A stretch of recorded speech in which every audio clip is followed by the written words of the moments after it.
When patients come here, they will feel safe from the minute they enter the hospital. As you drive into the premises, you're greeted by somebody who will show you the best place to park, and in the entrance somebody else will take your temperature, give you some protective masks, and that sense, carries through to all the clinical areas, ward and theatre environments where social distancing is rigidly applied. And so I think the message to our patients should be that if you need to come to hospital, then we will do everything in our power to make that a safe visit. The most important thing is making sure that patients and staff are safe. We've staggered our appointment times, so we only have certain numbers of patients in the department at the same time. We have rearranged our waiting areas so we can separate patients. We are asking them to arrive on time, not to bring anybody with them. They can go straight in for their scans and with minimum fuss. Patients clearly are going to have very definite anxieties about COVID and having surgery or having treatments at a time that COVID's still around in our society. But to be able to show them that we've got pathways that have kept our patients safe, that's going to be very, very important as we move forward.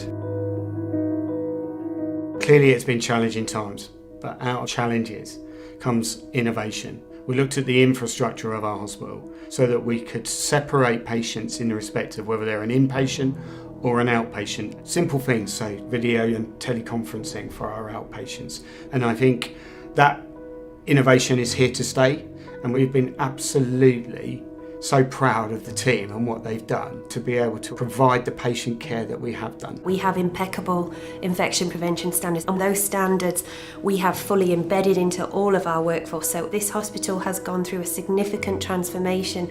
There are hand gel stations everywhere you turn in the hospital, and people are actively encouraged to use them, installing a huge number of additional hand wash basins, replacing old, tired, worn hand wash basins. So we are absolutely at the top of our game in terms of infection prevention. Ultimately, you want what's best for the patient, and for some patients that will be perfectly fine to do via a telephone or virtually, but for some patients, for their best outcome, you will need to see them face to face and do some hands-on treatment with them. But then we're in our full masks, visors, gloves, aprons, and there's a very set system of where the patients go and their entrances and exits. I think we all felt that we were doing something useful and worthwhile. I think everyone's risen to the challenge amazingly, and I'm really, really proud to work here. As we come out and we start to de-escalate, exactly what we want to do is be able to bring our patients back to the hospital, those who have been waiting, those that are apprehensive, because clearly the requirement for them to have their operation hasn't gone away. So I would say to people, we have a safe environment for us to be able to deliver that quality care that they need.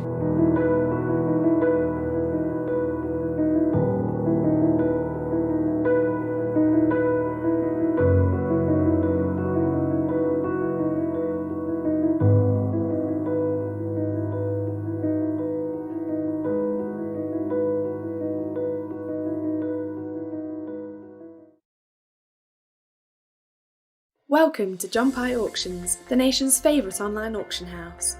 In our online auctions, you can get everything you need, whether it's fashion, furniture, tech or white goods, all at a price you decide. Auction lots include a mix of ex-display, clearance, end-of-line, retail returns, insolvency stock and failed deliveries, plus fully functional lots covered by a John Pye warranty. Bidding online is quick and easy, so visit johnpye.co.uk to place your bids today.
Yes, a very good morning and welcome to Trent Bridge Live. It's been 53 days since red ball action here at Trent Bridge, but delighted to say that we are back in Division 1 and Lancashire are the visitors today. Now, I've got a captain, Steve Mullaney, running across the outfield at the moment because he is going to join me. That's all right, that's all right. I will let everybody know that the toss has already taken place between the two captains. It is a toss that Lancashire won. They chose I forgot about that. That's all right. I was like, he's forgotten. Lancashire won the toss, chosen to bowl. You know, does that really affect how you feel about the game? Or Not particularly, no. We would have looked to have a ball, but again, we lost the toss last week and just got on with it. So, look, we're going to have to play well. They're a good side, and hopefully we can set the tone this morning and set up for a big first innings. Now, I've just mentioned that it's been 53 days since we had red ball action here. I'm being told that they can't hear me, so can I just borrow your mic for a second? I do apologise. And I'll just have to, well, you know, we're allowed close now, it's fine, yeah, double jabbed, yeah, and we take lateral flow tests, so it's fine. 53 days since red ball action here, back at home. Is that nice just to be in a crowd? It feels like it's filling up nicely, there's a few people here, sun's out, coming off the win against Somerset, just delighted to be back at home? Absolutely, yeah, we've obviously it feels like a long time, 53 days is a long time, but it feels longer than that, so looking forward to obviously having our home support back and hopefully we can continue with the form that we've shown. But we know that it's a different game, we know that they're a good opposition and we're going to have to bring it right back to 10:30 this morning. Now, coming off the win against Somerset, really, you know, there's winning games of cricket and then there's winning games of cricket. How's the dressing room at the moment? Obviously focused on what we need to do today. You've already mentioned that, you know, we've got to start again and tough opposition in Lancashire, but it must feel good, obviously, having that win against Somerset. Absolutely, yeah. They've proven to be, you know, with Essex, probably the best two teams for the last 4 or 5 years in the Championship. And I think it's the first time we've won there in a 4-day game since 1985. So, you know, you're going to have to play well to do that. And that's what we did last week. But, you know, we know what the end goal is, but we don't want to look too far ahead. All we can do is focus on, you know, this game in particular, but more importantly, this morning. Now, yeah, you wasn't even born the last time. I was 1. But it does highlight, you know, how important that win was and just a massive step in, as you say, the end goal. I've just been speaking to Ben Slater's dad there in the crowd and he talked about this first hour, asked me how the pitch was. As ever, the first hour is critical, isn't it? But is it nice to see a little bit of sun out as well? Not, would you say, perfect batting conditions, but it's, you know, obviously it's up to the two Bens to get us off to a good start. Absolutely, yeah. I think, you know, every time the sun's out at Trent Bridge, it makes it a little bit easier batting. But, you know, we expect Lancashire to come. They've got, you know, very good team. Bailey and Mahmood with a new ball are going to be tough work. But, you know, we've hopefully got the batters to counteract that and, you know, take advantage of any loose bowling comes this morning. And just quickly, Sam Northeast makes his home debut here today. What's he kind of brought to the team so far? He's very calm. You know, he's got a lot of captaincy experience, so it's nice for me to have another shoulder to lean on. Yeah, and I think he's enjoying his time. He's been a real pleasure to have around the dressing room, and hopefully he can put a few scores on the board in these 3 games and help us, you know, win a couple more games. Okie dokie. Well, thank you very much for joining us. Next time, don't be late. Sorry. All right. Thank you to the captain, Stephen Mullaney there. Let's run through the team that Stephen Mullaney has picked for today's fixture against Lancashire. As already mentioned, the two Bens will be taking to the field very shortly. Ben Slater and Ben Duckett, your Nottinghamshire openers for today. Just mentioned there, Sam Northeast in at number 3, making his home debut in Notts colours. And Joe Clark makes up the top 4. Lyndon James comes in at number 5. He signed a new contract through to 2024 this week. Very positive news. The captain, Stephen Mullaney, and Tom Moores, who celebrated his 25th birthday yesterday. Liam Patterson-White, fresh from his first class 100 against Somerset. And then comes the Titanic trio of Brett Hutton, Luke Fletcher and Dane Patterson. 18 wickets between those 3 at Somerset, but that is your 11 for this fixture against Lancashire. Now, as mentioned there, Liam Patterson-White, he scored his first class 100 against Somerset down in Taunton, and Kirsty spoke to him this morning. Liam, welcome to Trent Bridge Live. How are you? Yeah, I'm good. Good. Very well, thanks. Good. Congratulations on the contract extension here at Nottinghamshire. It feels like for a couple of years now we've been talking about you being one of the new tribe coming through. But do you feel like your feet are firmly under the table now? I'm not getting too far ahead of myself. You know, even though the contract extension's nice, it's always about building on that and you know, continuing to have my feet firmly on the ground and make sure I finish the season strong. I have to say, as I think as an observer, and obviously on Stream Team we watch every single ball here, you are very cool, calm and collected when it comes to the whole of this like kind of game of cricket. So it's nice to have you around for a few more years yet. But let's look back to Somerset. Obviously we have to talk about that first class, have to get that right, first class 100. Take me back to that moment for you. How did it feel coming up to it? Were you aware? Well, obviously you're aware it's coming, but do you then push harder to try and get there, or how's it feel? Yeah, I mean, when I was in the 90s, Brett was actually a real good help, to be honest, because I was thinking about it the entire time, even between overs. You know, he kept saying, you know, there's only 6 more left, and then he went on to the 50 partnership actually to take my mind off what I was on. I think I was on 99. He was like, only need 1 more for a 50 partnership. So I was like, right, okay, you know, that's great. Yeah, distraction almost. Yeah, pretty much a distraction. But yeah, I mean, my thoughts and feelings were, I was trying to make them elsewhere, but you know, it's quite difficult. You know, and it's nice to get over the line and almost take a deep breath as well when I got to the other end. Were you nervous, or is it just like anxiousness of like, I need to get there, I want to get there, or is it a nerve-wracking time? It's a bit of both. I think the nerves probably kicked in when I got to 90. I think then it was like, right, I've got a real possibility of getting 100. You know, which is obviously a complete dream of mine to be able to get a first team 100. And first of many, hopefully. You've broken that barrier now. Yeah, I have. Yeah, everyone says the first one's always the hardest. You know, but I think coming into it and thinking about it a little bit more, I've watched me get the one a couple of times, and I get nervous myself, even though I know what the outcome is. You know, and can't ever describe that feeling. Never going to get that feeling again, because you can't replicate what the feeling's like on the first one. But you almost want to bottle it so you can go back and experience it again and again. Yeah, absolutely. So let's talk about Somerset in general, because actually if we flash back to 2019, Somerset feel a little bit like your team, because I think you came in the second innings. I don't think you played the first innings, if you can remember that trip. And mainly because I don't think you were very well, were you, in the first innings? Then you came in for the second innings and took a 5-for.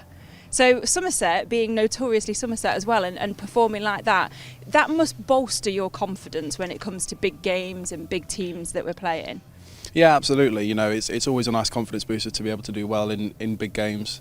You know, going into the game against Somerset, we knew that we hadn't won in like 40 years, I think it was. You weren't even born. Yeah, no, yeah. To be fair, Aaron and I have been saying about this. Aaron was only 1 and I was 3. Yeah, it's which is a bit of perspective in quite that way. Quite a long time. Thanks, Luke. But yeah, look, I mean, the way we all went about it, you know, we were always hunting the win and always wanting to strive to get that win. And you know, to beat them on the home patch in 3 days by an innings, you know, is quite remarkable. It's crazy. It's not just a win; it was a win on epic proportion. But talking about big games, we're obviously in the final stages of the county championship and heading towards that Bob Willis Trophy as well. So 2 trophies up for grabs. How are things in the dressing room at the moment? Is confidence high, especially after Somerset? Are we knuckling down and just going for it? What's it feel like up there at the moment? Yeah, look, the changing rooms, you know, it's great. Great place to be around. Everyone's oozing with confidence, especially after last week's win. But we're not getting too far ahead of ourselves again. We're taking it a game at a time. Yeah. Almost like a 1-game series at a time kind of thing. We win this game, we go on to the next, and then. But it's one of those where we have to park the Somerset game because this is a completely different opposition. Yeah, it would be too easy to get carried away a little bit, wouldn't it? Absolutely it would. Yeah, okay. So, you know. Well, back at Trent Bridge. We haven't had Red Bull here at Trent Bridge for a while. It feels like a long time to me, so I'm sure it does to you guys. But have a good one today, go well, and we'll see you on the other side. Thank you very much.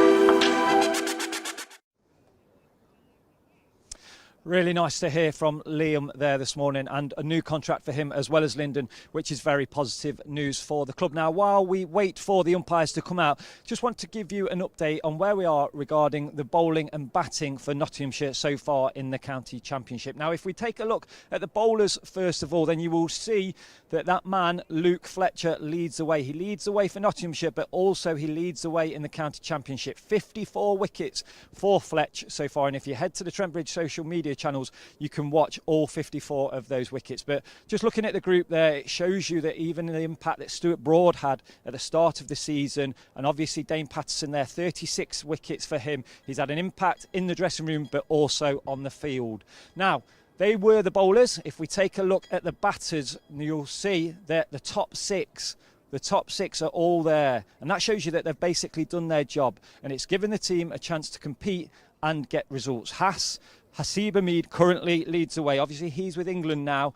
Ben Slater, 636 runs there for him in number 2. You'll look to think that he will overtake Haas as Ben Slater and Ben Duckett make their way out in a couple of minutes' time. But it does just show you there that all of them, apart from Joe Clark, have got hundreds. But Joe Clark, he's striving for that 100, but he's had 650 so far this county championship season. That's the most out of anybody in the Nottinghamshire side. So really striving to get that first 100 of the season is Clarkie. Fingers crossed it will be in this game, but that top 6 there just shows you that they've got runs so far this season, and it's given the team a chance to compete and get the results that they've had so far. Now, Division 1, we are in Division 1 now. We've already had one game against Somerset. You'll know that we've won that game. We won it by an innings in 160 runs. A big statement there from the boys. But let's just take a look at the rest of the teams that are in Division 1. Today, obviously, is Lancashire here at home, but the other 2 sides that we will face, Hampshire away at the Ageas Bowl, and then Yorkshire here at the end of September. Warwickshire are the other side that are in Division 1, but because we came up with them, then we don't play them again. But as we await the umpires, which are just making their way onto the field, I will now hand you over to Dave Bracegirdle.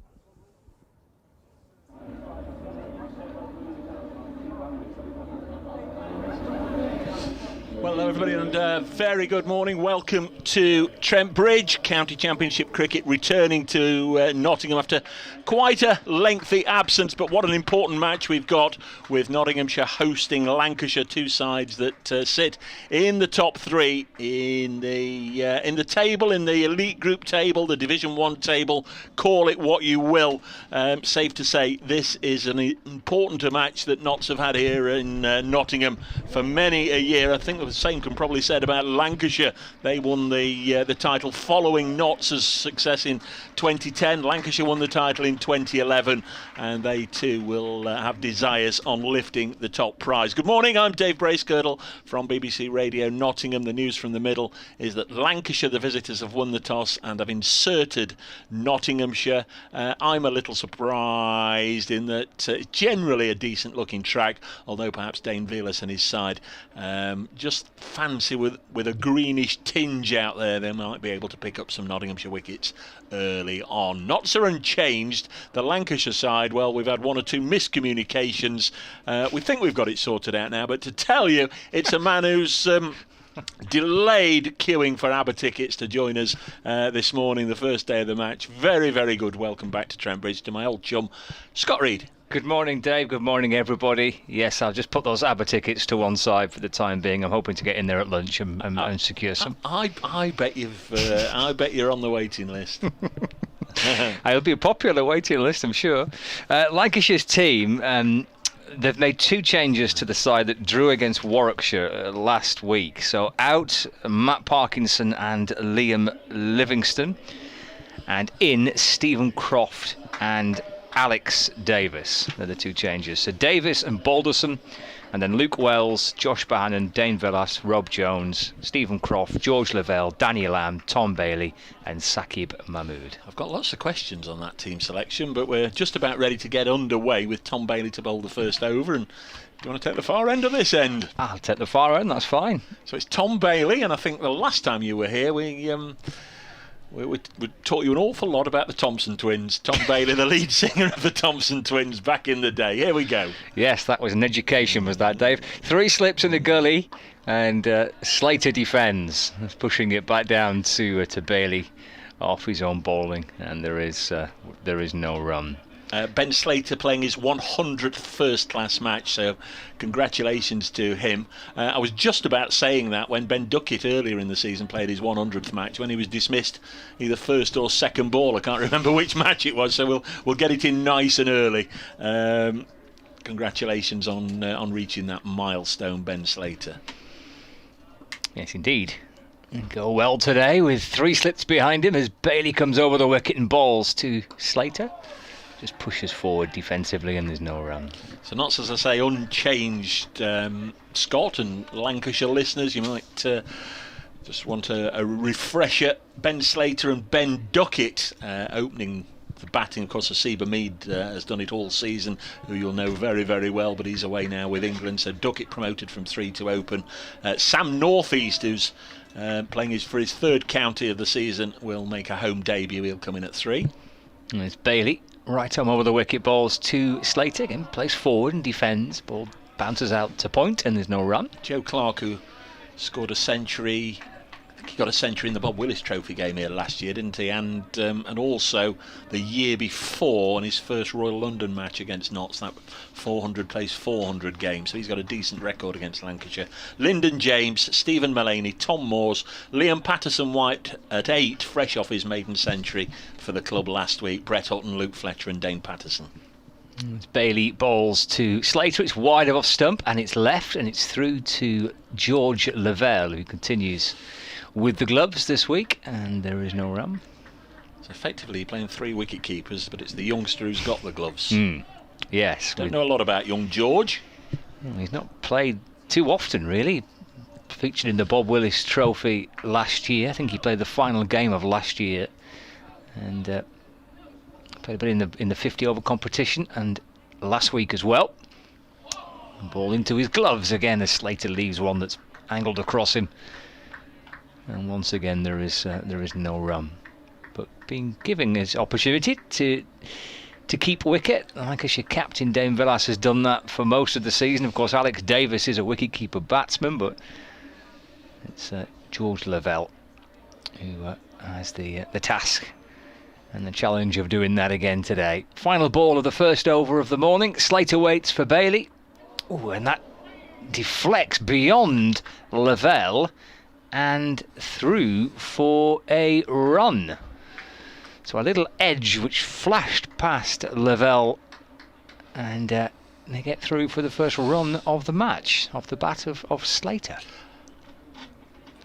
I think it, in fact I'm just seeing a replay now.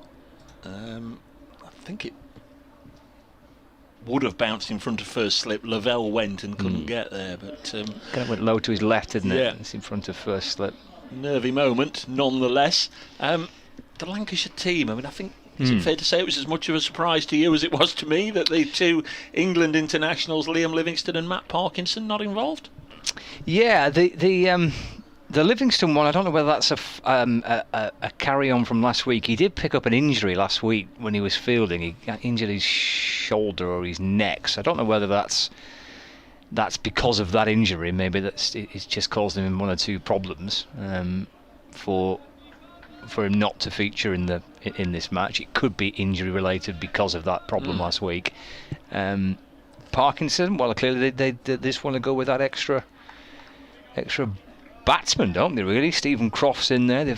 They've gone with a pretty much an all-seam attack. Croft can offer a bit of spin, can't he? Yeah. The Livingston one, I don't know whether that's a well, that's good news. Here is Saqib Mahmood coming in to bowl to Slater, and this one's gone straight through. The quickest delivery from Saqib Mahmood, who, of course, has had his injury problems over the last year or 2, but when Lancashire and in turn England get him on the park, he's a real old handful. Specialises in the Yorker from the games I've seen, particularly in the white ball. Can make a mess of the batsman's stumps, but he's fired one very full there, just outside the off stump, and Slater perhaps taken a little bit by surprise how much quicker than the over from Bailey it was. Absolutely whizzed through. Next ball on its way, technical term, whizzed through. Slater works this to gully and there's no run. Notts batting 1 without loss. I was pleased to hear my own voice, or Scott's voice, bouncing out of the laptop, because we are now live on the BBC Sport website. There were 1 or 2 connection issues, not here in the Robin Hood County, clearly up there in that there Salford place in your county, but we're coming through hopefully loud and clear. Next ball goes through to the wicket-keeper, George Lavelle. 3 slips, gully, point. Alex Davis back in the side, sort of doing 2 jobs. That wide-ish mid-off stroke extra cover position. So it's 6 on the offside and the standard 3 on the leg side, a long leg, a mid-wicket and a mid-on. We'd love to hear from you at Brace Cricket. Do you do the Lancashire Sport one or your own one? Well, either. The cricket one's BBC Lancs Cricket. Here's Saqib Mahmood. He's squad number 25. Bowls, and Slater cuts it away for the first boundary of the match. Emphatic stroke from Ben Slater. 4 runs out towards the Bridgeford Road side of the ground, the Smith Cooper stand, and those advertising boards in front of that stand are where the balls come to rest. Opening morning, 10:30 start. Nottinghamshire against Lancashire. Going into this game, Lancashire, I think, half a point ahead of Notts. Lancashire's second, Notts third. Lancashire went through the qualifying group alongside Yorkshire. I think, is it fair to say the 2 Roses counties were pretty much well clear of everybody else and had qualified pretty much long before the end of the qualifying programme. And last week Lancashire drawing with Warwickshire at Old Trafford. Mahmood bowls. This one's worked on the leg side by Slater, and there's no run. 5 without loss. Notts winning in Taunton. So Warwickshire top the table, Lancashire second, Notts third. And then we've got Hampshire, Somerset and Yorkshire. Top 2 are in the Bob Willis Trophy final, but by then we'll know who's topped the group and they will be deemed county champions. And as I said at the start, it's probably as close as Notts have been to winning it since 2010, and maybe even as close as Lancashire have been to winning it since 2011. As Mahmood to conclude the over bowls, and Slater pushes it up to Alex Davis on a very used part of the wicket. The square looks as if it's just about ready for a rest over the winter. One more game here, of course, against Yorkshire in a fortnight. We wonder how important that will be in the grand scheme of things. Notts 5 without loss after 2 overs. I'm Dave Bracegirdle, and here's Scott Reed. Yeah, the squares across the country have all been taking a bit of a battering, haven't they, this year, especially for venues like Trent Bridge and Emirates Old Trafford, who are hosting international cricket as well as 100 games and blast matches and one-day games and championship matches. But they've all been all the life has been squeezed out of plenty of pitches up and down the country. There is a particular green tinge to the pitch we're using this week as Bailey's in to duck it, just pushes a ball into the offside and there's no run. It's Ducky's first ball, isn't it? He's watched from the non-strikers end for 12 balls. Very often it's set up like this with a greenish tinge, and you look at it and think, oh my word, it'll go round corners, and visiting skippers take one look at it and stick knots in. And we saw that a lot when that rule was enforced, that the away team could have the choice. And it's sort of I don't know how groundsman Steve Burks does it, but he sets it up as a batting wicket but looking green. Barely over the wicket to duck it. That's edged and I think bouncing in front of Stephen Croft at third slip. And he's going off straight away. Going off, yes. So that was an awkward looking bounce. He's got his left hand behind his back and he's jogging off straight away. So he's not looking, and nobody else is going to get a peep at that left hand. So we wish him well, and it has to be said, it's the second time this season the match right at the start against Warwickshire here on the first morning. Dominic Sibley did that and we didn't see him again in the contest. Well, that'll be a huge blow for Lancashire. Let's hope Stephen Croft's okay, but he knew straight away he'd either split it or I would imagine it's a dislocation, because if he'd split it he wouldn't have put it behind his back, letting blood presumably run down the back of his sweater. Vilas replaces him at third slip, and Bailey bowls to duck it, and that's left and through to George Lavelle, and there's no run. Who's come on? Is it Liam Hurt? It is, yeah. Currently at square leg, but Croft sprinting off to receive some treatment with his left hand behind his back. Nasty. Yeah. So Luke Wells at first slip, Rob Jones at second slip, and Dane Villas at third slip. Bailey balls to duck it, and that's through to Lavelle. It takes it about shin height in front of Luke Wells at first slip. No Keaton Jennings either in the Lancashire squad. What's his issue? Yeah, he's got an injury as well. I think it's a calf injury, which he picked up during the one. Did he not play in the Blast last week? He didn't. No, right. He didn't play in the Blast. The last group game, I think it was, in the Royal London One Day Cup, he injured his calf. I'm not so sure we're going to see him again this season.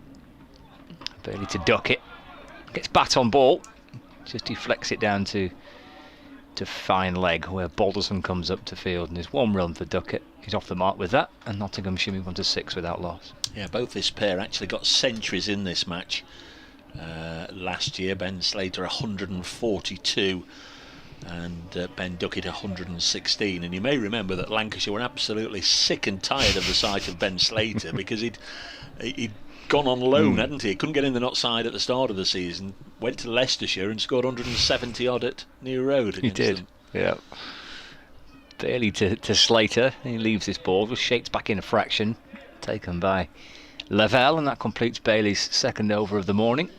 And Nottinghamshire is 6 without loss, with Slater on 5 and Duckett on 1. And last year's match, Scott, you'd have to remind me why. Old Trafford presumably hosting a test or a bubble or whatever, but I think Lancashire were the hosts here last year. We had all sorts of Visit Manchester advertising boards around the ground, and the local Manchester evening paper, and buy your tickets for the concert arena, and whatever was coming on at Emirates Old Trafford. That's right, wasn't it? I've not dreamt that. No, they brought all the advertising boards down. The Manchester Evening News was advertised, Emirates everywhere. It's a strange world we live in right now, but it was even stranger 12 months ago. Bizarre. Notts have got through 3 overs here. Ben Slater 5, Ben Duckett 1, and it will be Duckett to be on the strike for the start of the 4th over. Glad to have you along. If you're listening to the audio, probably almost certainly aware, but you can watch pictures via the live streams of both clubs as Duckett runs this away, and certainly going to be a couple of fielders in hot pursuit. It's going to be dragged back inside the third man boundary. In fact, Slater had no hesitation in turning and coming back for 3, and Ben Duckett on to 4. Notts 9 without loss. Was it Croft who won that chase? No, it can't be Croft because he's off the field. Danny Lamb. You cannot confuse Danny Lamb with Stephen Croft, Bracegirdle. How on earth did we do that? Who's that ran with him then? Yeah, I didn't mean Lamb, I meant the other one. Oh, right, that's Villas that ran it's with the skipper. Him. Yeah. It's the skipper from third slip. That's it, you see, I'd taken stock of the fact that Croft was in there at third, but he's not anymore, of course. Next ball is edged and dropped at second slip, and let's hope this fielder is okay, but that was a genuine edge. Slater has edged his second one, and Rob Jones has spilt him. Now he's down on the ground, but I think this is just frustration, not anything born out of a hand injury for him. Went very quickly, didn't it? Should have been held. Absolutely flashed, didn't it, to second slip. If you saw the test match yesterday, the one that Rory Burns spilled diving to his right, it was similar to that, I fancy. You're right, and the slip fielders kind of would, I think, 7 out of 10 times back him to take that type of catch, but it did go quickly to Rob Jones. He's bowling with good pace, isn't he? Sakib Mahmood. Yeah. I mean, you see him obviously loads more than I do. I've only seen him 2 or 3 times play. In fact, more than that, because I saw him 3 times in one little mini-series, but I've seen him a few times. But he is a quick bowler, that's for sure. 10 without loss.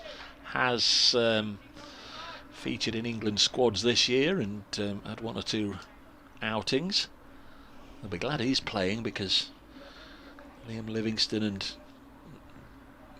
maybe injured, and Matt Parkinson presumably from choice. Yeah, it must be. Yeah, he's in the squad, Parkinson. He picked up a little bit of an injury last week, but he came back onto bowl a lot on the final day. So I think it's a selection decision. Mahmood in again, nice and full, quickish delivery, and George Lavelle, first time seeing him. If You're wondering, not supporters, sort of what he resembles or what he looks like or what stature. That's probably the best expression. George Lavelle is of wicket-keeping stature. I think it's fair to say, isn't it? He's not a beanpole. He's Alex Davis. He's Tom Moores. He's any number of standard wicket-keeper in an appearance from here. Good keeper by all accounts. Earned his chance. Mahmood bowls, another good delivery in this one. Again, thuds into the gloves of Lavelle. I think he's slated or listed to bat at number 8 on the card. So certainly a bit of depth there for Lancashire. Sun is out. Pleasant morning. Starting on a Sunday this week. The match that we've already had, of course, started on the Monday. All a little strange, isn't it, this time of year? There's some that like this format and some that don't. Here's Saqib Mahmood again outside the off stump. Really good line being bowled here by Saqib Mahmood. He's challenged both batsmen. He's found the edge in that over of Ben Slater's bat, and the opportunity went down, and once again, end of the over, on comes another Lancashire 12th man to no doubt bring out one cap and collect another one. Yeah, Matt Parkinson on 12th man duties for Lancashire, bringing out the cap for Saqib Mahmood. I actually didn't see Liam Livingstone this morning. I didn't see him out warming up, so whether or not he's even travelled, I'm not sure. He was in the 13 definitely. He's in the squad. Yeah, but we've seen that before with Marts. Yeah. So I'm not so sure if he's travelled. I can see Matt Parkinson and Luke Wood sitting just outside below the away dressing rooms. Bailey balls to Slater. He's up onto his toes and pushes into the offside where Davis fields, and there is no run. It's a 10 without loss. That win last week at Taunton for Nottinghamshire, I mean, aside from it being a brilliant win to go to Somerset and be so kind of dominating, it has also done wonders for the division, hasn't it? Yeah. It's blown the division open, really. It's made it a pretty narrow Division 1. So many teams all bunched up together. And Slater off the front foot, just pushing out into the offside, getting through for one. I did catch the end of Hampshire-Yorkshire as well, and Hampshire's last pair hanging on for something like 10 overs, was it? Yeah. It was so dark that Yorkshire could only bowl spin, which certainly angered them. They felt they'd have won if the seamers could have bowled, but there were photos. In fact, I clicked one of my screen and put it on there of all 9 fielders around the bat with helmets. Incredible. Bailey to Davis to Duckett, apologies. Clip out towards that long leg for one run. I can see the comparison. He's a similar height and he's also number 17. Yeah. Moves to 5, 12 without loss. Although Ben's a left-hander. Alex is a right-hander, isn't he? And one plays for Lancashire and one plays for Nottinghamshire. Well, yeah. There's a lot of differences that I shouldn't be saying Davis. Well, he does at the moment, doesn't he? He's off. Well, he is off, yes. Off to pastures new. Off to find fame and fortune at Edgbaston. He is. Speaking of Edgbaston, Bailey to Slater is left and through to the keeper. There's no run. Our colleague Richard Wilford, who's covering the game at Edgbaston this week, is reporting that the toss has been delayed and it's a glorious sunny day. And Richard is reporting that he's hearing that it's a COVID-related issue. Oh my word! That's delaying things, and says there must be real doubt about the game going ahead if there's a positive test within the teams. So that's Warwickshire, Hampshire. Yeah. Bailey to Slater, and he's up onto his toes and leaving the ball through to Lavelle, and there's no run. So we'll keep an eye on that. Well, obviously, first and foremost, health reasons, let's say everybody's okay, but just flipping it back to the cricket side, I mean, Warwickshire, they might not mind that. Top of the table, don't they sort of say average points or some such per game, and Warwickshire have done really well. I mean, they went into this with the most points, didn't they? Bailey over the wicket to Slater. Let's just square him up a little bit. He's got bat on that, I'm pretty sure of it. Lancashire asking about the LBW, but just squared him up a fraction. The ball deflects out into the offside, and there's no run. That completes Bailey's third over of the day. Nottinghamshire 12 without loss. No immediate return from Stephen Croft. If it is just a little dislocation, often they can put it back in and put a bit of tape and get him back out there. So maybe one of these where they just want to get him x-rayed, make sure there's no damage, or worst scenario, confirm that there is some damage. But a huge blow. It was only the third over of the morning? Would have been. Bailey was bowling, wasn't he? And he started. Here's Saqib Mahmood. Yes, all the fun from this end at the moment, all the pace. Mahmood bowls, and he's cut Duckett in half, and Duckett's the fortunate recipient of 4 runs. He's got a scruffy inside edge past the stumps, past the keeper, and it's gone down to a very fine leg for 4. And Ben Duckett a little lucky there. Both batsmen leading a bit of a charmed life here. Start of the 6th over, not 16 without loss, having been asked to bat first. Knots unchanged. So I guess a little bit of a thought. Certainly I was wondering. Joey Everson has been in fine form for the seconds, the couple of matches they've had since switching back to red ball. Of course, he got a 5 in the last championship match against Durham in the groups, and with Lyndon James not able to bowl at the moment, may have been an option. Duckett's played perhaps the shot of the morning here, pushing it down the ground. I think it's going to go. It's going to disappear below us, and has gone away for 4. Nice looking shot, and back-to-back boundaries. Just noticed for the first time, I can't actually see the rope down here, even if I lean forward. We've got, I don't know if this is the site, can't be the site screen, can it, this high, but we've got advertising boards in front of us that aren't usually there. I can usually see the rope down here below us. So whatever that is, we've got an advertising board stopping me being able to see the boundary. Crikey. If there's a contentious issue down there, Scott, we'll have to resort to the stream. Back-to-back boundaries here. Mahmood a little unlucky this morning. He's bowling well into Duckett, and former Northants man shoulders arms, lets it go through to the keeper. 20 without loss it remains. That was a good shot, wasn't it, from Duckett? All in the timing, really. Just leant into it, but beautifully timed. Sounded great off the bat. Down towards the boundary. News from Edgbaston. Yes. 11:30 start. Oh, right. So they are going to play. There you were, sort of all full of doom and gloom. Just reflecting what our colleagues were saying from BBC WM. Now then in the game at the end of the day, as Mahmood bowled really good, can't get a bat on it. It's already gone past 500. First class for the Ben Duckett began on 499 runs at 38.3. One big century for him in the championship, but he's been fairly steady, fairly consistent, coming in at number 3, but now with Hamid on international duty, he's been opening. That big innings for Duckett was in the big win here against Worcestershire. Mahmood bowls and Duckett keeps it out. Certainly going to have his concentration sharply focused here by Mahmood, who's targeting the base of those stumps with every delivery. Lovely morning for it. I think it's expected to stay fine and dry throughout the match, so possibilities of a positive result one way or another.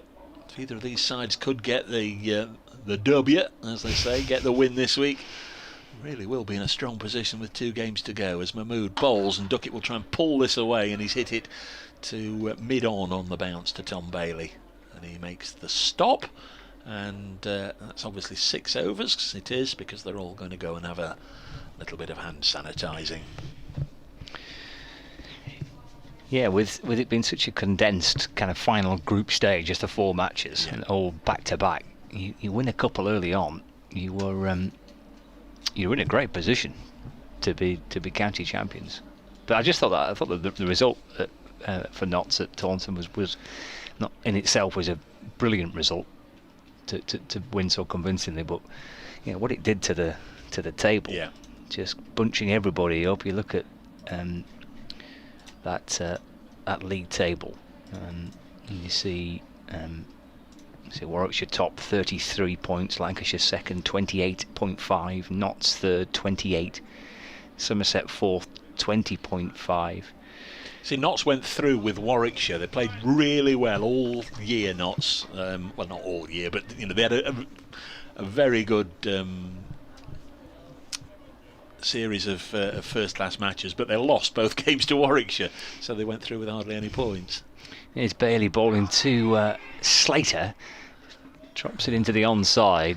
Just brings his bat down. It just deflects out towards square leg, and they get through for 1. Slater moves to 8. Nottinghamshire 21 with that loss. I mean, I don't particularly like how it has been come around, but we knew what it was. Everybody knew what it was, didn't they, before it started? We knew, this is what's going to happen. You'll go into A group at the end of the year and you will take half the points. We all knew that, but it's just, you can play well in 8 matches and not in 2 and end up with hardly any points. Bailey to duck it, and then just worked out into the onside, picked up at mid-wicket by Liam Hurt, and there's no run. Well, they've sort of dragged it back a little bit. They've got themselves back in contention, as you say. The only winners last week. Notts were the only winners, Somerset the only losers, and Warwickshire, Lancashire, Yorkshire and Hampshire all drawings, and Notts really were the big winners, but as you say, it's managed to bunch it all up a little bit. Perhaps even more so if Yorkshire had beaten Hampshire, but they didn't. Never mind. Bailey to duck it, just bends his knees, trying to carve the ball away, but deflects it out into the offside. The other number 17, Alex Davis, comes up from kind of wide mid-off to field, and there's no run. It was a brilliant picture that you mentioned before, with all the Yorkshire players all round the bat right at the end of the day. But I didn't know a side had that many helmets. No, it's a good effort to have gone in, everybody under their helmet. Yeah, it was a superb picture. Hampshire hanging on. Bailey, and then Duckett just flicks it off his hip down to backward square leg. George Balderson comes up from deep backward square leg, and Duckett gets a run, so he moves to 14. Nottinghamshire 22 with that loss. And it's quite ironic, the two left at the end, Kyle Abbott and Brad Wheel, they hadn't been on the field for Yorkshire's last innings. They were both injured, and came back out to deny the Yorkies. But like I say, never mind. I think the Yorkies are at Scarborough this week, aren't they? Yeah. Here's Somerset. As Slater plays forward. Has he edged? He has, and Bailey celebrates the first wicket. Ben Slater, just a little faint flick through to the keeper, and taken by Lavelle. And Bailey celebrates the first wicket. Ben Slater caught Lavelle, bowled Tom Bailey for 8. So Nottinghamshire are 22 for 1. I make that Bailey's 30th championship wicket of the season, so he's having a good time of things. Was injured in the last match, but has shaken it off and has picked up the first wicket of this one. Notts 22 for 1. Scott goes to update listeners to the Northwest. 1 ball left in the 7th over. Where are we? We're on the brink of 11 o'clock.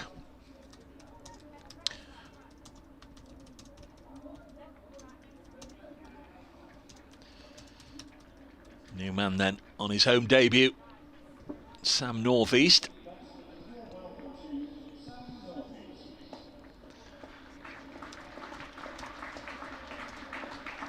Made 34 last week down at Taunton on his Nottinghamshire debut.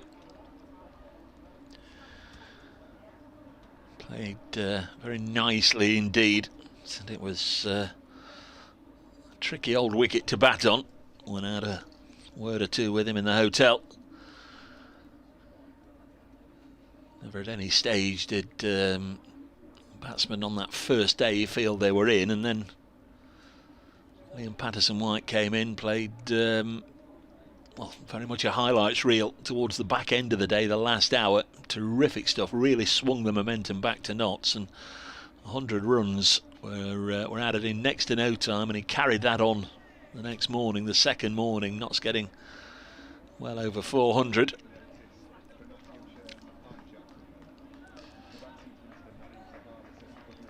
So Sam North East will have one ball left in this particular over. 32 years of age, home debut then for Notts, fourth county is playing for after lengthy spells at Kent and Hampshire, and played a couple of matches for Yorkshire as well. Bailey to bowl down the leg side, taken by the sprawling Lavelle, end of the 7th over, and it's 22 for 1. Sam North East, 182 first-class matches now, approaching 11,000 first-class runs at an average of 38.5, 25 first-class hundreds. He's played against Lancashire 9 times in the past, highest score of 139 against Lancashire. That was down at Canterbury in 2015 in his Kent days. And it's only his third first-class match here at Trent Bridge, with a best of 38 on this ground. 22 for 1. Bailey 4 overs, 1 for 6. Saqib Mahmood a little unlucky to have figures of 3 overs, none for 16 against his name.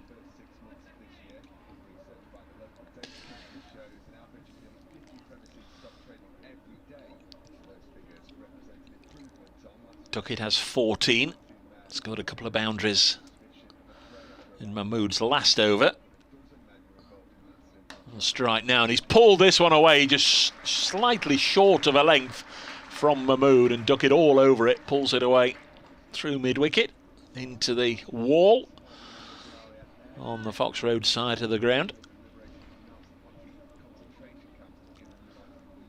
Mahmood looking perhaps to try and surprise Duckett at the start of the over with a short delivery, but Duckett quickly onto it.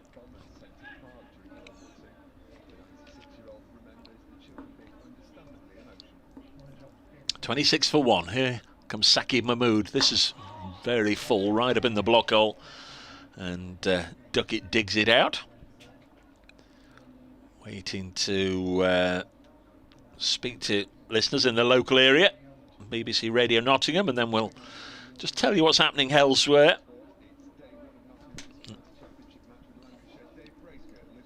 We're on a glorious morning here at Trent Bridge. Lancashire have put Notts into bat after winning the toss. Perhaps just slightly misreading the wicket. There is a greenish tinge to it, but Notts will be looking to put good runs on the board today. Huge match this, of course. Another boundary here to Ben Duckett. Takes the score to 30 for 1. These two sides amongst the top 3 in the elite division here in these end-of-season playoffs. Notts have lost the wicket of Ben Slater for 8 in the previous over, dismissed by Tom Bailey. Ben Duckett and Sam North East at the crease. Notts are 30 for 1. Second boundary of the over for Duckett, and again through mid-wicket. This one was played away along the ground. Nice crisp shot from Duckett. Here's Mahmood in again, and this one just a little short of a length. Fast delivery, took off over the shoulder of the bat. So Scott's already told you that play will start at 11:30 at Edgbaston between Warwickshire and Hampshire. They'll be having the toss round about now. Any more news on the reported COVID concerns, obviously we'll bring it to you. At Scarborough, Somerset are 17 for 2. Obviously playing Yorkshire up there on the northeast coast, as Mahmood is in again. Duckett drops it down and was looking for a run, but North East quite rightly sends him back. Somerset won the toss at Scarborough, decided to bat first. They've lost Tom Abel, who's opening the batting for Somerset, out for 2, their skipper, and Tom Lammonby out for 8. Azhar Ali back with Somerset for these last 3 matches. He's at the crease now with James Hildreth, who had a pretty poor match statistically last week. He shouldered arms to is it Luke Fletcher? No, it's Dane Patterson in the in the first innings. Horrible shot, or non-shot. Next ball sees Duckett push into the offside. Alex Davis, who's a pretty quick fielder, quickly onto that and underarmed it towards the stumps. Couldn't hit. End of the over, 31 for 1. 9 runs from that over. And Saqib Mahmood, I guess on another day, Scott, will have figures of 4 overs, 2 for 3 or something for how he's bowled this morning. But his 4 overs, no maidens, none for 25. Not a fair reflection of what he's done this morning, really, although Ben Duckett has taken 4 boundaries from him in the last 2 overs. 31 for 1. Yes, I think he's been a touch unlucky, hasn't he, at Saqib Mahmood? A little like last week, actually, to be fair. He bowled well against Warwickshire in the Warwickshire first innings, and was perhaps a little unlucky not to have picked up more, but that's the way it goes, of course. So we'll be hopeful of chipping in.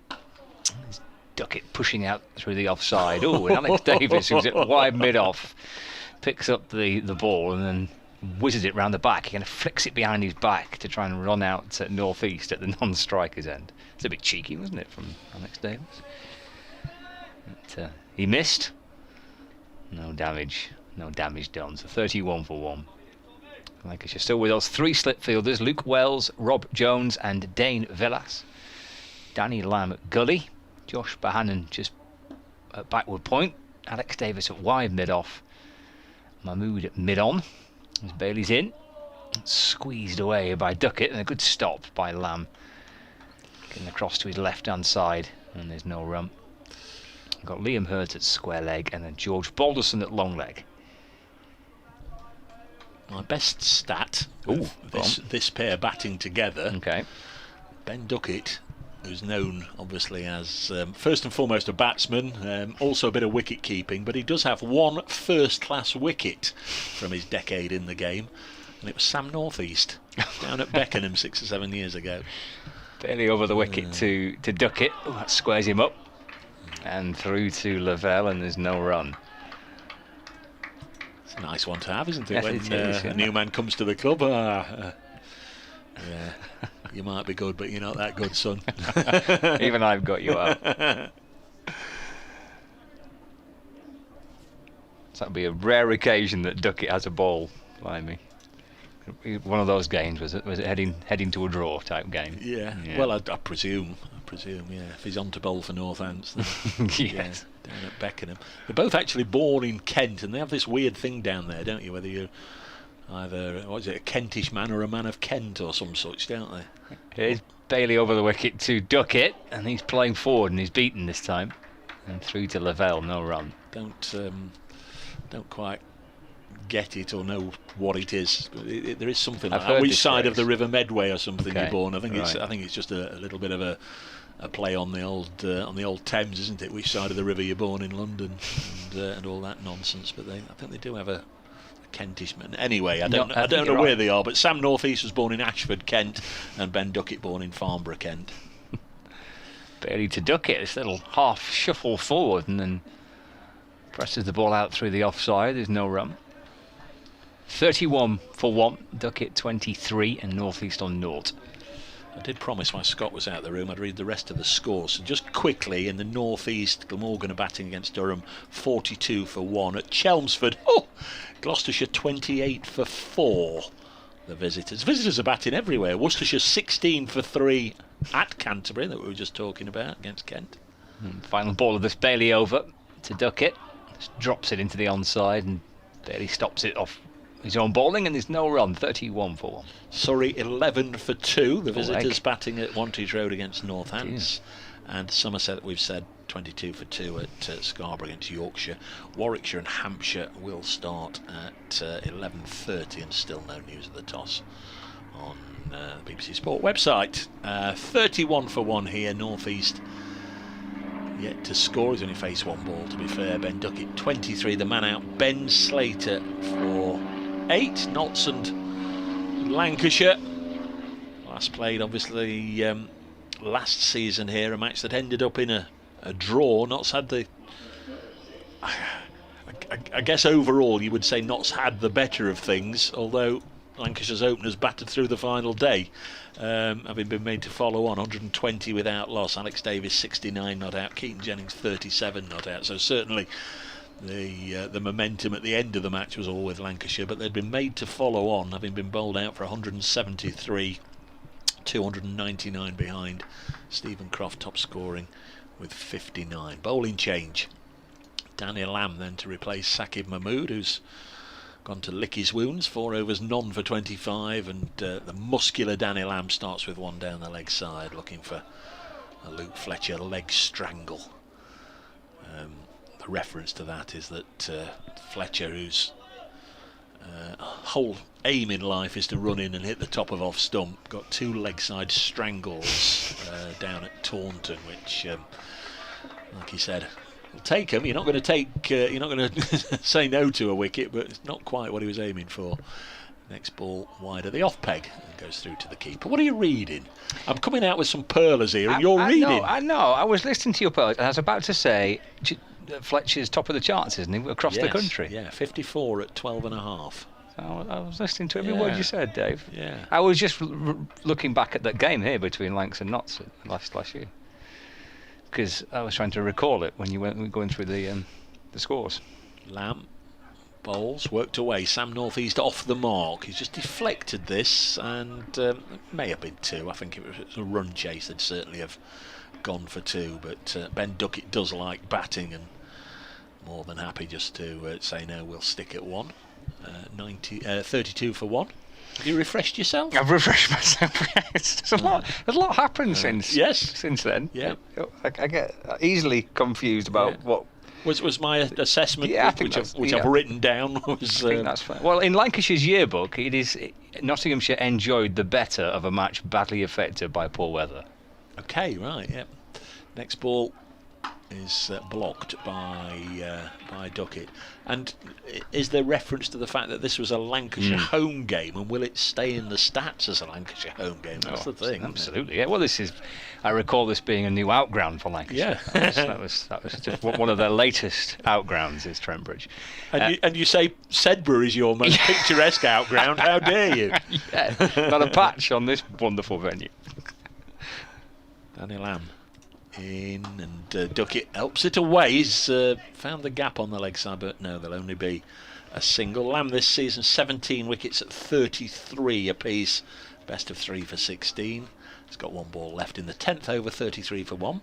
Yes, Emirates Old Trafford unavailable because of the international games, and there were biosecure bubbles, so it was switched to Trent Bridge, but it was still a Lancashire home game. Yeah. Notts haven't beaten Lancashire here since 2014. It was a draw in 2020, as we've talked about, draw in 16, and in next one worked away behind square on the leg side by Northeast for the second time in the over. He's done that, gets himself down onto strike again, because that's the end of the 10th over. 34 for 1. 2018 Lancashire won here well, a big century from Keaton Jennings, and then some young whippersnapper by the name of Graham Onions bowled Notts out in the second innings, as he used to do quite often in his Durham days. 34 for 1. Bowling coach now with Lancashire? He is, yeah. So he'll be down with the team again this week. The club's bowling coach was appointed in that role through the winter. Overall, over the years, because these sides have met many times. Notts 58 wins, Lancashire 70, 109 draws, and here in Nottinghamshire it's Notts 33, Lancashire 25, 61 draws. Just about ready. Tom Bailey from the Thompson twins going to continue. 5 overs, 1 for 6. I've never heard the Thompson twins mentioned since I was last here with you for the Nottinghamshire Lancashire game. You promised to go away and listen to their back catalogue last year. I forgot. Here's Bailey in down the leg side to Northeast and taken by Lavelle, and there's no run. Maybe it's something I could do tonight. Worcestershire 18 for 4. At Canterbury against Kent. What's going on? There's a rattle of wickets around the country. At Taunton last week. It was an absolute delight to hear the man on the tannoy going through the latest scores. I'll tell you in a second. There's North East weight, barely over the wicket. It's played defensively into the offside for no run. With him saying the latest scores and then going. And in Division 3 of the County Championship, we'll start at Lords, where Middlesex are playing Derbyshire. Division 3. Division 3 Middlesex. Yes, Okay. it's not ideal, that really, is it? What are you calling this? Division 1 or the top group or the elite group? Or? Well, I'm calling it Division 1. 'Cause I think, wasn't it groups A, B and C, or 1, 2 and 3? I'm not sure. And then into divisions. Barely to North East, it's a wide ball, he ignores that through to Lavelle, no run. And with the winner coming from this division, I think you've got to win Division 1 to be county champion, so don't call it Division 1. I'm with you there. Okay, I do like the terminology or the label, the elite group. It's funny that all 6 in the elite group got through to the quarterfinals of the Blast as well. So there is obviously a cross transference of skills from red ball to white ball. Little nudge into the onside by North East, a ball that just is angled back into him, just takes it off his hip, out to Matt Parkinson, who's on as a 12th man. In fact, Liam Hurt is out there and Matt Parkinson, so there's 2 Lancashire players off. One of them Stephen Croft. Ooh. The other one might well be the captain, I think. Don't see the captain. Don't see the skipper out there. No. The ship is sinking, Scott. Find the buckets and bail out the water. 34 for 1. Bailey to North East. He gets onto the front foot this time. Very deliberate and cautious. Going to push towards mid-off where Davis fields. No run. We'd love to hear from you at Brace Cricket and at BBC Lancs Cricket. If you want to shout out, or you've got a point to get off your chest, or if you're in the know as to why Liam Livingston is not playing, 34 for 1. North East off the back foot, pushes out through the offside, and Bohannon fields 34 for 1. North East 2, Duckett on 24. Or if you're in the waiting room at Queen's Med and you've just lost your place in the queue because Stephen Croft has just been whisked past you on his way down to X-ray, let us know. My hunch with Livingston is probably it's related to that shoulder issue that he picked up last week. We wait to see whether Croft. There's no more white ball international cricket, is there, this summer? Of course, this was the ground where he got. Did he not get a century off 30 odd balls? He did. Yep, he did. This ground, some big hits, wasn't he? Here? You probably were. You've spent more time here this summer than I have.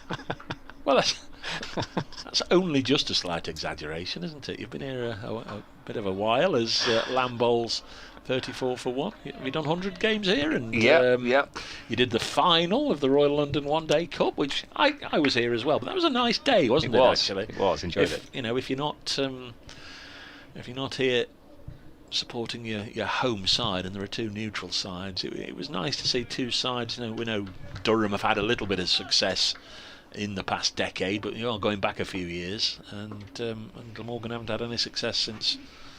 Well, who knows?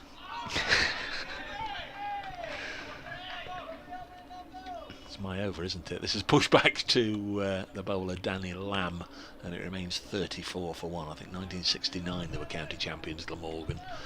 They won the John Player League once with Viv, of course. He had that bit of a fallout right at the end with Somerset, and went and had 1 year with Glamorgan, and they won the county championship. They won the Sunday League. The John Player, Duckett defends this one, has to take his left hand off the bat handle as it gets big on him. But there's not been a lot of success for either Glamorgan or Durham, and their supporters really enjoyed the final. What's happening now? Are we asking for a helmet to be brought out, or is there more issues out there? But a slight hold up. The test match, of course, going on, and India still only 3 down, 278 for 3 at the Oval against England. Virat Kohli 27 not out. and Ravindra Jadeja is 12 not out, so India lead by 179. And of course, I was thinking that hadn't moved on a deal, but of course that was an 11 o'clock start, everywhere else 10:30. Got a hold up, and I think the hold up is for Ben Duckett, because the Notts physio is out there. And just having a little bit of a check on Ben Duckett's left hand. It was, I said he'd taken his left hand off the bat. One got a little big on him, and the reason Lancashire were waving at the dressing room was they realised before I did, obviously, that Duckett had asked for the physio to come out, so they were asking for drinks to be brought out. 34 for 1.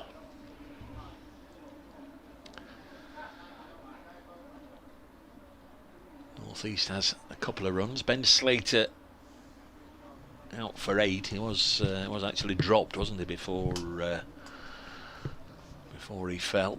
Always difficult on the first morning, as we've seen from some of the scores up and down the country. Just wonder if this is the biggest county championship match between Notts and Lancashire since 2010. Obviously, I'm looking at that from the Notts viewpoint.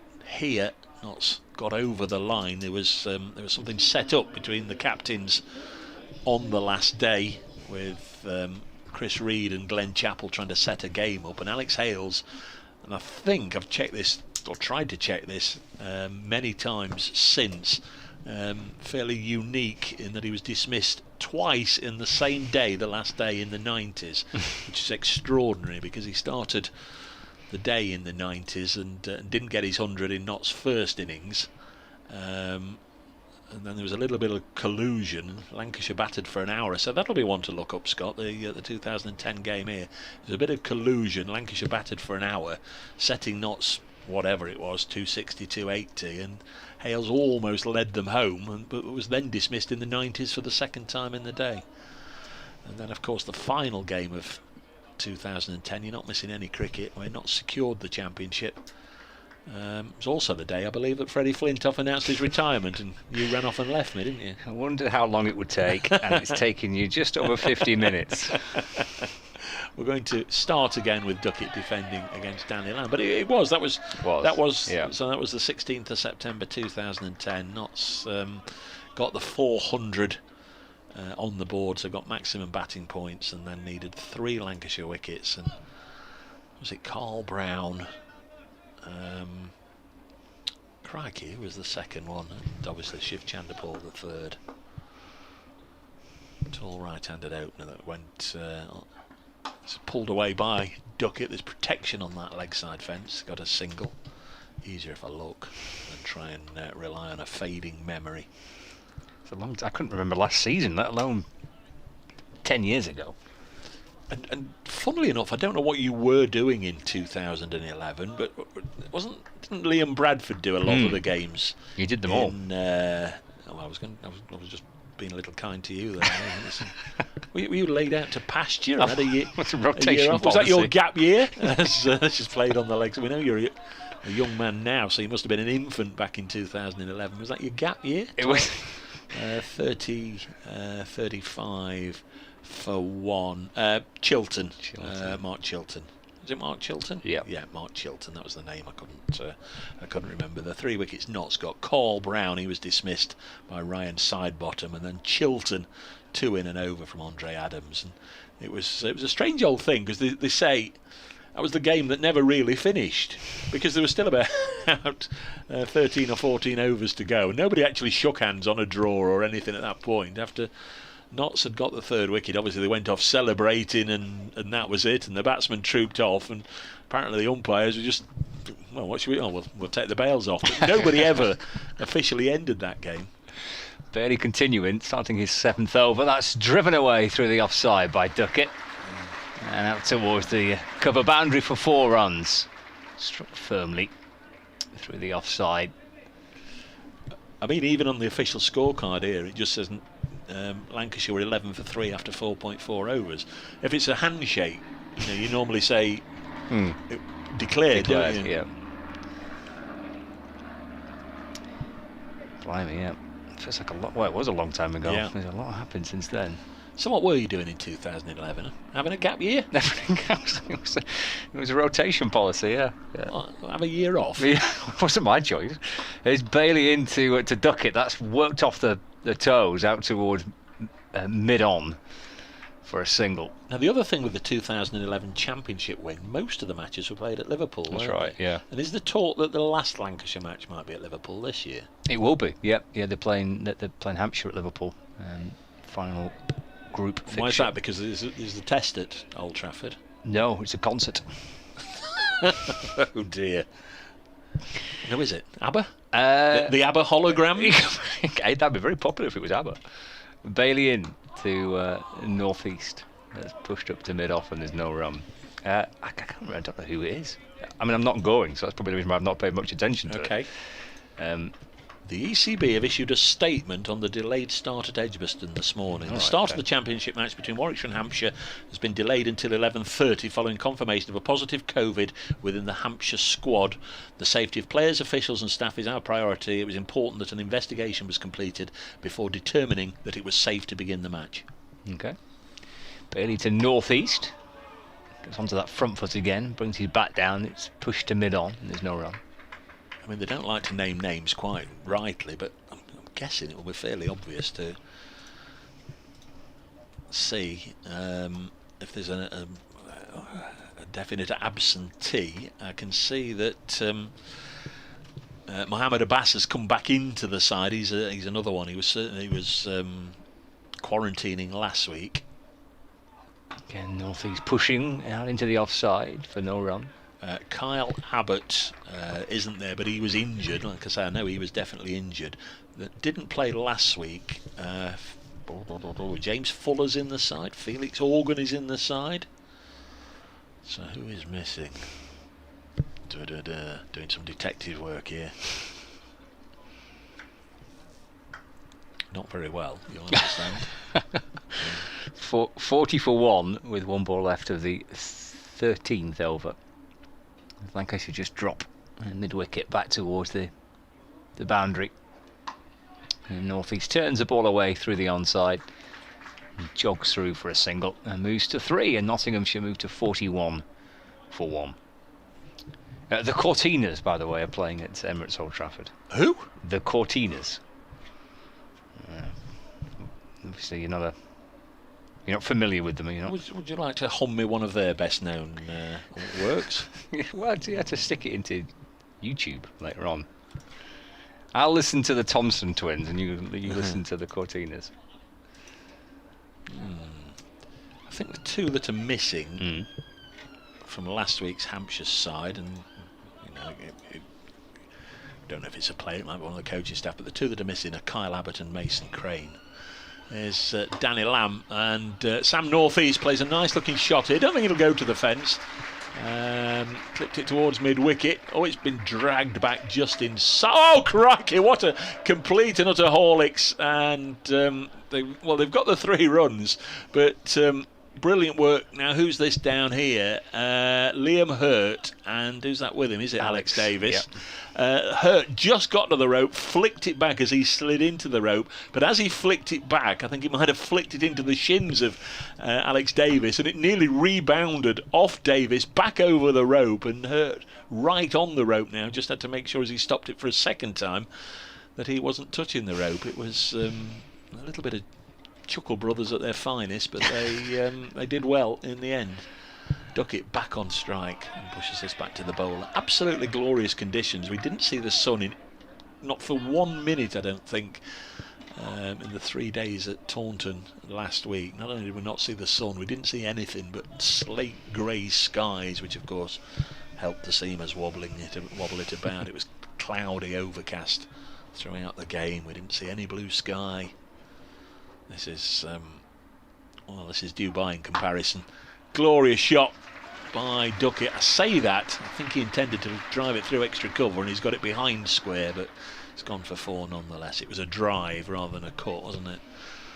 And Nottinghamshire, has it gone up? I think it must have. I think it has, yeah. 48 for 1 and 34 of them to Ben Duckett. High percentage of the runs from the busy Duckett. He does like to crack on with things.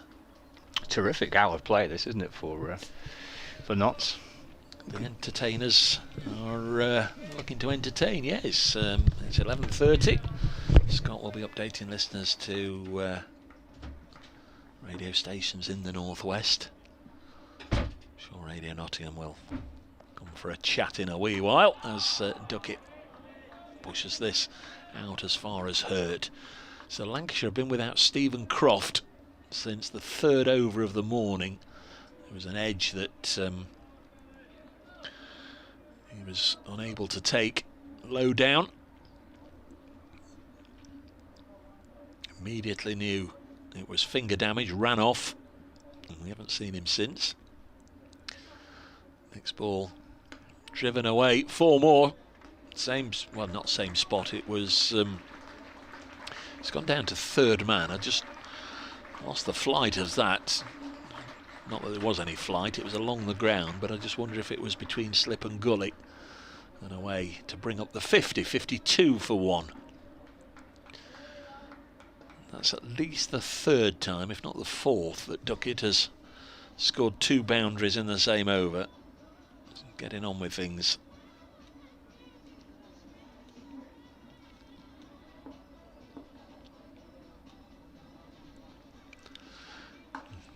This one right on the mark. They have now started at Warwickshire, and the home side won the toss. They've put Hampshire in. Hampshire won without loss.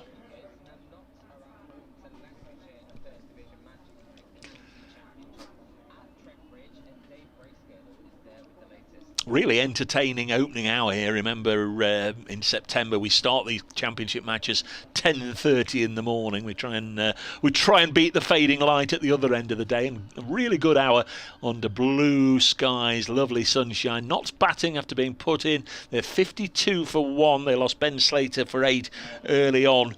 The bowling of Tom Bailey, but since then Ben Duckett and Sam Northeast have settled to their work. Duckett in particular playing his shots. He's on 34. In fact, I beg your pardon, a boundary there. He's on to 38. Sam Northeast is on 6. Bowling change here for Lancashire, who had to blow themselves right at the start of the contest when Stephen Croft went to take an edge that flew into the slip cord and clearly damaged a finger, and Croft hasn't been seen since the third over of the morning. We're now in the 15th. Nottinghamshire 52 for 1.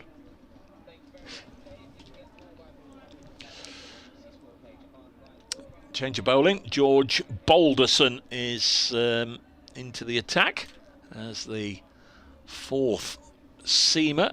We've had a little bit of Bailey and Mahmood and Danny Lamb. And now George Balderson from the pavilion end. Right arm medium pace. That's a no ball. He's had 2 blows there because he's been penalised by the umpire for overstepping, and it was drilled very firmly back at him. Might just have caused the fingers to tingle as he stopped it. A couple of runs to Notts, 54 for 1. Our umpires for this one are Nick Cook. Inside edge past the stumps by Northeast. Will it run down for 4? It will. Second time this morning, Notts have been fairly fortunate for a streaky boundary past the stumps. There was one from Duckett earlier on off Sakib Mahmood, and there's runs there for Sam Northeast, who moves on to 10. And Notts on to 58 for 1.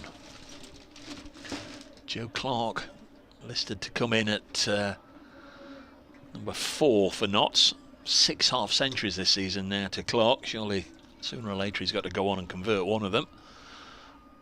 Northeast pushes this into the offside.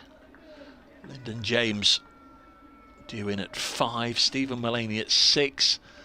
Thought Tom Moore's played nicely for his 46 last week. Very much in a supportive role because he was batting with Liam Patterson-White for much of his innings. Patterson-White was just superb as he galloped off to a maiden century. He'll bat at 8. And Brett Hutton, Luke Fletcher also got a half century. Northeast gets a single here to take the score to 59 for 1. Northeast on to 11, and Dane Patterson will bring up the rear.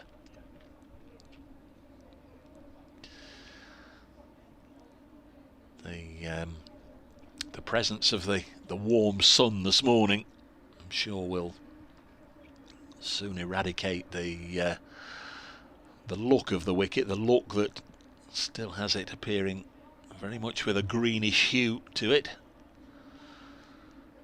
Playing almost in line, those of you that know Trent Bridge, with the Notts committee room, the committee balcony. Nobody on there this morning as Duckett, I was going to say defends, he may have even been struck by one there from Balderson that just got a little big on him.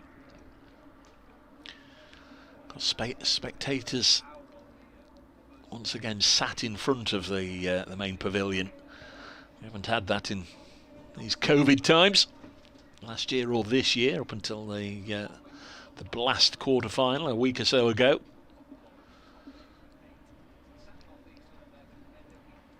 There's Balderson in again, and Duckett defends. So end of the 15th over, the first from George Balderson has come and gone. Cost 7 runs in all, with 2 of those runs the no ball, second ball of the over. Decent-ish crowd on the Radcliffe Road stand middle tier here as I look right and left. More people to my left there, right behind the arm, a really good vantage point. Probably 100 or so in the New Energy stand on the Fox Road side of the ground, 70 or 80 in the Larwood and Vose, probably 100 upstairs, 100 downstairs in the Hound Road stand, 100 or so in front of the pavilion, and I don't know, not too many in the Smith Cooper who are in the shade. Here's Danny Lamb bowling to northeast, and he blocks this one.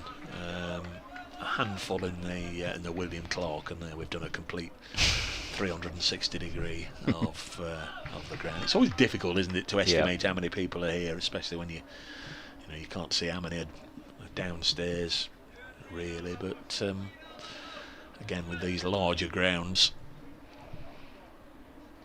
people spread all around. It's good to see as North East plays away from his body. Rare loose shot in this innings so far from Sam North East. Could so easily have nicked that. 59 for 1. Scott, as you will have heard, is back alongside, having done his latest update for the people in the northwest, the good folk up there in the northwest. Wonder if they feel this is going to be Lancashire's year to lift the county title. Really good opportunity, I think, for both these sides as North East again plays away from his body. This is a good line, isn't it, from Danny Lamb. I was a little surprised, Scott, you wouldn't have been. I was a little surprised George Balderson came on as the fourth seamer. Josh Bohannon's been doing a bit of bowling, hasn't he? We've seen him, but Balderson opens the batting and does a bit of bowling as well. Yep, he bowled quite a bit last week against Warwickshire. Next delivery, North East gets bat on this one, pushes it to extra cover, where the fielder is Matt Parkinson. And there's no run, Parkinson. In fact, no, it's Balderson in at extra cover. He does the fielding as well. Balderson 21 overs, 6 maidens for 47 in the first innings against Warwickshire, and then bowled 7 overs for 9 runs in the second innings. Didn't see Bohannon bowl at all last week. Well, he chipped in other ways, I think it's fair to say, as North East again playing into the offside, no run. Did he get 170 or so? Yep, 170, second highest score in his first class career. His third ton for Lancashire. He's second this season. He's averaging second highest score, so he's had 174. That's his best score for Lancashire. So he's got a little bit of vulnerability then when he gets into the 170s. He gets a bit of a nervous shake in the 170s. Yeah. Crikey. So a man in form, certainly. Notts will have to look out for him. North East pushes this into the offside. It's the end of the over, end of the 16th, 59 for 1. I think that was a maiden. Danny Lamb threw 4 overs, 1 maiden, none for 15. Notts will be, I'm sure, looking to repeat the blueprint from last week when they were put in by Somerset. They were 282 2 for 6 at the end of the first day. Took that up to 4-4-8 just after lunch, and then reduced Somerset to 87 for 7 by stumps on the second day. And I think the writing was on the wall. Quickly knocked over the last 3 on the third morning, stuck them in again, and managed to bowl Somerset out for a 3-day win. Always nice, a 3-day win. Very much so, especially down there. It's always a bonus. It's Balderson to duck it, just turns it off his pads out to Alex Davis, just in front of square on the leg side, and there's no run. For some reason they weren't singing that annoying, irritating little Blackbird song at the end of the game that they usually sing against Notts. I wondered why they weren't singing it last week. You'll have heard that, I'm sure, once or twice. Yeah. Yes. Do you find it annoying and grating? Well, everyone's got their own song, haven't they? Have they? Have Lancashire got a team song? Lancashire do have a team song. Do they rejoice in the face of the opposition when they're successful? I suspect that if they win this week, I think you'll probably being sung. Duck it playing a forward defensive back down the pitch, and there's no run. But do you know what it is? It's very, very complicated, and it involves lots of lyrics. And it must have taken hours to put together. Would you like to? They just sing "Run me a bar or two." Basically, the word kind of lanky on the spin for 30 seconds or something. Is at Balderson to duck it, whipped out through the onside, and then Davis fields again. There's no run. I thought every team have a song, a winning song. No, some are a little more respectful of their opposition than others. Well, quite.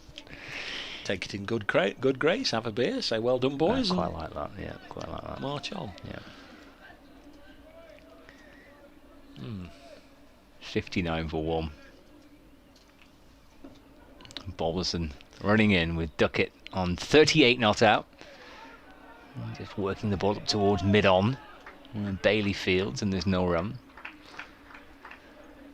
Suspect if they were to win the remaining 3 county championship games that they've got left this year, Nottinghamshire, there might be a little bit of singing done after the Yorkshire game, but certainly nothing till then. It's to the I think it's this music they use for the darts. Oh,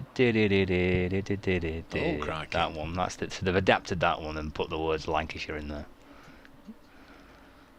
Balderson to duck it again, pushes up to mid-off, no run. Big one for the darts is the Killers, Mr. Brightside. Oh, right, yeah. Nathan Aspinall, I think, comes from Manchester. He has that as his one. Are they a Manc band? Manchester band? The Killers? It could be. Oh. I'm still with the Thompson twins in the 80s. Well, me, quite, so. yeah. Again, Balderson to duck it, and that's pushed out into the onside, and there is no run. That's the end of the over. It'll be interesting to see how many people over the next day or two do spend a fast fortune to see holograms of ABBA, though, won't it? The Killers are an American band, don't they? We've got that one wrong, haven't we? Yeah, got that round my neck. 59 for 1 after 17. That means there's 2 maidens in a row, one from Danny Lamb and one from George Balderson. You're listening to complete utter nonsense from Brace Girdle and Reed as usual. You do send me down these avenues. Yeah. It only happens when I'm on commentary with you. It's cul-de-sacs. Yeah. This isn't an act. This is me every week. Yes, I know. I'm aware. Complaining. Well, not so much complaining, but just showing how very little I know about a lot of subjects. It's a lovely day. It really is. It's a stonker. We were like you. There was nothing at Manchester last week. It was just cloud for 4 days. So this is beautiful.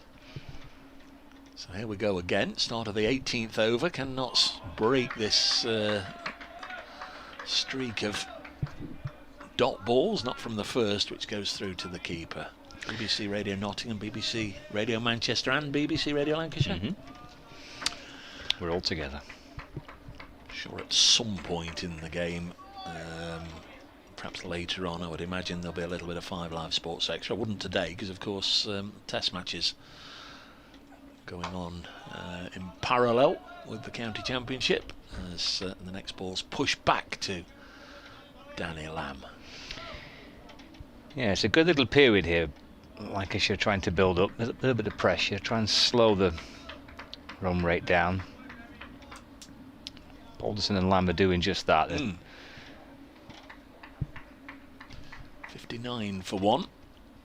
Next ball wide of the off stump goes through to the keeper. Worst case scenario, I guess, that Stephen Croft can't come back. Then it does remove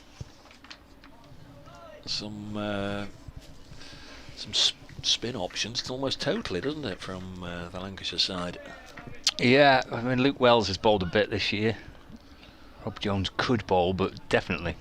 I've got a Luke Wells stat as well. I bet you have. Wide of the off stump, cut to point, and there's no run by North East. Ricky Vessels has only taken one first class wicket in this country in the county championship. I say that because he had a little bit of cricket in Zimbabwe before he came to Notts, and I think he got a first class wicket there, but his only wicket in the county championship, Ricky Vessels, when he was here, he came on in a game, as you say, deep inside the final hour of the day, I think, heading for a draw against Sussex. This goes through to the keeper, just nipped away, and George Lavelle had to do well to move to his right, taking in front of slip. He got Luke Wells caught and bowled. This will be 7-8 years ago. 59 for 1. It's not one you really want to have in your CV, is it? Caught and bowled by Ricky Vessels, who seems to be out of the game at the moment. He's been released from his contract with Worcestershire, so remains to be seen if he'll get a go somewhere else. Next ball is driven for 4 by Sam North East, and that has broken that seal on 59. The over ends with that North East boundary. He moves on to 15, 63 for 1. I wonder if Ricky might pop up somewhere like Sussex. Just they seem to be the county that's losing everybody, don't they? Yep. Although Ross Whiteley has signed for them this week. But has he gone there now? Is that okay? Yeah, it was strange that follow one or two Worcestershire supporters, and they highlighted the fact that his saying goodbye to Worcestershire statement seemed to say to pursue a totally new career, and then the next day was signing for Sussex. Sunny in Stretford, says Peter Sargent. Excellent. At last, can't even read. Rumours of a 3-day scorcher. Enjoy it, Peter. Yeah, the forecast for tomorrow and Tuesday is absolutely superb. Scorchio. It's Balderson to duck it. And just shovelled off his hip out towards mid-wicket where Davis fields, and there's no run. I presume that's Stretford, as in the Stretford end. It must be, yep. Sunny in Stretford. Happy days. A game or two back, we had somebody listening to us from Stratford, and went all on about Shakespeare and Anne Hathaway and all this, and then you idiot, and right by the Olympic Stadium in East London. Balderson over the wicket to duck it. Flick down towards fine leg. Hurt will try and get across to cut it off. He might well do. He does. And Duckett comes back for 2.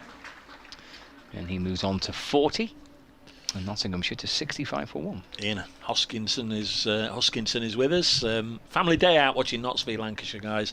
Good start from Ben Duckett and Sam North East. Enjoy your day, Ian, and the family enjoy their day. Nice to have families at the cricket. I think that was very much part of the mantra of this summer, wasn't it? Let's get families back watching. Balderson to Duckett, falls just an off stump, and he comes forward and defends. Ball's deflected back down the pitch, and there's no run. You did 1 or 2 games of the 100. I'm not going to disappear down a rabbit hole and expose you here, but you did 1 or 2 of the games. And I didn't actually go to any live, not through any boycotting reasons. I was either doing a Notts game, travelling to a Notts game, coming back from a Notts game, or doing a football match. So I didn't go to any. But, driven for 4 by Duckett through extra cover. To the right of mid-off, the left of that fielder, short extra cover, and that raced out towards the rope for 4. Yeah, clattered into the fence in front of the Larwood and Vose, but it did seem those, watched the Trent Rockets a couple of times on telly, as if there was good fun had in the stadiums, and particularly the women's game. I think it's done an awful lot for women's cricket, hasn't it? I think there's any number of young talented women cricketers that have now become a little bit of a household name across the country for exposure from that competition. Yeah, I think it's the benefits to women's cricket already is significant after 1 year of it. As Duckett just guides us down through gully and comes back for 2. Clever shot from Duckett. The other one was slashed away through extra cover, but that was which was also a good shot, and that one was a very different type of shot, but equally effective. Just a little slice down through gully for 2. 46 to him now, 71 for 1. I mean, the cricket's always going to be good, and I'm talking about men's and the women's side. It was just the damage it's done to the county game, I guess. Balderson to Duckett, who defends, and there's no run. End of his 3rd over, 71 for 1. We've had 19 overs of the Nottinghamshire first innings. You know, it's going to be a big thing for the administrators every year. We say how they're going to juggle the fixture list. That's going to be one that they're going to have a little bit of a look at. But also, I was a little sceptical that people would take to the let's call them franchises, teams, whatever. They would take to the teams and get behind them and support them. But they did. Those games I saw on TV, there were lots of replica shirts sold and caps and what have you. And I think there will be some Southern Brave fans looking forward to how they get on next year, and the Manchester, all of them as well. But I just wish they'd leave the county championship alone as Lamb starts a new over into the thigh pad of Sam North East, drops on the leg side, and they take a run. 72 for 1. We're clapping because that's the 50 partnership between Ben Duckett and Sam North East. It's come from 75 balls, North East's contribution, just the 15, Ben Duckett 32, but they've just made sure that there weren't any heavy losses at the start of this match. We are where are we? 8 minutes away from midday, so 38 minutes away from lunch. Get there ideally for Notts. Only 1 down and you've had a good morning. 2 down, it's probably an even session. 3 down, Lancashire session. So we'll have to see how that goes. Next ball worked away by Duckett for another single on the leg side. He's busy in that area. Moves on to 47 not out of a score of 73 for 1. You go along with that, three wickets for the bowling side. Yeah, I think so. Yeah. It's generally your session, isn't it? Or through an hour and a half, pretty much, of the morning session, and it's certainly been a morning so far which has been dominated by the home team. It's a really good start to the game for Nottinghamshire. They've had a bit of luck. There were a couple of edges that might have been taken. There's been a couple of inside edges past the stumps, and this is perhaps should stop talking about he seemed to push at that one, didn't he, Sam North East? Went at that one, didn't get anything on it. No sign of Stephen Croft back on the field, so that's a little bit concerning, but of course, as we all know, if you're going to try and get across Nottingham to get somebody x-rayed, there might absolutely be nothing in it. Might just have been taken away for an x-ray, be on his way back with nothing more than a badly bruised finger. 73 for 1, but we'll await the medical bulletin, because amongst the many things I'm not a specialist in is medical matters.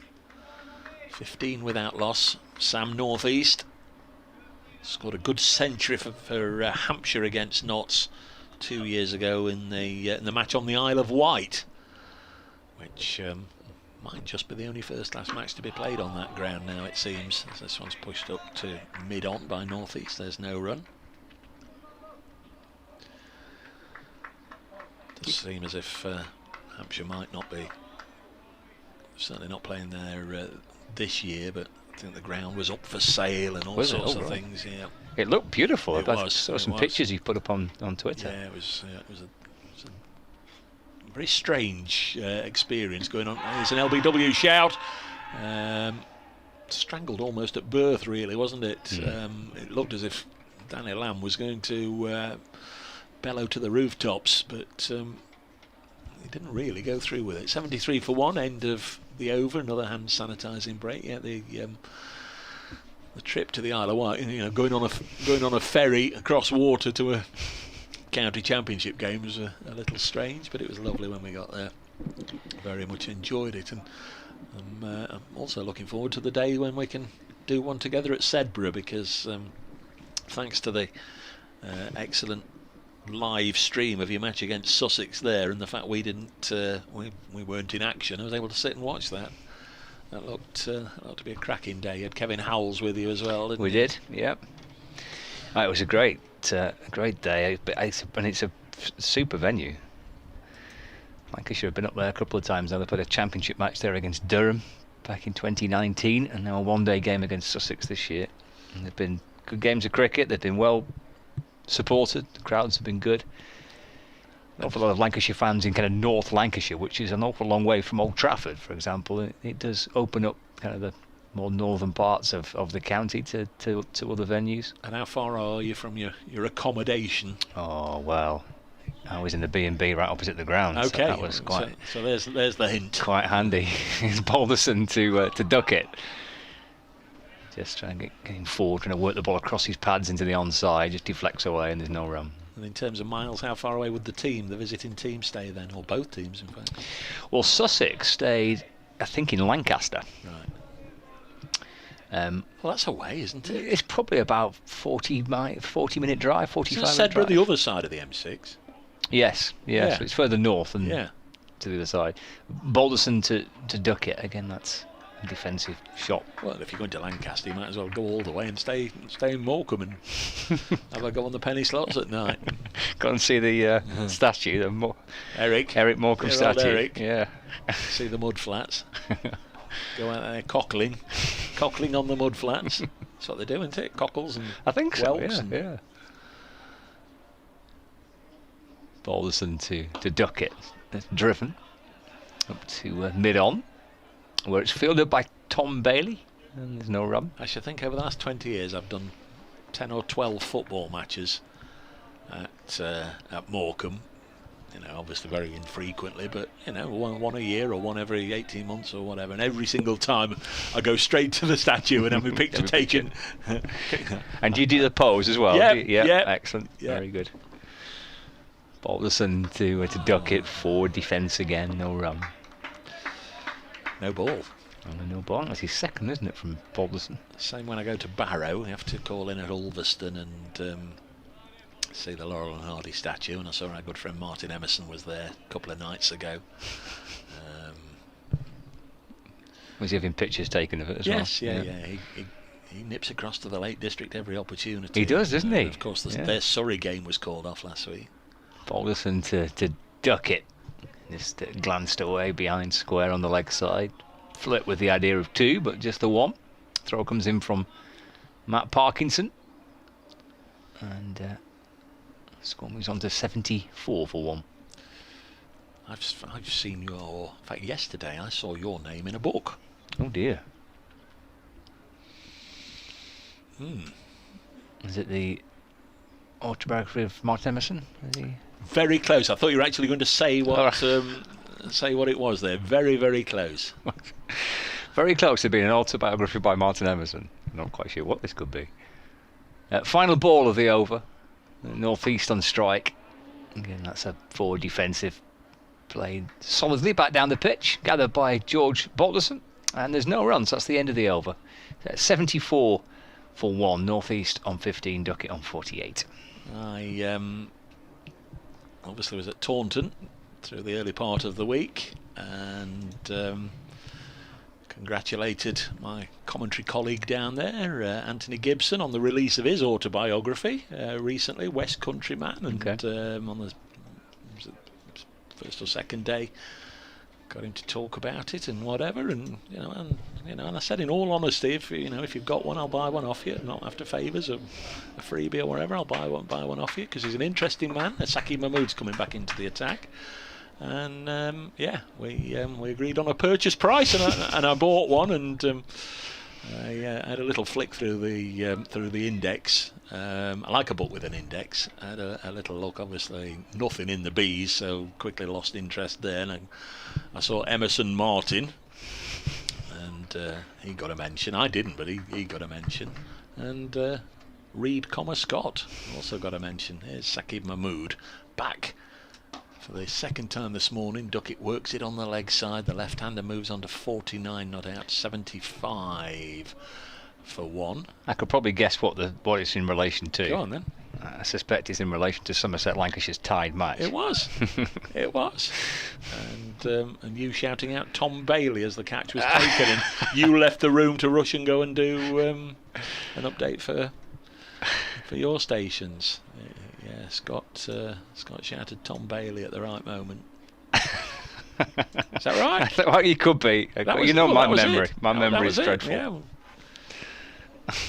I'll try and negotiate and buy a copy off myself. Not done a tie.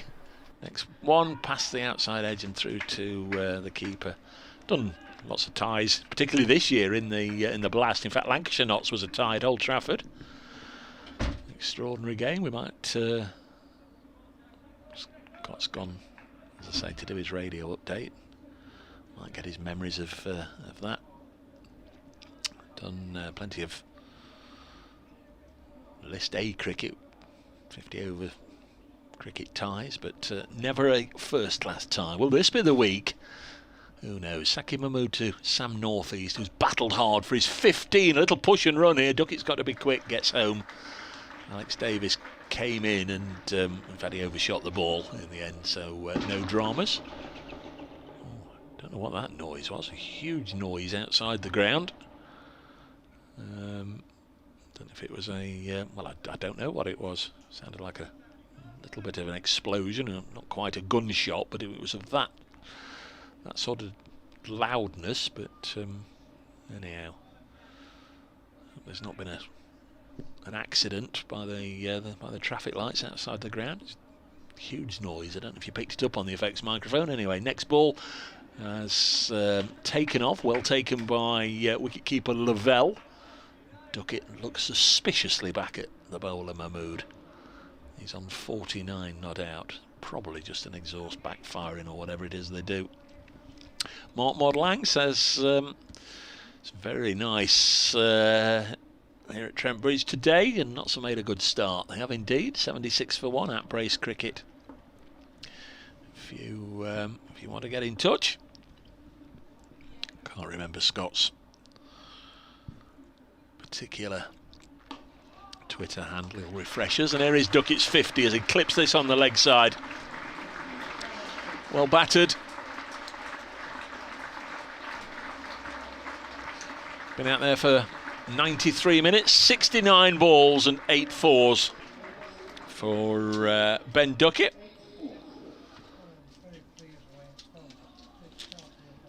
That is his third. The third time he's passed 50, as well as the century, so fourth time in the championship. There's an update for Radio Nottingham. North East clips it on the leg, sir. And you come to me just as the noise dies down for Ben Duckett's 50. He's played beautifully this morning. 69 balls, 8 fours in Duckett's half century. He opened the batting with Ben Slater. Only made 8 this morning. He had been put down, a sharp nick into the slip cordon before his next nick was fatal. The wicketkeeper, George Lavelle, taking the catch. At that stage, Notts were 22 for 1. This pair, North East, on his home debut, Sam North East and Ben Duckett have added 55 for the second wicket. Notts in glorious sunshine, 77 for 1.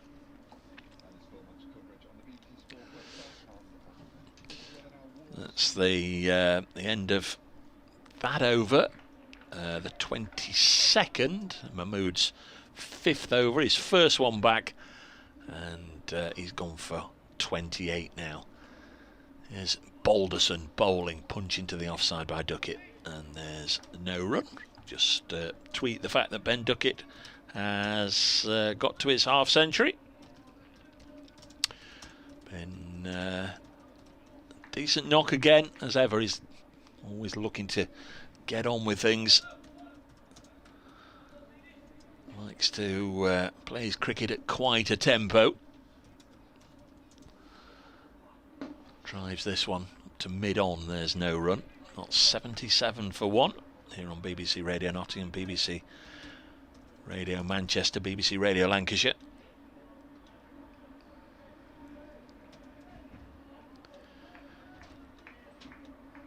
Balderson now into his 5th over. Bowled one maiden, none for 16. Round the wicket he comes from the pavilion end. Duckett drops it on the leg side, an easy single taken. So now moves on to 51, 78 for 1. Brings North East back onto strike. Scott back alongside me, just talking about ties as you left, and that extraordinary tie in the last game at Old Trafford this year. I think it's fair to say that Notts was second best for quite some time, and of the 3 ties they had this year, that's the one where they really got out of jail. Next ball is driven crisply by North East up to mid-on, and there's no run. I think it pretty much the entirety of the Lancashire run chase, it very much looked as if Lancashire were home and hosed and going to get the 2 points. Yeah, they had a great start, didn't they? 173 was the target to win, and Keaton Jennings made 88, Finn Allen made 60, and they looked well on course. Yeah, wasn't Keaton Jennings out to the last ball? Next one is kept out by North East. That's the best you can say for it. It was nice and full, and he digs it out onto the leg side. I think he had to come back for 2 for the winning run, but Stephen Mullaney had the ball in his hand, and it was into the gloves of Tom Moore's, and really Keaton, he just had to come back just in case it was a wild throw or fumbled by the keeper, and neither of those things happened. Notts very much got out of jail. 78 for 1, and again North East plays it on the leg side. That's the end of the 23rd over. We've switched ends here in the commentary box. Scott is now on the Ratcliffe Road end. It will be Saqib Mahmood to continue. In a sense, he's been the pick of the bowlers, in that he's made them all with his extra pace just be a little hurried this morning, but he's come off the bat as well. He's gone for 28 runs from his 5 overs. Yes, it was an opening burst, wasn't it, from Mahmood from the Ratcliffe Road end. Coming back into the attack, Lancashire have used Bailey for 7 overs, 1 for 12. Lamb 6 overs for 20. Balderson 5 overs for 17. So Mahmood wicketless so far, about to start his 6th over. Picked up 4 for 77 in the first innings last week against Warwickshire, and 1 for 28 in the second innings. How many overs for his 77 then, as you're looking at the card? 28.1. Oh, right, yeah, that's not too bad. Here's Mahmood, right arm over the wicket bowls. That's flicked by Duckett out towards square leg. There is a Lancashire fielder, George Balderson. So Duckett moves up to 52, Nottinghamshire to 79 for 1. Gloucestershire have had a poor morning at Chelmsford, 66 for 7 against Essex, and they're pretty much the same at Canterbury for the visitors there. Worcestershire, who are 54 for 6. If you've got tickets for days 4 for either of those games, should already be planning to make alternative arrangements. Yeah, there's been quite a lot of wickets falling in the county championship. Not here though, as Mahmood's in and bowling. That's a sharp delivery that bursts through into the gloves and out of the gloves of George Lavelle. Blimey, try and play that one. In the other 2 elite group games, I'm going to stick with that. I like that. The elite group at Scarborough by the seaside, James Hildreth out for 24. Somerset 68 for 3 against Yorkshire, and obviously you may have heard us earlier on talking about the delayed start at Edgbaston. Hampshire now 24 for 1. They didn't start till 11:30 in that one. And here's Mahmood again. That was an absolutely exploding delivery from the last one from Mahmood, and this time North East defends a fuller ball to mid-on. There's no run. That last delivery from Mahmood was an absolute belter. Yeah, he's got that extra bit of play, bit of pace, and that will always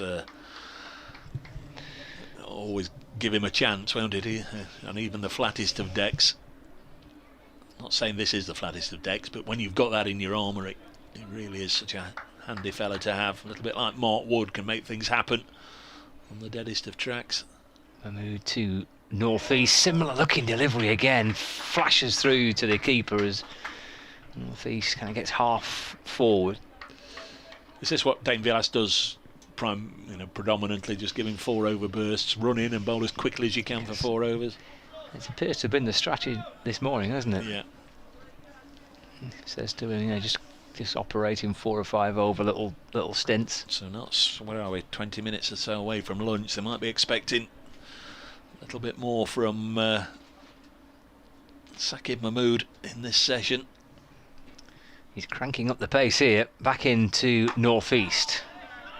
It's defended up to mid-on, and there's no run. Well, it sounds daft, but as a batsman, I guess you sort of respect that. You know you really are in a battle, and it means you have got to be switched on. You have got to be absolutely 100% on your own game. Whereas, sometimes, a lesser bowler, you can suddenly find yourself out because you've taken it a little easy against somebody that you thought you'd already mastered. But I don't think you ever really feel you're going to master Saqib Mahmood with that extra pace. And these are two high-class operators, aren't they? Northeast getting runs down to third man won't improve the mood of the Lancashire bowler. Disappearing between third slip and gully down towards the boundary for 4, and Mahmood stands there, hands on the hips. I'm not surprised. He's bowled in that over to absolute jaffers to the batsman, and has not found the edge of 2 unplayable deliveries, really. He's unlucky, Mahmood, today. He's still wicketless. Nottinghamshire 83 for 1. Yes, I'm pretty sure Nottinghamshire listeners will be delighted that he doesn't play for Lancashire with me commentating on him, because I have to just keep finding puns about my mood and your mood and his mood. Yeah. But you're right, his mood won't have been enhanced by that boundary. I thought it was nicely played actually by Sam Northeast. That certainly wasn't an edge. He just ran it down nicely. Here's Balderson, who's bowled well. And now fields nicely off his own bowling as Duckett drives it back to him on the bounce. You can see why England in particular get excited by Mahmood. He's in and around pretty much all 3 England teams now. He was in the squad for the Test match at Headingley, didn't get picked in the end, but he's played obviously T20 and one-day cricket. But when you've got that type of pace. Next ball from Balderson. Duckett clips it away to mid-wicket. Chris Wokes has taken 2 wickets in 3 balls to dismiss Jadeja for 17 and Rahane without scoring, both LBWs. So India 298 for 5 in the Oval Test match. That is a lead of 199 over England. Virat Kohli 48 not out. Sorry, 40 not out. Sun on my screen is the excuse. So 83 for 1 here. And Duckett tries to work that one away. There's a "how was that" from the bowler, which very often don't bring the positive response you might be looking for. How was that? Can't really remember seeing at this level of cricket anyway a decision going in the bowler's favour where just the bowler goes "how was that" and nobody else appeals. 83 for 1. Next ball just run down with soft hands by Duckett towards third man. There'll only be a couple though. He's certainly not got enough pace on the ball to take it all the way to the fence. 85 for 1. So Notts have been fairly free scoring this morning. They've still got a quarter of an hour left. If they can go along at a run a minute for the next quarter of an hour, they'll have 3 figures by lunch, and if they're only 1 down, I think they'll be very, very pleased with that. It's Balderson bowling. Duckett pushes it into the offside, and there's no run. Yeah, they'll be thrilled with how the morning session's gone so far. Just that 1 wicket. Ben Slater for 8. These 2 have batted well. They've faced some good bowling. Mahmood, as we touched on, has been a little unlucky. So it's been a test for these 2, but they've got through it so far. Balderson in again and bowled nicely. He's keeping Ben Duckett quiet, relatively speaking. Balderson 6 overs, 1 maiden, none for 19. You wouldn't necessarily say he's running this morning and looked as if he's going to run through Notts with a quick fifer, but he's done a good job there. He's kept them nice and honest, and wouldn't be the biggest surprise in the world if he is allowed to continue, if he just finds the edge and gets one. But just wonder whether they might just rotate him now in the last few minutes of the session. But of course, if they take him off, who are they going to bring on? Would you give Tom Bailey perhaps a couple overs more? Back to Bailey, yeah. 7 overs, 1 for 12, Bailey. Lamb's bowled 6 overs for 20. We're going to see this spell from Mahmood continuing, which has been brilliant to watch. Mahmood to northeast in the last over was fascinating. 3 slips and a gully. Here comes Saqib Mahmood. Ball's full and it's clipped away into the onside. Liam hurt at mid-wicket fields and there's no run. 3 slips, gully, point, mid-off, mid-on, mid-wicket, and fine leg below the scoreboard. In fact, in the shadow of the scoreboard. It towers up above Tom Bailey on that fine leg boundary. No James Anderson, of course, on England duty. No Stuart Broad either for Notts, but Anderson has enjoyed playing here, obviously, over the years. Mahmood over the wicket, and northeast looking to drive through extra cover, but the ball just squirts out towards square leg. He's through for 1. He might be relieved just to have a moment at the non-striker's end.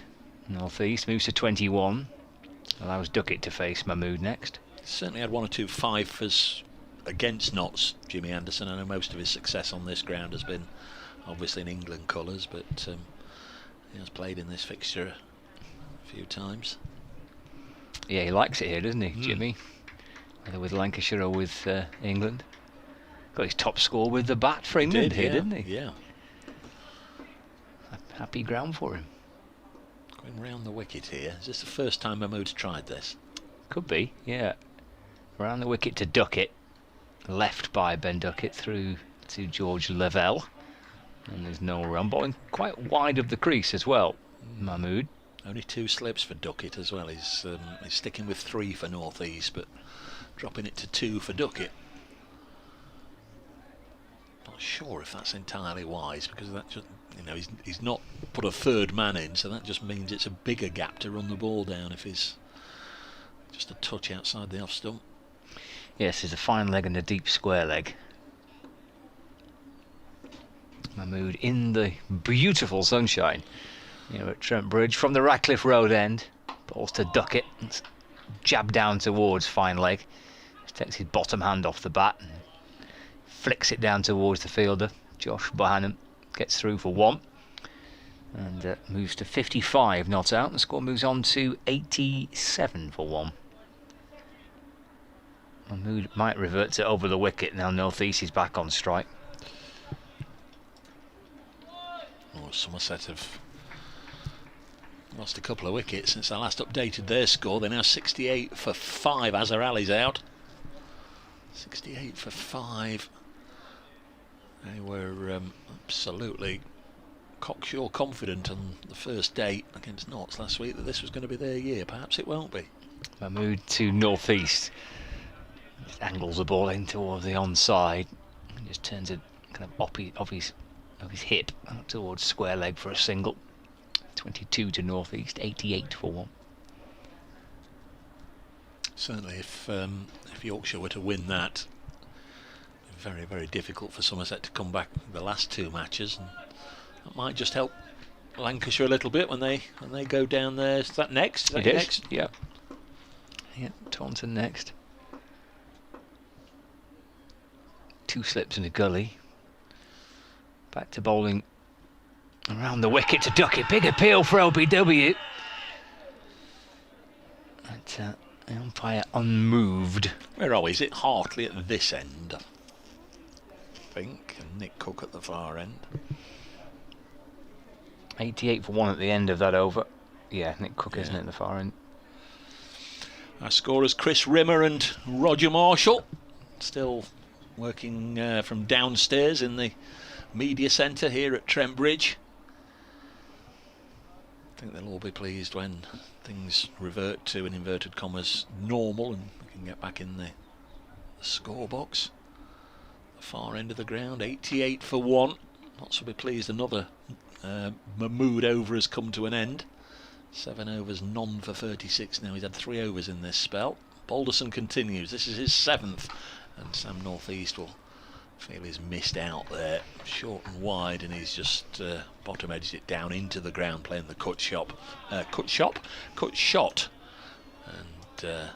Liam Hurt does the fielding, and if Liam Hurt says it's Friday, it's Friday. He's a big fella, isn't he, Liam Hurt? Stood next to him once on the outfield here, and crikey. Not played much this year for Lancashire. I don't think he's... This one's gone through to north-east. Bowler thinks he heard a faint nick. We had him in the last over, remember, George Balderson turning round to the umpire saying, how was that? This time he actually appealed, but he was on his own for a caught behind. Yeah, I don't think Hurt's played in the county championship this year for Lancashire. He'd have played in some of the 50 over one-day cup games. Tom Banton out first ball at Scarborough. He had a shocker last week against Notts, 68 for 6. Next ball is driven up to mid-off, and there's no run. So Banton's playing. I'll have a little look at that. Anthony was sure either Banton or Lammonby would be dropped out to make way for Azhar Ali, but they're both obviously playing in that match. I wonder if it's Steve Davis, the keeper, and maybe Banton's got the glove. No, Davis is playing. Goldsworthy's not playing for Somerset. Next ball's pushed into the offside here. 88 for 1. Ben Green playing as well for Somerset.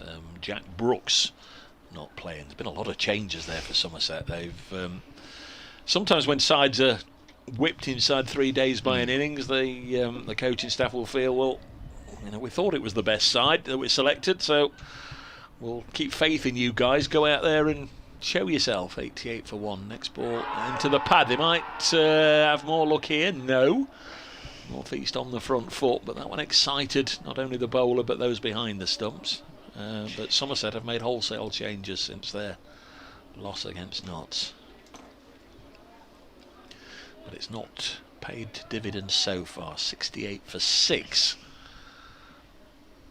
But beautiful Scarborough. There'll be a good crowd in there, and the Yorkies will be absolutely buzzing. Well, they will, won't they? They will, no doubt about it. Next ball, North East pushes it back to the bowler. Played a couple of games for Yorkshire.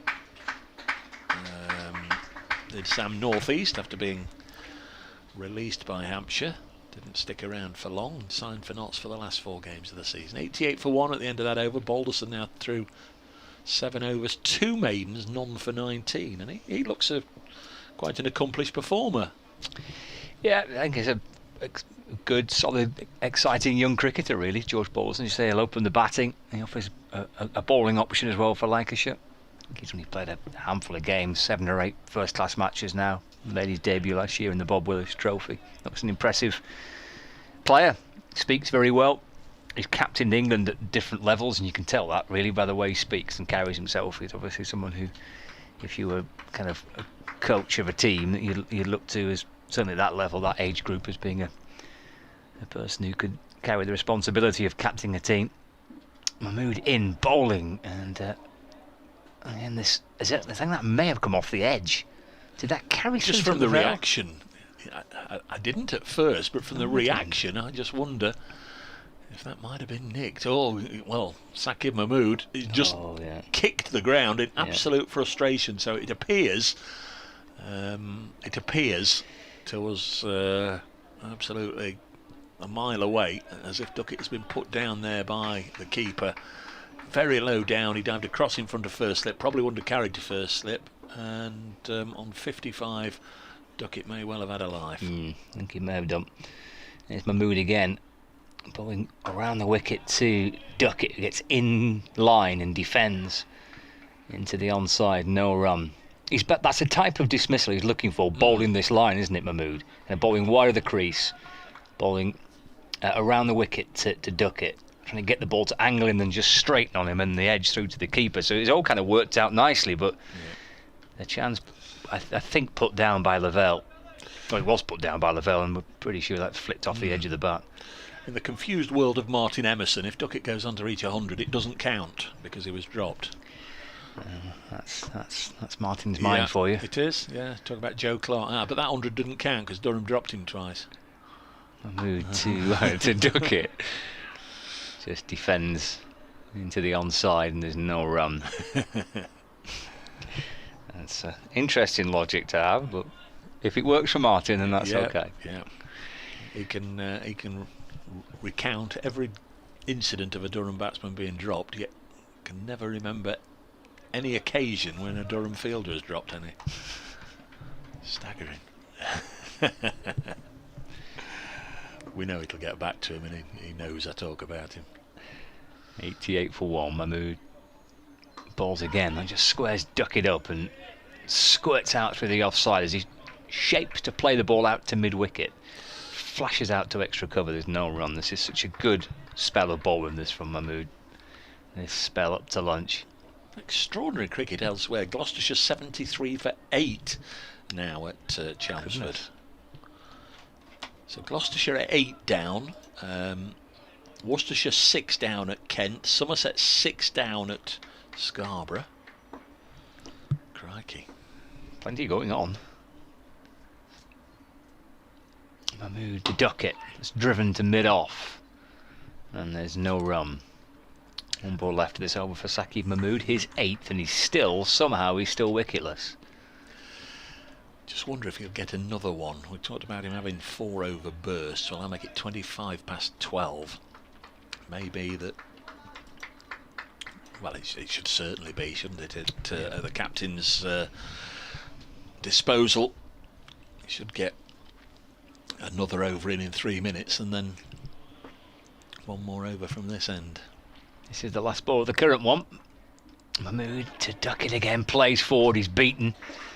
It zips through to Lavelle, and Saqib Mahmood finishes off another over in which he's not picked up a wicket, but he could easily have done so, and in truth probably should have done so as well. 88 for 1, Duckett 55, North East on 22. A penny for the thoughts of Saqib Mahmood. Yeah, and yes, he's got gloves on, and yes, he's a wicket keeper of some outstanding quality, but feel a little bit for the keeper, because it's difficult for the batsman facing somebody of Saqib Mahmood's pace, but it also is for the keeper because it's deviating this way and that, and especially if it just kisses the edge. It's a difficult one. 88 for 1 as Sam North East will get a single from the start of Balderson's 8th over. 89 for 1. North East just going under the shadow a little bit here of Ben Duckett. He's on 23 out of this partnership of 67. Yes, and I think you factor into the situation with George Lavelle that this is just his 3rd first-class match, and he's I don't know him obviously, but I wouldn't have thought he'd want us making any excuses for him. He knows he's got the gloves on, and it was an edge, and all keepers say, yeah, we should have taken it. As Duckett eases this into the offside for 4. That was the most accomplished shot we've seen for a while, because both batsmen have been under a fair amount of pressure from each end. It was a lovely looking push by Duckett into the offside, so Notts are into the 90s in this session. 93 for 1. There's potentially, if we don't have a wicket, there's potentially 10 balls left in the session. 93 for 1. That's assuming that this over will be concluded. It's 28 minutes past. Maybe whichever watch they're going on, the umpires will say that's it. This one's pushed into the offside. There's no run. Saw Johnny Bairstow in the Test match, was it yesterday or the day before when I was watching, when he was batting? Must have been the day before. Very skillfully made sure that the Indians were only going to have one more over in the last 3 or 4 minutes of the session. We had the bootlace undone, we had the fresh guard, we had somebody, a non-existent person, moving behind the sight screen, as this one defended by Duckett. We had a mid-wicket chat with the other batsman, and you really have to admire how Johnny Bairstow made sure him and his partner were only going to face one more ball from the Indians rather than 2. And then once it had reached the allotted lunch time, 1 o'clock, Virat Kohli then decided to hold things up and make him wait whilst he had a chat with his bowler and moved all the fielders around. Good fun. Duckett punches this to wideish mid-off, no run. So 93 for 1. Maybe that we'll go off. We'll have to see. Not sure what that is in the sky. It looks like, oh, it's a balloon that's escaped. A helium balloon about to blow over the ground with 4 above it. So a little boy or a little girl, no doubt in tears. Their birthday surprise, their birthday treat just ruined. This is pushed back to the bowler. And I think we are going to get one more over, but yeah, it's off towards the stars. That helium balloon with a large number 4 above it, high above the ground. Oh dear, oh dear, oh dear. Definitely tears. Not too far away. So there will be one more over. It will be Saqib Mahmood, 93 for 1. This will be the 30th over of a very enjoyable session. It's been good cricket. I'm not saying that because Notts are 93 for 1. It's been good cricket. It's been really top-notch, quick bowling from Saqib Mahmood, who did manage to bowl a maiden last time out. Can he dislodge North East here in the dying embers of this session? First ball successfully negotiated. The East Midlands Derby, Leicestershire 87 for 1 at Derby, Glamorgan 84 for 6 at Durham, Gloucestershire 76 for 8 at Essex, Worcestershire 91 for 6 at Kent, Surrey 61 for 4 at Northants, Hampshire 44 for 2 now at Edgbaston, and in the Test match India 305 for 5, leading England by 206. So there you are going into lunch. Next ball blocked by North East. Got a bit of Elvis Presley in my ears before BBC Radio Nottingham come for a lunchtime update and chat. Remember the timing, so we're going off at 12:30, so we'll restart at 1:10 back in the usual places and on the live stream. I'm sure there are links on the Lancashire website as well, of course, on the Nottinghamshire County Cricket Club website, where you just click on and you'll be able to look at the pictures when we come back at 1:10. Saqib Mahmood bowling again. North East gets behind this. In fact, he's pushed this through mid-off for certainly a couple of runs. Might come back for 3. Can't now see the rope down below us. In fact, it has gone for 4. So Notts on to 97 for 1. Nice looking shot.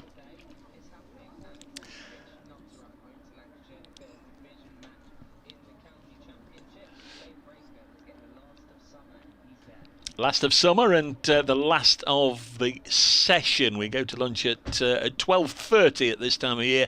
There are 3 balls left in the session, and Nottinghamshire, provided they don't lose a wicket, and I'm tempting fate there, will have enjoyed this session with Saqib Mahmood just bowling to Sam North East. That's defended into the gully region. So 2 balls left in the session. 97 for 1. Lancashire won the toss this morning, asked Notts to bat first. They got rid of Ben Slater early on for 8, but not before Slater had earlier nicked one into the slip cord, and it caught the finger end of Stephen Croft. That was just in the 3rd over. Croft left the field and we haven't seen him since, so some sort of finger damage. We've seen quick bowling from the England bowler Saqib Mahmood. So far he's wicketless, and again I say that with trepidation because he's about to bowl to Sam North East as this session comes to an end with Notts on 97 for 1. There is 1 ball left actually, so we've really tempted fate there. Something wrong with the bails here because I don't know if that's for good luck or what, but they've just swapped the bails over. Why would you? Why? I don't know. 1 ball left anyway. It was Balderson who came in from mid-off, and maybe from his angle saw that the bails were a little askew. So we've given you all the scores elsewhere. We've summed up what's happened here, and Saqib Mahmood to Sam North East defends. So North East 27 not out. Ben Duckett will have enjoyed his morning's work. He's 59 not out. Saqib Mahmood 9 overs, none for 40. Very much enjoyed watching him bowl live in the flesh. Again, Notts going along at more than 3 and over. 30 overs in the session. 97 for 1. A reminder, we'll be back at 1:10, but before we leave, just any thoughts on the session, Scott? What you've seen this morning? Yeah, well battered Ben Duckett and Sam North East, and I think well bowled Saqib Mahmood. I think he's unlucky not to have picked up a wicket. I thought that last spell heading up to lunch was a really really top quality spell of bowling from Mahmood. But yeah, nicely battered, Duckett, north and northeast. Good session for Notts. There we are then. Scott Reed, myself, Dave Bracegirdle. We'll be back with you, as I say, 40-minute lunch. September timings now, folks. So 1:10. We'll invite you to join us then.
Well, hello everybody, welcome back to Trent Bridge in ample time for the afternoon session here between Nottinghamshire and Lancashire.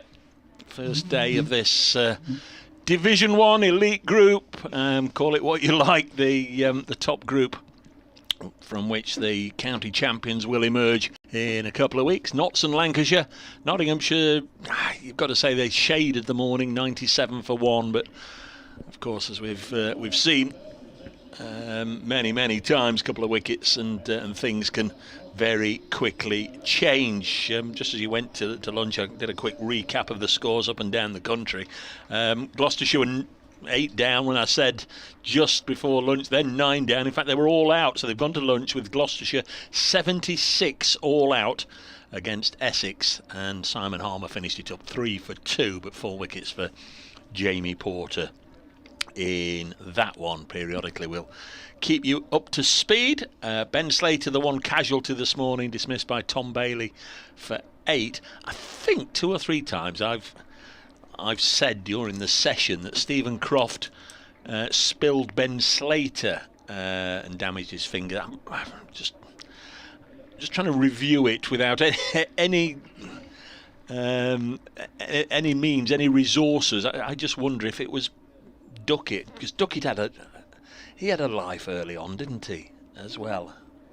I can't recall, but having said Slater, I'm not entirely sure. I think it's going to be Danny Lamb to get us underway. Either way, we've not seen Croft, have we, No. since then? I can't see him now. No.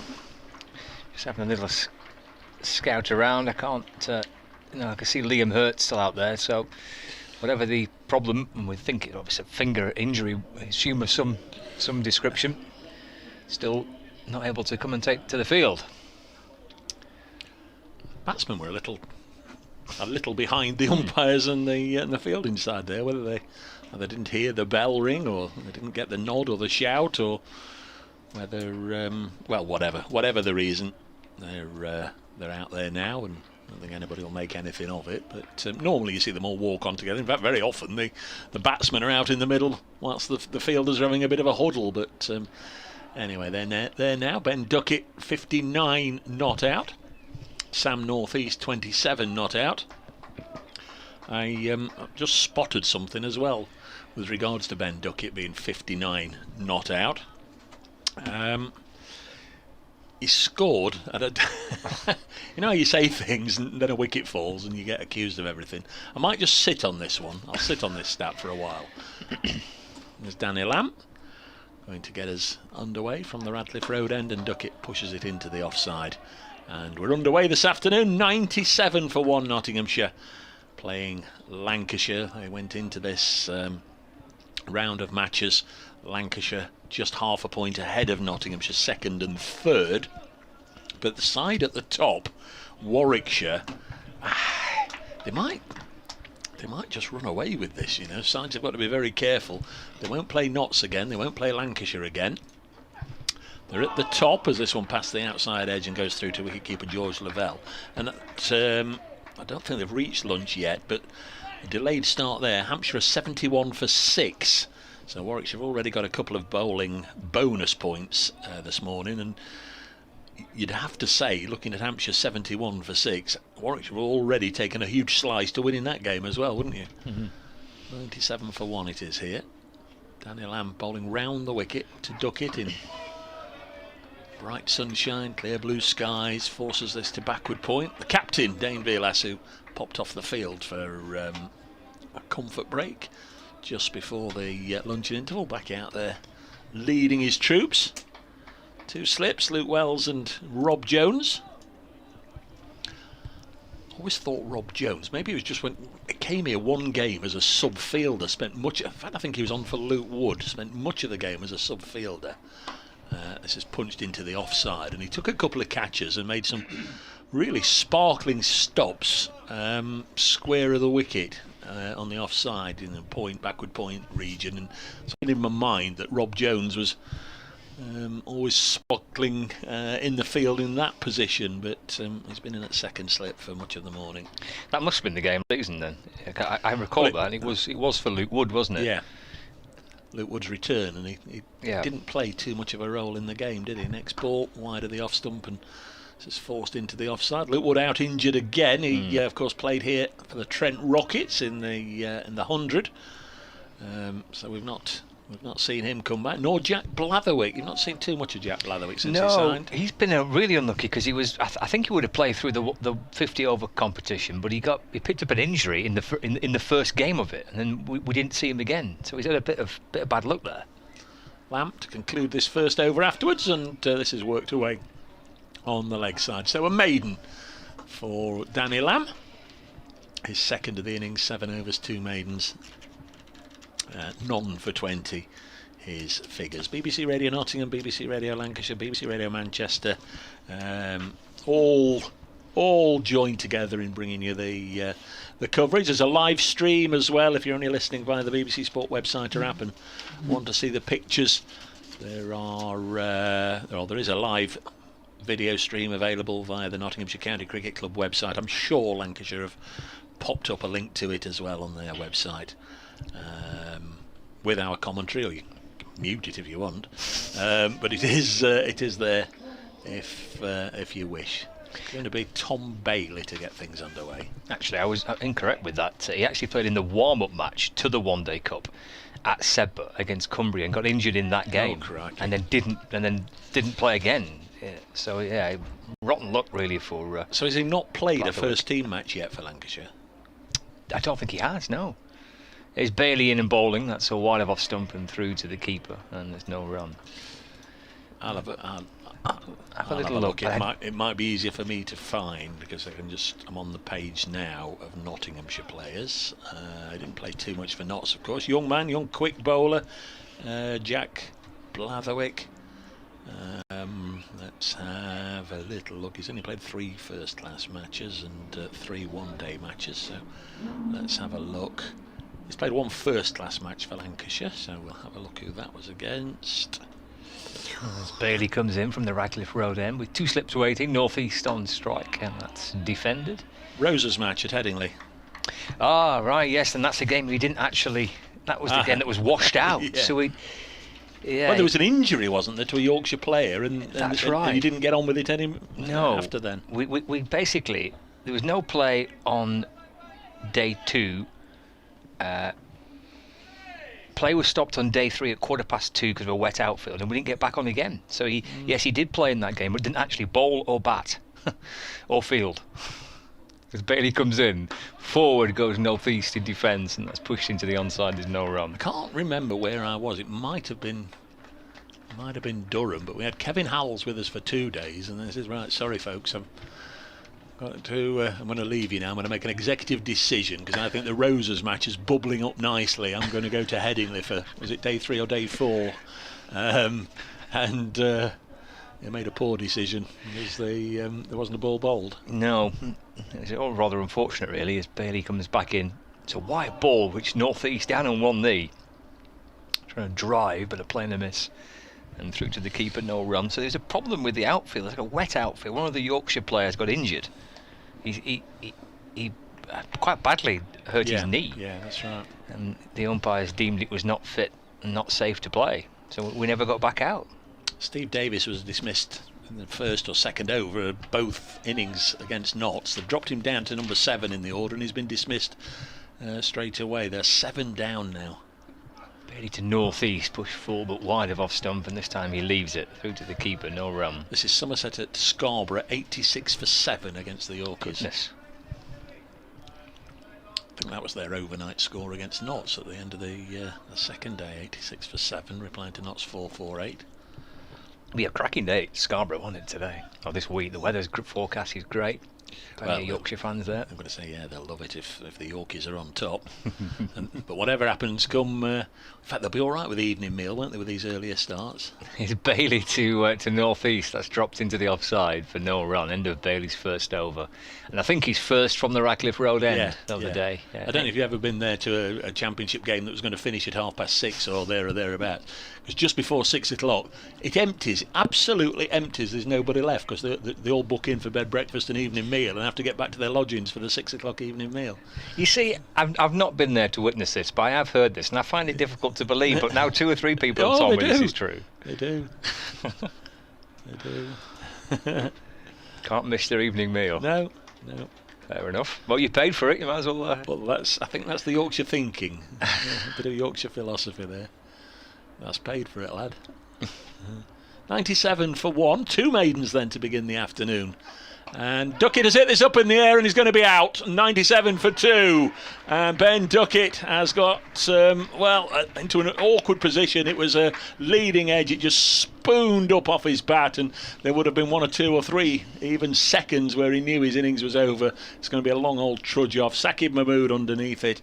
And a wicket for Danny Lamb. Duckett out for 59. The first meaningful action of the afternoon session is a blow struck by Lancashire. Danny Lamb getting the wicket. Duckett faced exactly 100 balls and at 9 fours was nicely set, and that's an important blow that's been struck there by Lancashire. It is, yeah. That's just for their own kind of belief. They would have wanted to have got in and got an early wicket or 2 in the afternoon session. It was hard going in the morning for Lancashire. That could have a little bit unlucky not to have picked up more, but just for their own kind of self-confidence and belief that they can take wickets and have a good session. They needed one nice and early, and they've got one with Ben Duckett. A very unusual dismissal, really. The way he was kind of limping. I thought at first he kind of injured himself. But, looks like he's walked off okay. Yeah. But there's a bizarre looking shot, and he's scooped up to Mahmood, who had all the time in the world to take the catch. So what I was going to say, I might as well have said it anyway, because I couldn't have been accused of jinxing the wicket. Here at Trent Bridge, back in May against Essex, Ben Duckett played his 100th first-class game, dismissed for 0. Since then, here, Worcestershire 177 not out. Derbyshire, he was 69 not out when he was retired by the ECB to go off and join up. You remember England selected an ODI squad, and then they had to select another one. Yeah. So Duckett was whisked away 69 not out in this game, and then at lunch he was 59 not out. So I'd got this nice little stat. He was 305 not out, and I thought, no, I won't say that. We'll see how many he can get, and we'll say it when he's out. Well, we can say it now he's out. I didn't jinx him. 97 for 2, but 305 since being dismissed here in May against Essex. It's a pretty decent run of form, isn't it? At Trent Bridge for him. Here is Lamb then. The new man is Joe Clark, who has scored plentiful runs against Lancashire in the past. Lets his first ball go through to the wicket-keeper. It was a sparkling century he got in that Royal London match back in 2019. On debut for Notts. Only the second man. Brian Bolus the first way back in 1963 to score a century in his first one-day match for Notts, and it was equalled this year by Asiba Mead. And Duckett's, I beg your pardon, Clark is away with a 4, very deliberately fending it off as it rose outside his off stump, just ran it away to third man. Joe Clark then at the crease in his 3rd season with Notts, approaching 5,500 first-class runs, 17 centuries at just under 38 apiece. Best is a score of 194 from his Worcestershire days against Lancashire. 3 first-class matches, best of 57. That was in the Bob Willis Trophy last year. I thought he'd done rather better than that against Lancashire. He did get that 100, as I say, in the Royal London on this ground. The 100 brought up as well by that boundary, 101 for 2. Lamb bowls, and that would have been a nice double for Danny Lamb if he could have seen them both off, and it was a lovely delivery. Clark fended at that one, got nothing on it as it goes through to Lavelle. 101 for 2. North East has 27. So Joe Clark in at 4, Lyndon James will be 5, then Stephen Mullaney against his old county. First county. Clark can't get this away, gets lodged in his clothing somewhere and drops down at the side of him. Mulaney's never had a century against Lancashire. 82, his highest score. I think that's one that he would have liked to have remedied. He's played 11 first-class matches against Lancashire since moving to Notts. I think he's past the age of the number of times where he wouldn't be allowed to celebrate it against his former club. This goes through to the keeper. What do you make of that? Football, respect for the old fans who used to like me, I won't celebrate. 101 for 2 at the end of the over. Lamb 8 overs, 1 for 24. Yeah, I think it'd be unusual if Stephen Mulaney got a ton in this match and didn't celebrate. My money would be on him enjoying the moment. Don't know what's happening at Chelmsford today. Gloucestershire 76 all out. Nick Brown has gone straight away. Essex are 11 for 1 in reply. Goodness.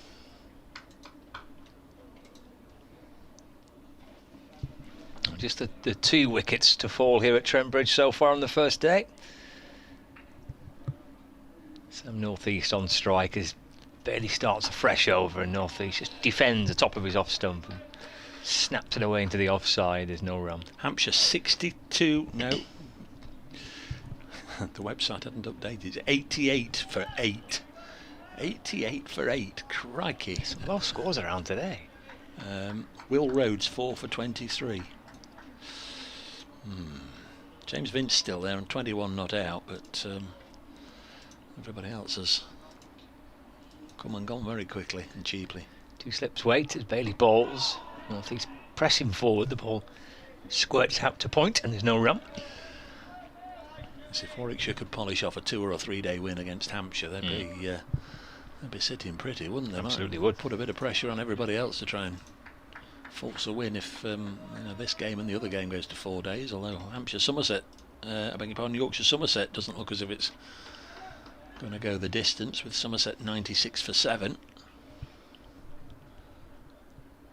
There's Bailey from the Radcliffe Road end with a wicket to North East. That's just clipped out towards the onside. Liam Hurt comes around from square leg to mid wicket to field. No run.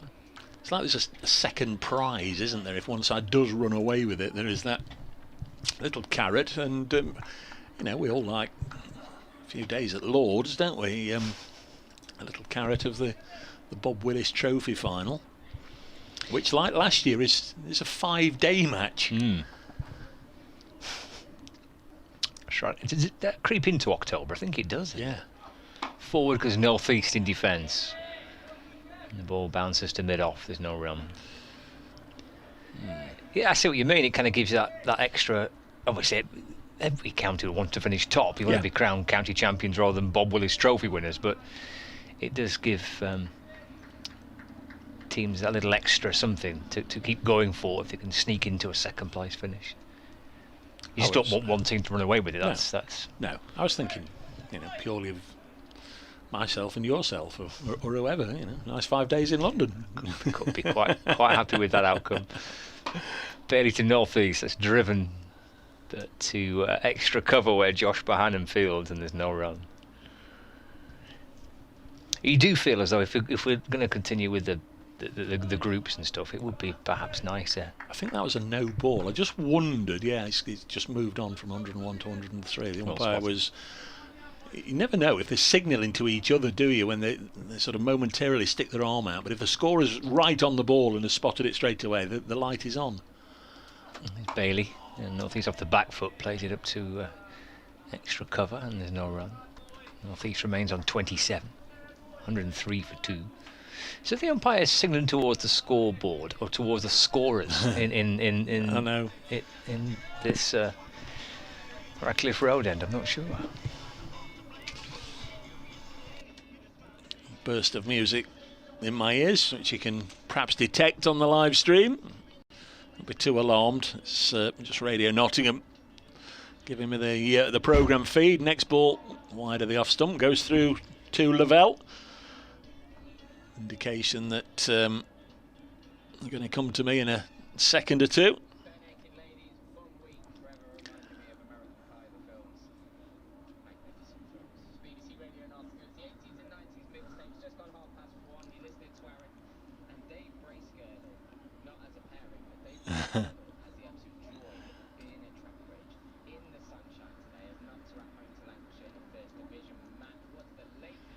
Yeah, it is very pleasant here weather-wise, but not so much for Notts fans because they've just seen the end of Ben Duckett. Didn't add to his lunchtime score of 59. Miscued one off Danny Lamb. I think he was trying to work it away to leg the left-hander, and it just ballooned up off the edge of the bat and was taken at mid-off by Saqib Mahmood. Real blow, really, because Duckett was nicely set. No addition, as I say, to the lunchtime score. So that was 97 for 2. Joe Clark, the new batsman, in straight away off the mark with a 4 down to third man. Sam Northeast hasn't added to his lunchtime 27. Sticky moments these for Notts, I'd say. They just want to get going again in this session, having lost Duckett. 103 for 2, Nottinghamshire.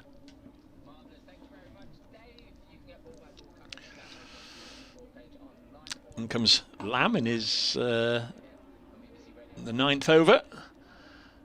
His 9th over, beg your pardon. Aaron's now gone. The presenter clicked me off, clicked me back on again. 103 for 2 in the 35th over.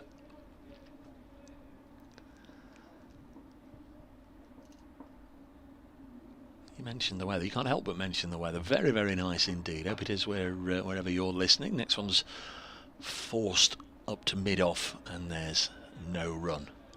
So still no Stephen Croft on the field for Lancashire, and don't know how much of a selection issue it was, but when the 13 was trimmed to 11, no Matt Parkinson, no Liam Livingston. Lamb comes in, and Clark again, everything behind it, and defends. So pretty much looks as if the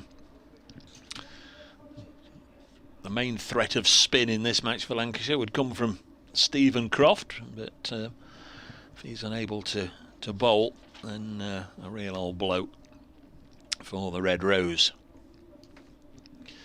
Joe Clark this season been able to get to 50 but not go on. This one goes through to the keeper. 6 times now he's passed 50, but his top score is 67. He had 56 against Warwickshire, 66 and 53 against Derbyshire, 61 at Edgbaston in the return against Warwickshire, 67 at Chelmsford, 59 at Taunton last week. He's also had a 48 away at Durham, so reasonable contributions, but I'm sure he'd love to get that big one as he pushes this to mid-off. Ends the over, 103 for 2, a boundary to Joe Clark, and a couple of runs from a Danny Lamb. It wasn't Danny Lamb, it was from Tom Bailey in the previous over, from a no ball. They're the only runs since lunch. The test match at the Oval, they're still in lunch because that was an 11 o'clock start. India 329 for 6 at the interval, leading England by 230. Kohli out for 44, Jadeja for 17, and Rahane without scoring, the men out this morning.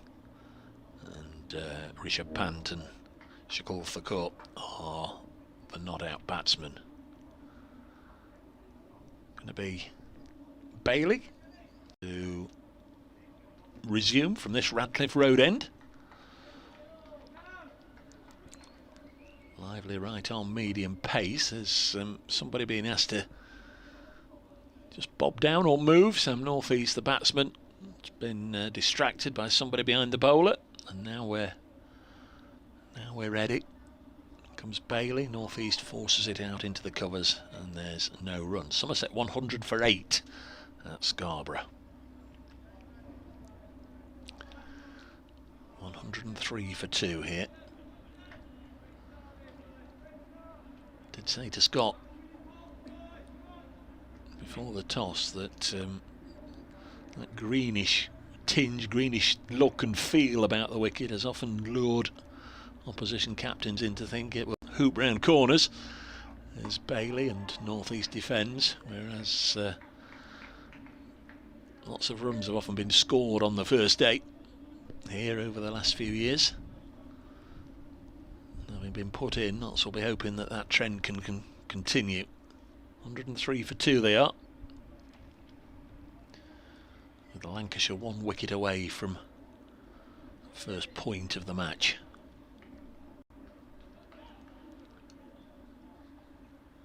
Here's Bailey, 2 or 3 steps before he breaks out into a run.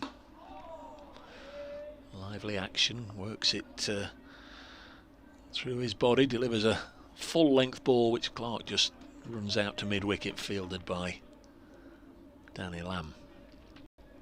I beg your pardon, that's Liam Hurt on as the sub-fielder, Stephen Croft.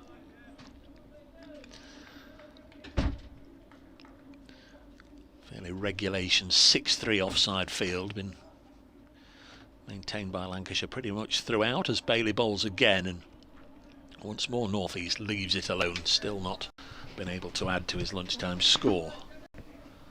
Soaked up a lot of deliveries, but he's done a good job for Notts, not only today but at Taunton in the first match where he made 34.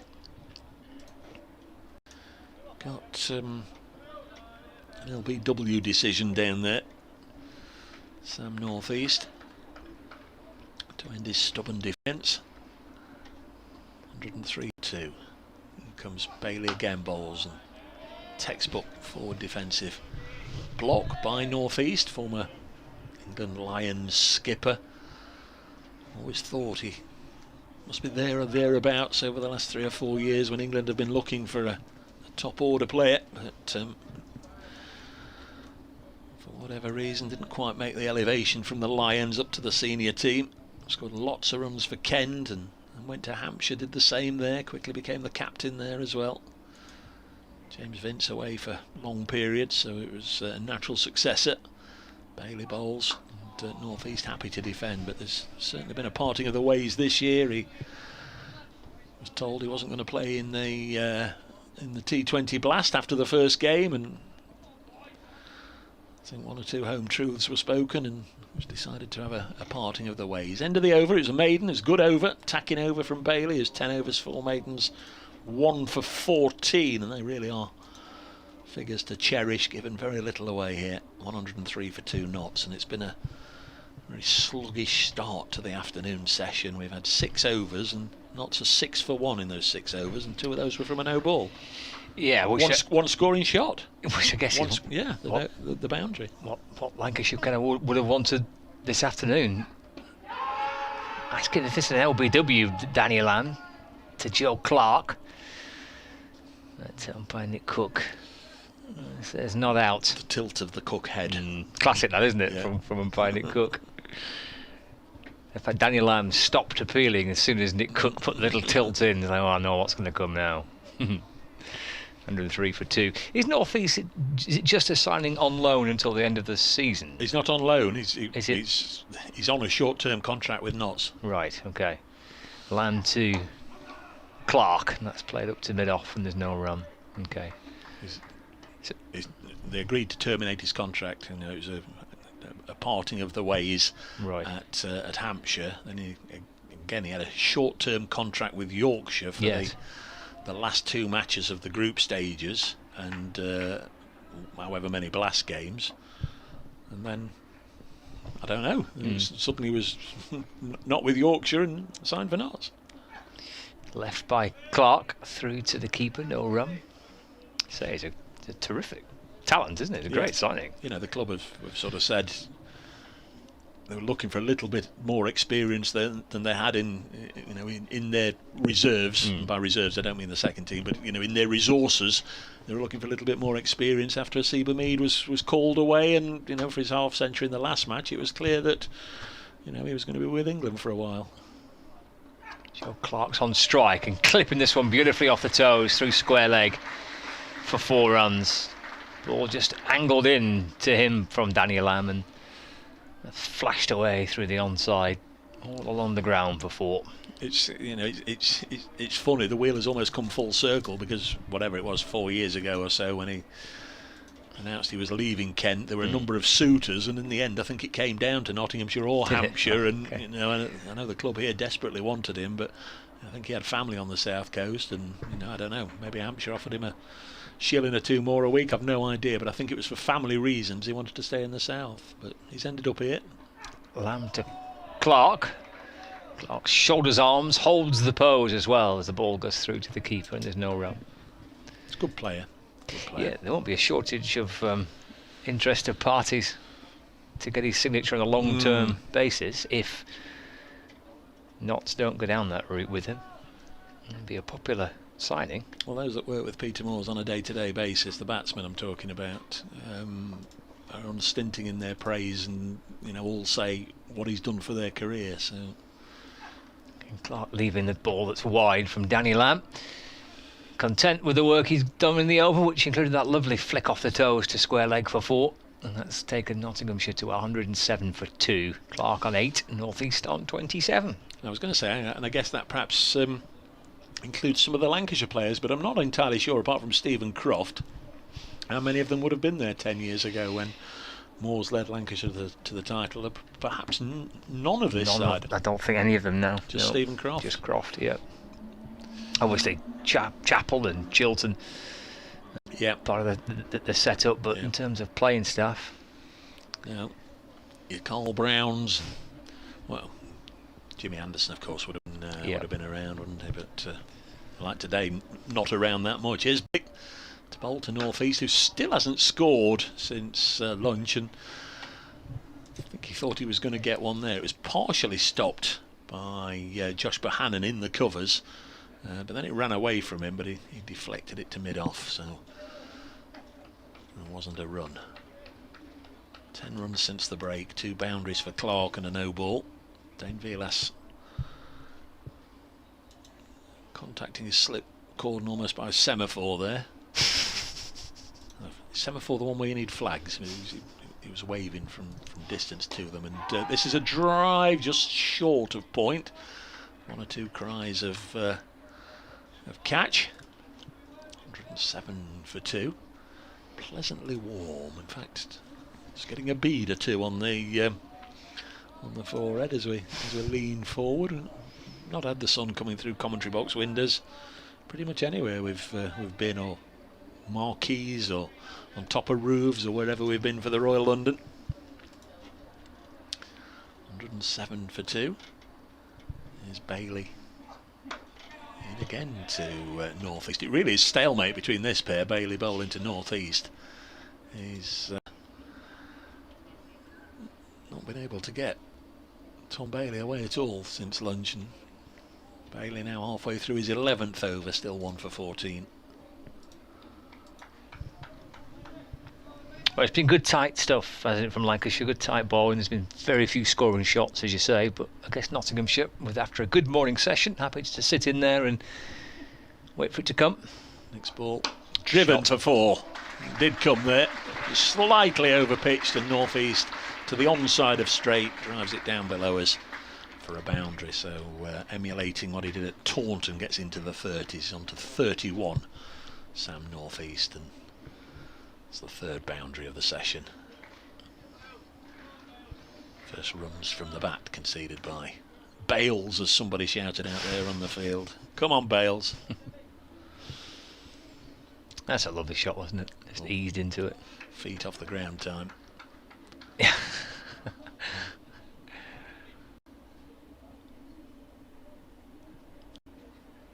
We're ready. The ball has been returned. There's Bailey in again to North East, and he will chop this down.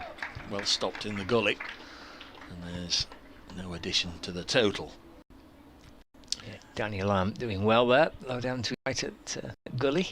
Other side bowl out for less than 3 figures are Glamorgan up at Chesterley Street. Glamorgan 97 all out against Durham.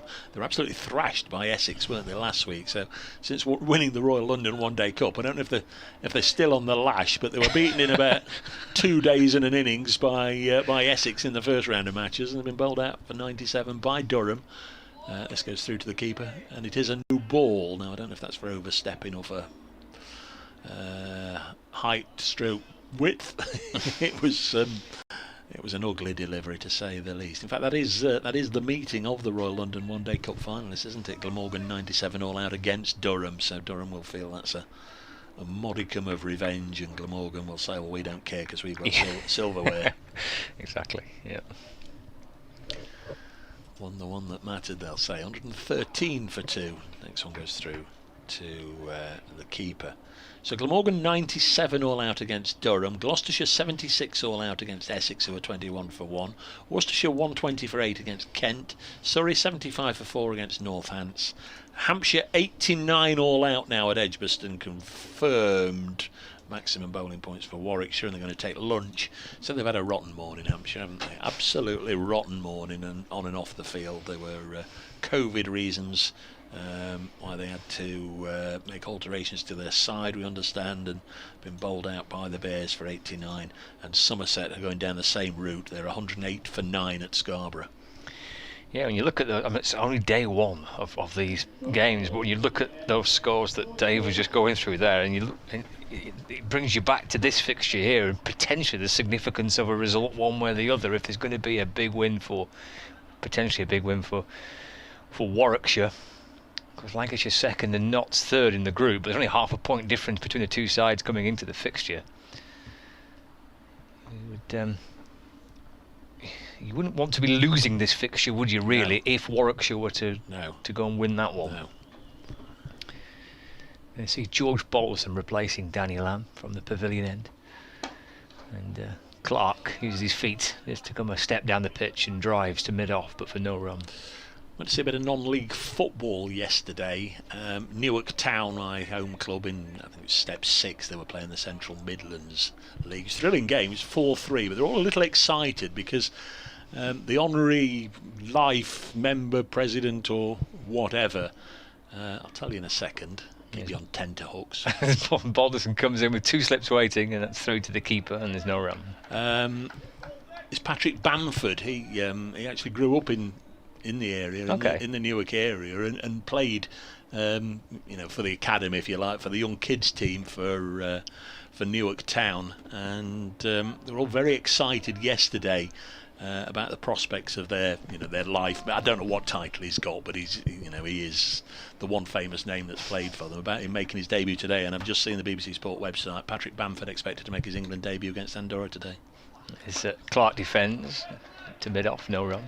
So that's nice for coaches and that have known him, since he was 8 or 9 and what have you. And again, although he's really been nothing to do with, he was on Forest books for a wee while at the start, wasn't he? And then he went everywhere, didn't he? He was on Chelsea's books for a while, and anyway, he ended up at Leeds where he's been banging in goals.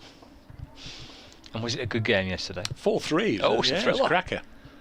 It's George Balderson to Clark. It's left. It's wide of off stump, and he gets his bat hoisted high above his head, and the ball's through into the gloves of Lavelle, and there's no run. That's a good month's worth of goals for me normally in the EFL watching matches. Alistair Cook out at Chelmsford, 22 for 2. Essex replying to whoever it was. Gloucestershire's 78.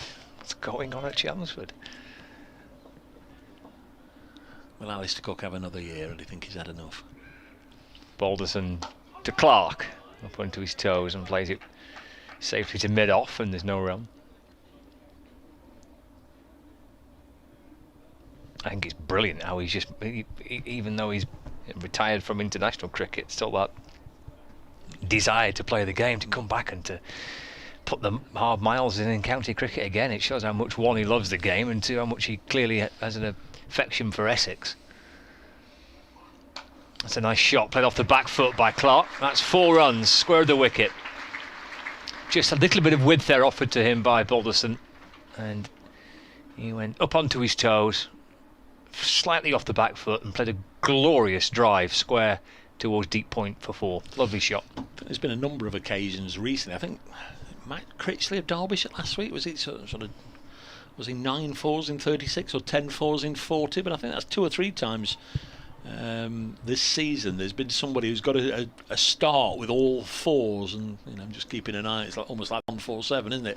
So I don't think anybody's done it with 13 4s, get to 50 with 13 4s. But Clark 4-4-4 here. He's 12 not out. I know it's early days, but it's like the 147, isn't it? When you see a good split of the reds, and somebody goes red black, and the commentators, is it a little early to start talking about a 147? Yes.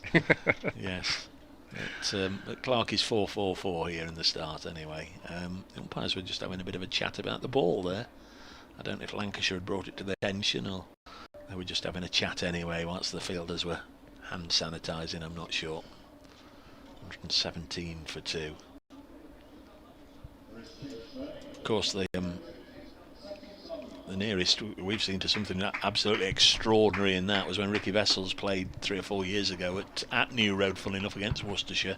He was out for 55 in a blast game with 9 sixes.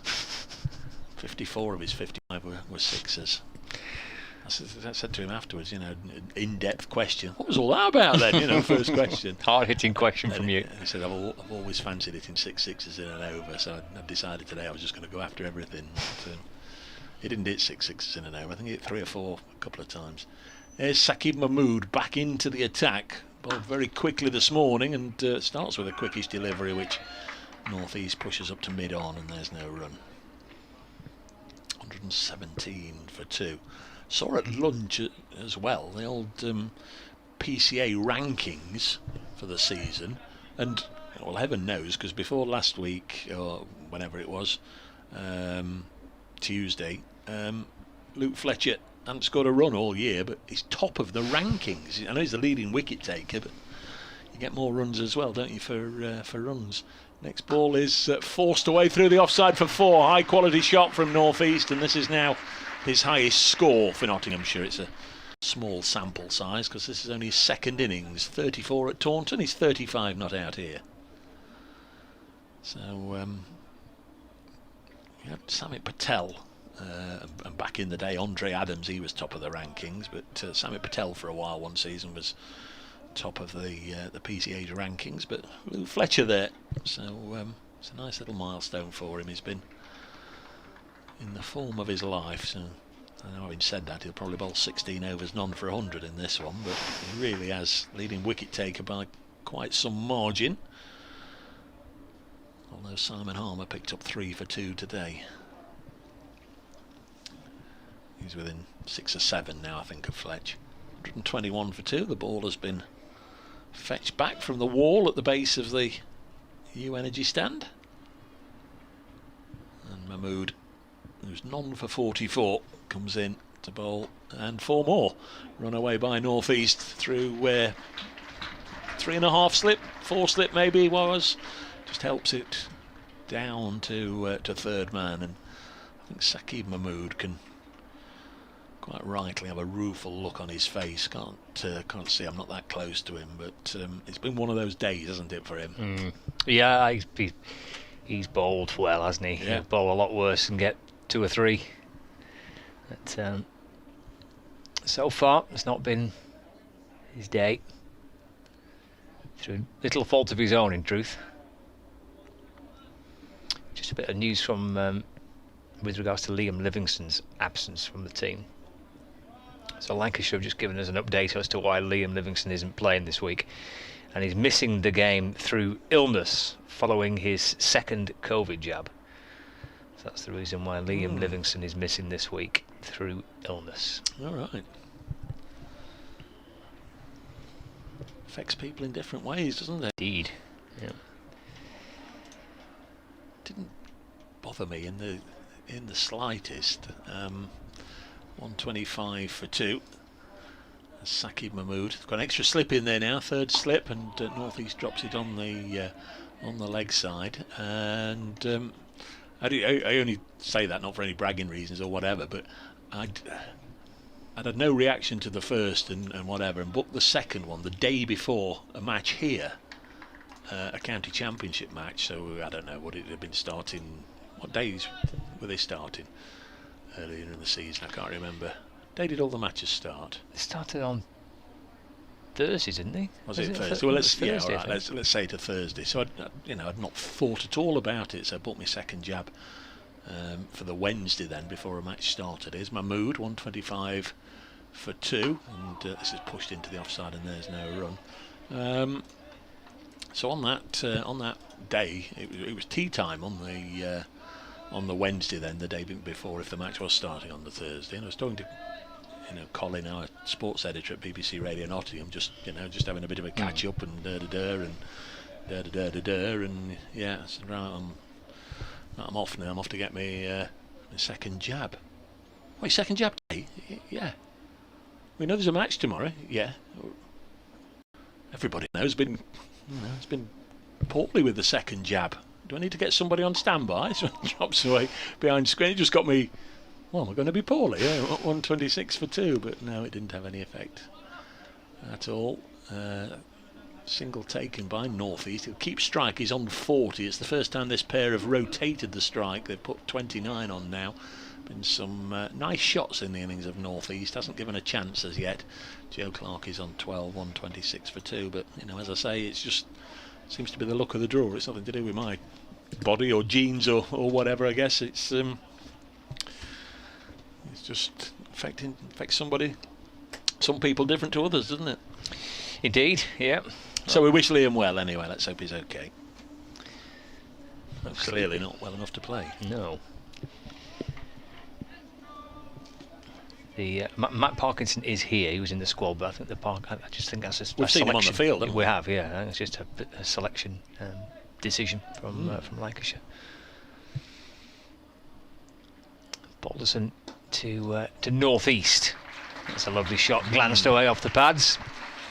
Behind square on the leg side for 4 runs. Eased away with seemingly little effort, just a little flick out towards the boundary. Does your correspondent with all the information have any update on Stephen Croft? No update on Stephen Croft.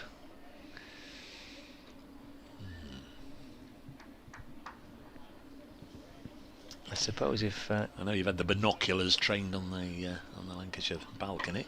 It's at North East goes onto the back foot trying to force the ball away, but took extra cover and there's no run. There's some strips there in the middle of the square here at Trent Bridge. I think it's fair to say if they were on a supermarket shelf, they would firmly be past their sell-by date, wouldn't they?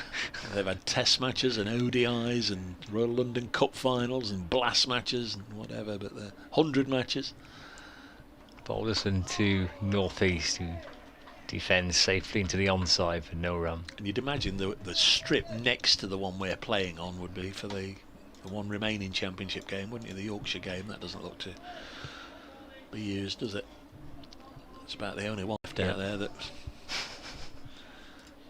unless they go for a used wicket, might do. Balderson in balls, North East drives to mid-on for no run. Law of averages and this time of year suggests that 1 week, 1 round of matches, we're all going to be rained off, doesn't it? Or certainly rain interrupted. Through September, yeah. It'd be lucky if we got through them all, wouldn't it, without too much disruption. Either via weather or via COVID. Oh, crikey. Let's hope it's not let's hope it's not neither of them, but there's obviously 1 or 2 concerns this morning before the Warwickshire-Hampshire game. Thankfully they've had to go ahead and play that match. But of course last week Durham-Surrey didn't go ahead, did it, with the COVID problems. Gully's gone to extra cover, so there's 2 slips. There's a backward point, cover, extra cover, mid-off, mid-on, mid-wicket, and a long leg, of which the ball is clipped down towards Liam Hurt for 1 run for North East, and he moves to 45. Nottinghamshire 131 for 2. So I made a light of it this morning. Are you interested in ABBA hologram tickets? Not really. Is that what's going to happen? Have I sort of been fed the information correctly? Well, I don't know. I mean, I don't say I don't know is the answer to that question. And Balderson's to Clark, and that's a forward press into the offside. There's no run. I just thought they were touring. I didn't know there was something else connected to it. I just thought they were coming back and. No, as I understand, it's end of the over 131 for 2. There's been a whole new arena built under the Olympic Stadium, or in the vicinity of the Olympic Stadium, that everybody's sort of been a little surprised now. I wondered what they were doing there. They built a whole new 3,000 seat arena, the ABBA Arena. Right. And there's going to be a show with all the new music and all their old music, and they've been performing, I don't know, as holograms, or they're going to be performed as some sort of holograms. So you can see them. I don't know. That's why I asked. This is news to me. Is this all very strange? Somerset all out for 134 at Scarborough as a new over begins with North East forcing it away on the offside. That's a good stop, young man, whoever that is out there on the fence. It's Alex Davis. Really good work by Davis. Dived on the rope, had to just be aware of how close he was to making contact with the boundary, and keeps the ball inside. They come back for 2. North East under 47, 133 for 2. So they're not touring. It's all happening in this new Aber Arena that's popped up. But I think it's next summer, May, June, July and August. 2 shows a day and whatever. So they're certainly going to milk it with ticket sales. Next ball gone through to George Lavelle, who's an ours. I guess with holograms you can have as many shows a day as you can cram in. It's not like the performers have got to save their voices, is it? Well, I didn't. I'm just reading about it now. This is. I just heard the other day that they were announcing they were touring a new album, but I didn't realise it was like a virtual comeback thing. Yeah. Right. I think it's VIP sales tomorrow and general public sales on Tuesday. Right. Well, we'll go on Tuesday. We'll try and get our tickets sorted on Tuesday. I can't see any prices anywhere. As Mahmood bowls and North East on 47 runs it into the offside, but I'll bet it's top side of £100. Yeah, so anyway, I should be updating BBC Radio Nottingham on this particular channel in a moment or two. Scott is already doing the fandango along the corridor to speak to those in the northwest. So 36 runs have been added in this session.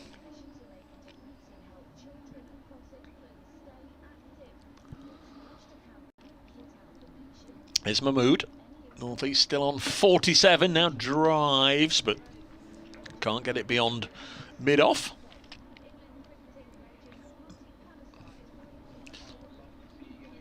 Mark says the Abbott hologram thing is similar to Roy Orbison and Sinatra a few years ago, plus there'll be an actual new LP. I knew they were doing some new music. Thanks for that, Mark. 133 for 2. 2 balls left in the 42nd over. We're going into update mode in a second as this one goes through to Lavelle.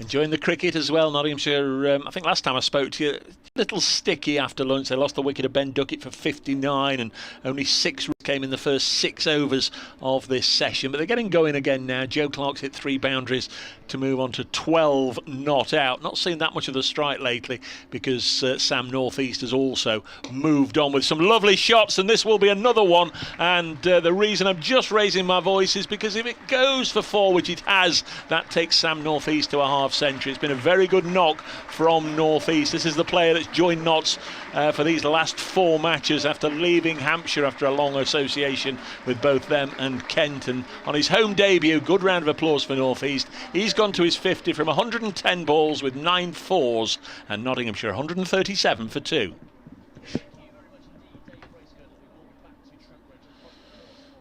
So lovely straight drive there from Sam North East, and the second Nottinghamshire player of the day to reach a half century.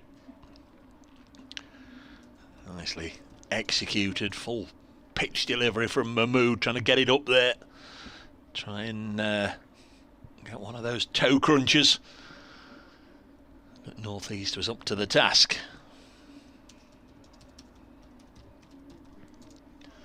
.137 for 2. Pair have added 40 now. Clark also driving, but brings out a diving stop at mid-off from the skipper.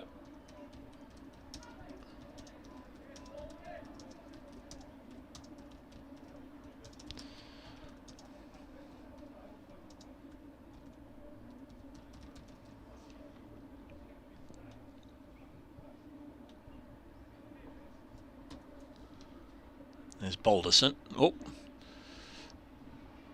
not sure what happened there, whether something distracted Joe Clark, whether the bowler lost his delivery stride or a combination of both, but they just both seem to pull out at the same time. So we'll do this again. Second ball of the over is now on its way. The first was driven to mid-off. Next ball defended by Clark and on the bounce, and his follow-through Balderson takes it, lobs the ball across there to Josh Bohannon to give it a bit of a wipe and a polish. Buffing it away on the side of his flannels. Throws it up to Tom Bailey, it is at mid-off.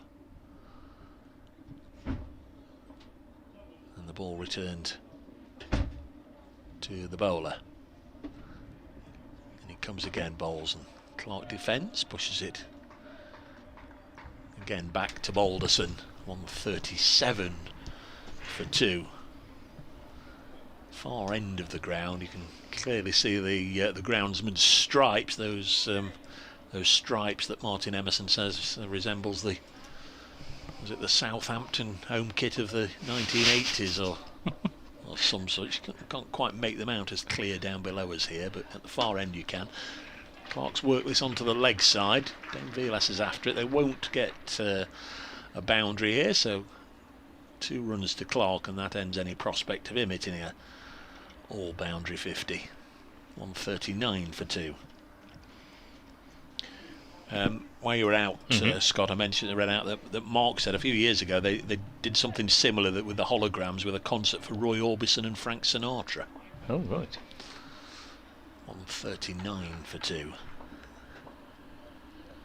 I'm still a bit confused by it. Yes, I am. Next ball is mistimed a little bit, I fancy, by Joe Clark. It's gone to point. It was all along the ground. It's nice and safe, but I think he was trying to hit it in the V.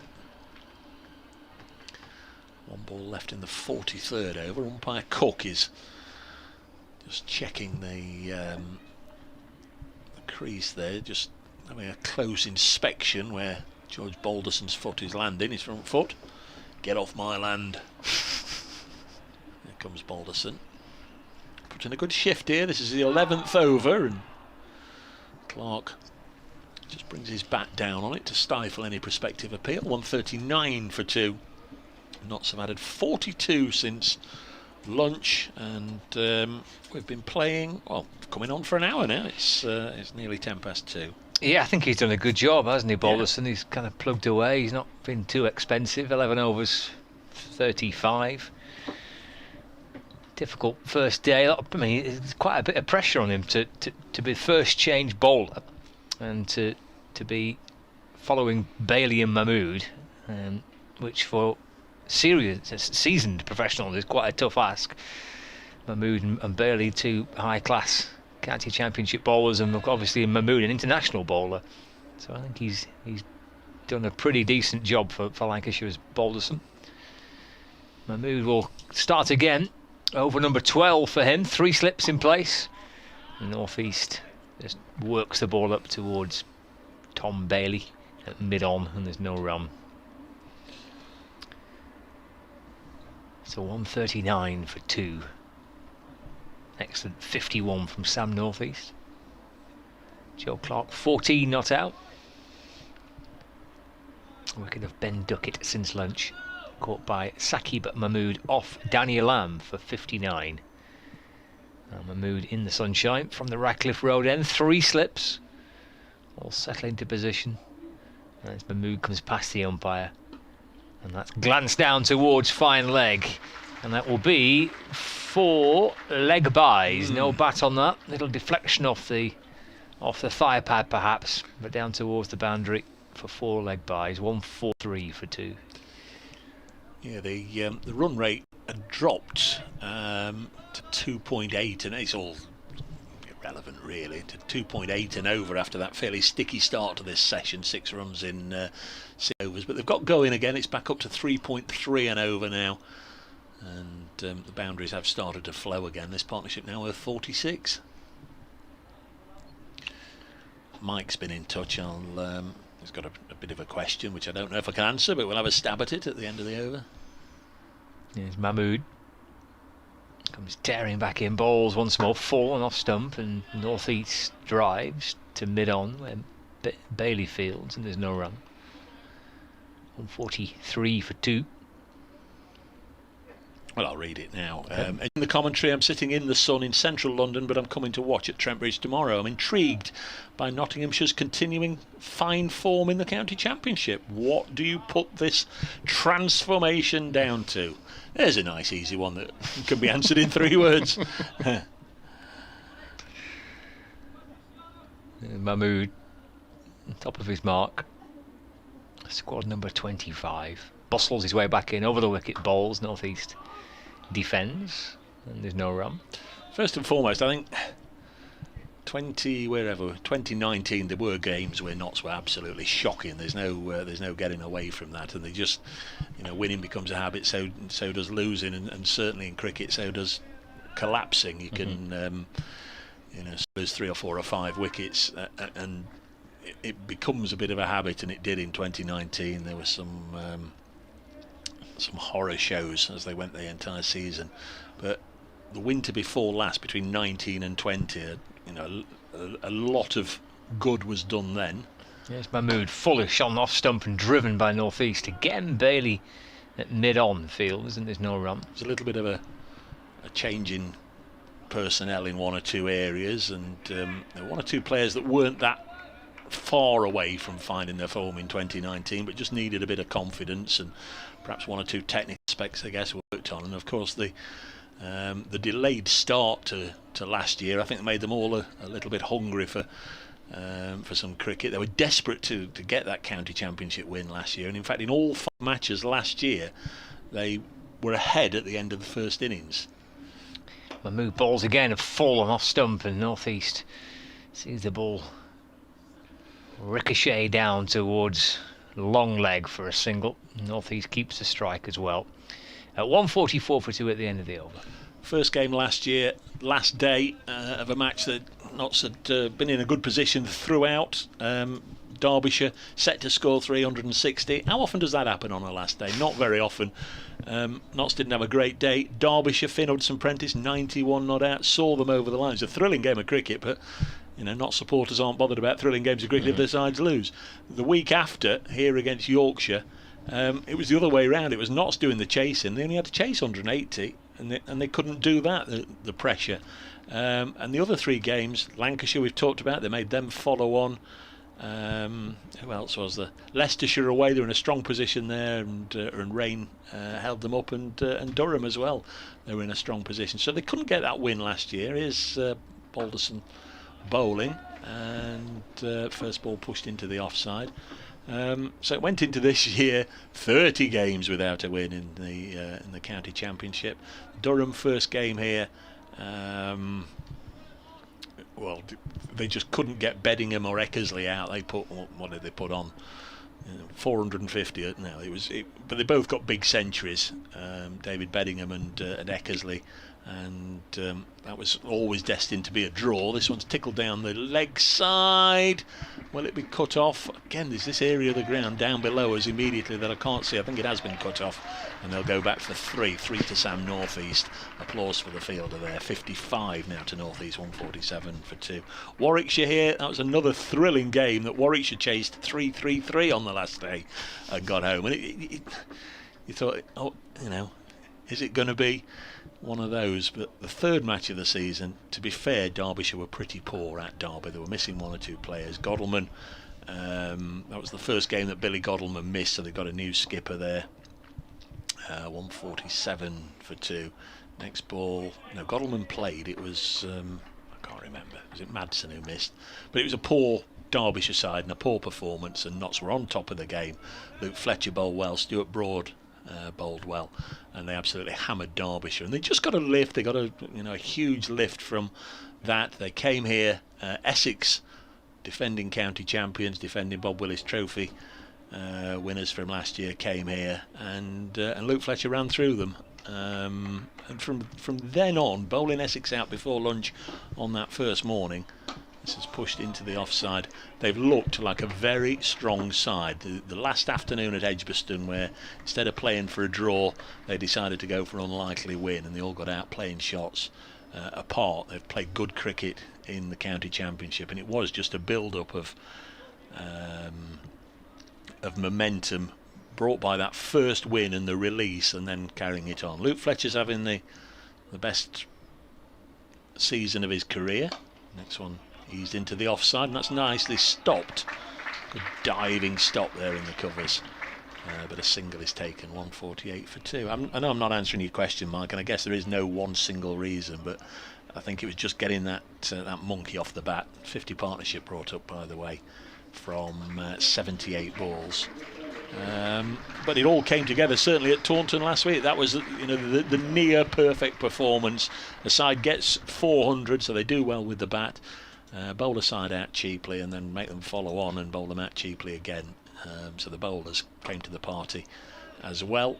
It was a near perfect performance, and 148 for 2 at the end of the over, and they're in a position now where are they going to be able to replicate it here against Lancashire and in the next 2 games and really go on and give somebody to talk about, or is it going to be a case of they got into a position where they might even have won something and they couldn't quite? But in many ways it's been an extraordinary turnabout of form. Stuart Broad's involvement, I think, early on shouldn't be underestimated. He didn't actually he played in the win at Derbyshire, but we've not seen that much of him, of course, since then.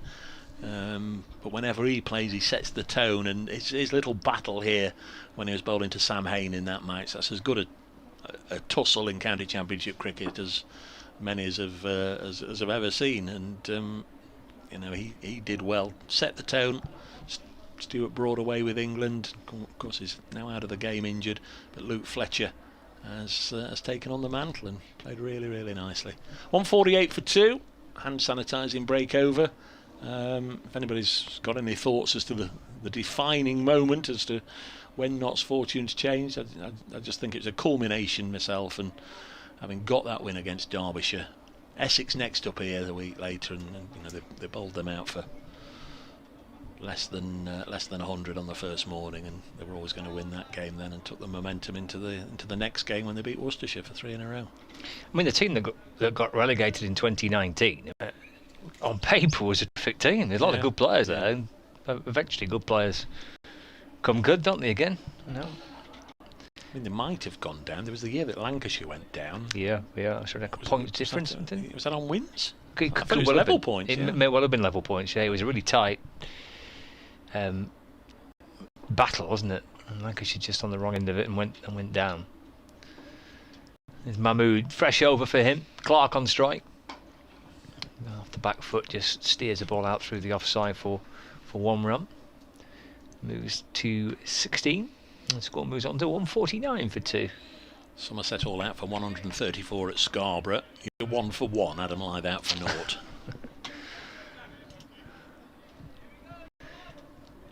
Just looking at the test match, India are 370 for 6.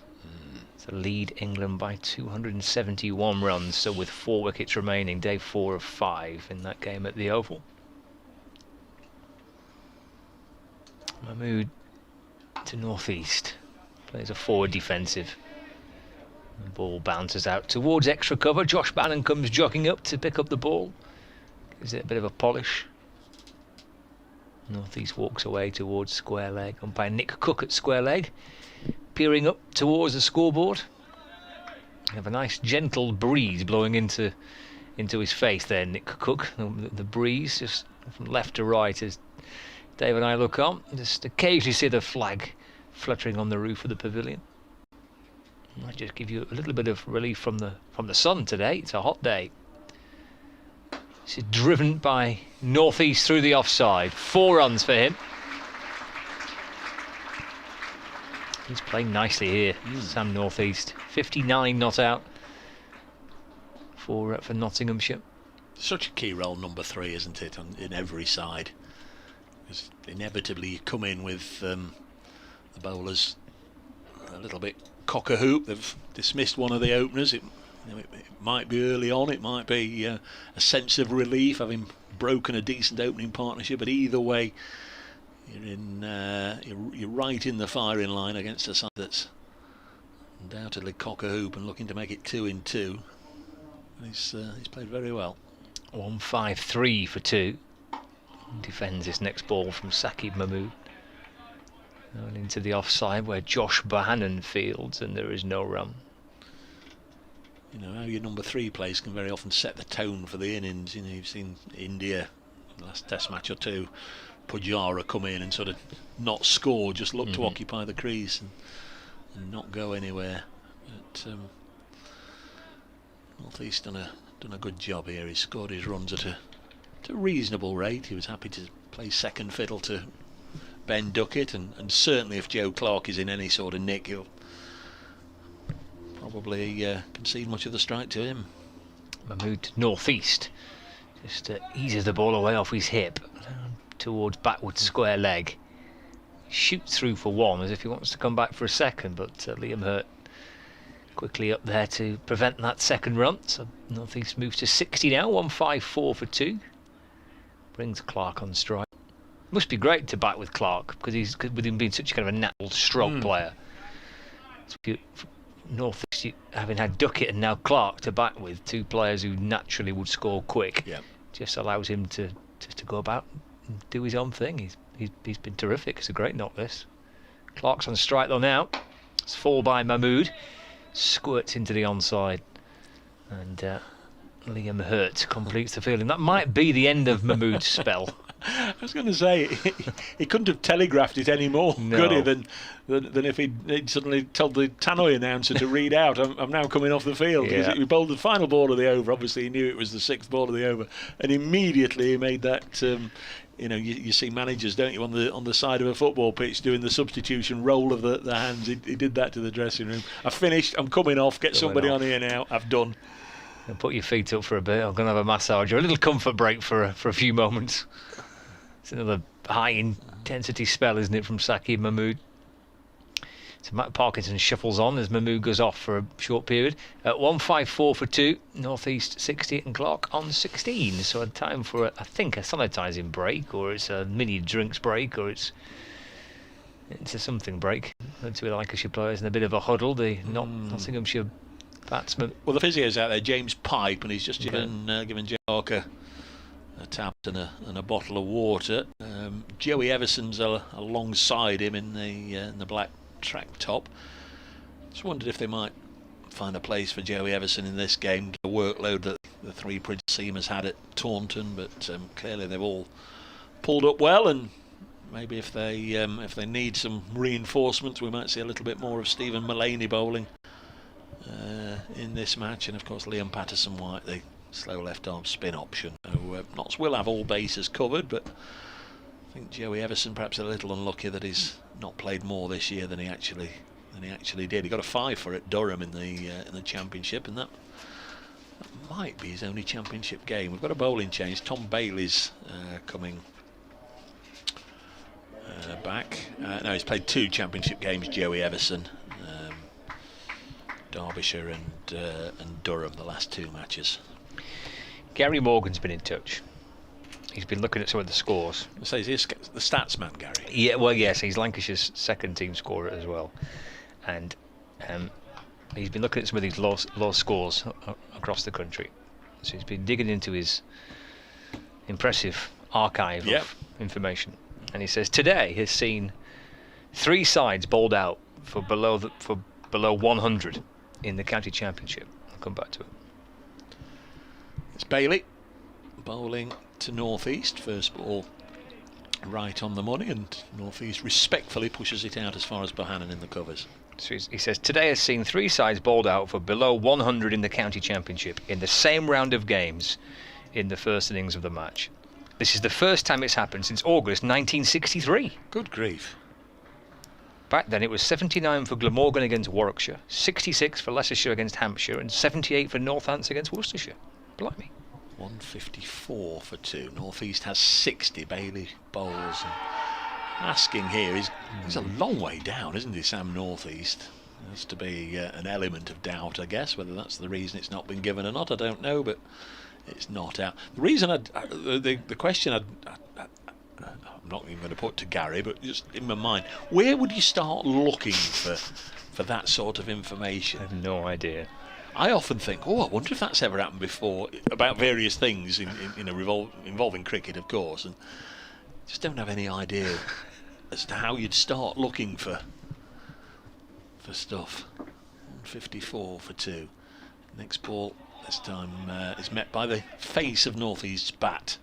And again, he pushes it out as far as Bohannon. These guys have got all these databases, haven't they, with all this information on? But yeah, I wouldn't even know where to start. There's got to be a specific question. When was the last time that 3 sides were bowled out on? We gave Gary Morgan and Chris Rimmer, Lancashire scorer, a challenge in a game a few months back when it was raining at Emirates Old Trafford, which is to work out who scored Lancashire's 1 millionth run. 154 for 2. Next ball is pushed back to the bowler, and I bet within 10 minutes they'd got it. They did, yeah. Well, at least they got the match, and they got the 2 that were out there in the middle. Right. But they'd have to go through the old scorebook to work out who was exactly on strike for it. But I'm pretty sure they said it was either David Lloyd or Mike Watkinson. Right. But yeah, it took them about 20 minutes to work it out. I don't know. I could be at that for years and never find out. So it's been the 80s then, presumably. Yeah, it could be. 154 for 2. Next ball worked away for a single by Sam North East. Moves on to 61. 155 for 2. Ben Slater out for 8 to Tom Bailey. Ben Duckett out for 59 to Danny Lamb. So a wicket at the start of the first session, a wicket at the start of the second session. Notts would be very pleased if that was the only wicket of this session. Joe Clark on strike on 16. Bailey bowls and Clark plays it up to mid-on. Slater was out in the 7th over, and Ben Duckett was out in the 33rd, which was the 3rd over of the afternoon session. End of another over from Bailey. 12 overs, 1 for 21. Test match 372 for 6 we've just given you. Quiet day at Derby, really. Leicestershire 128 for 2 in that one. Glamorgan 97 all out at Chesterley Street. Durham 27 without loss in reply. Essex 32 for 3, replying to Gloucestershire's 76 all out. Worcestershire 133 all out. Kent 10 for 1. Surrey 126 for 4 at Northampton. And Warwickshire now 3 without loss. Hampshire bowled out for 89, and Yorkshire 1 for 1, replying to Somerset's 134. So some quite extraordinary collapses have gone on up and down the country. Still 4 bowlers only used by Lancashire here, the 4 right-arm seamers, and having a bit of a rotation now because Danny Lamb comes back from the Radcliffe Road end. He's bowling to Sam North East on 61. Lets this ball go through to wicketkeeper George Lavelle. Lancashire, George Balderson, Alex Davis, Luke Wells, Josh Bohannon, Dane Vilas, Stephen Croft, Rob Jones, George Lavelle, Danny Lamb, Tom Bailey and Saqib Mahmood.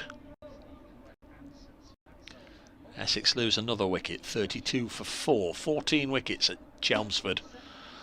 Next ball is pushed to mid-on.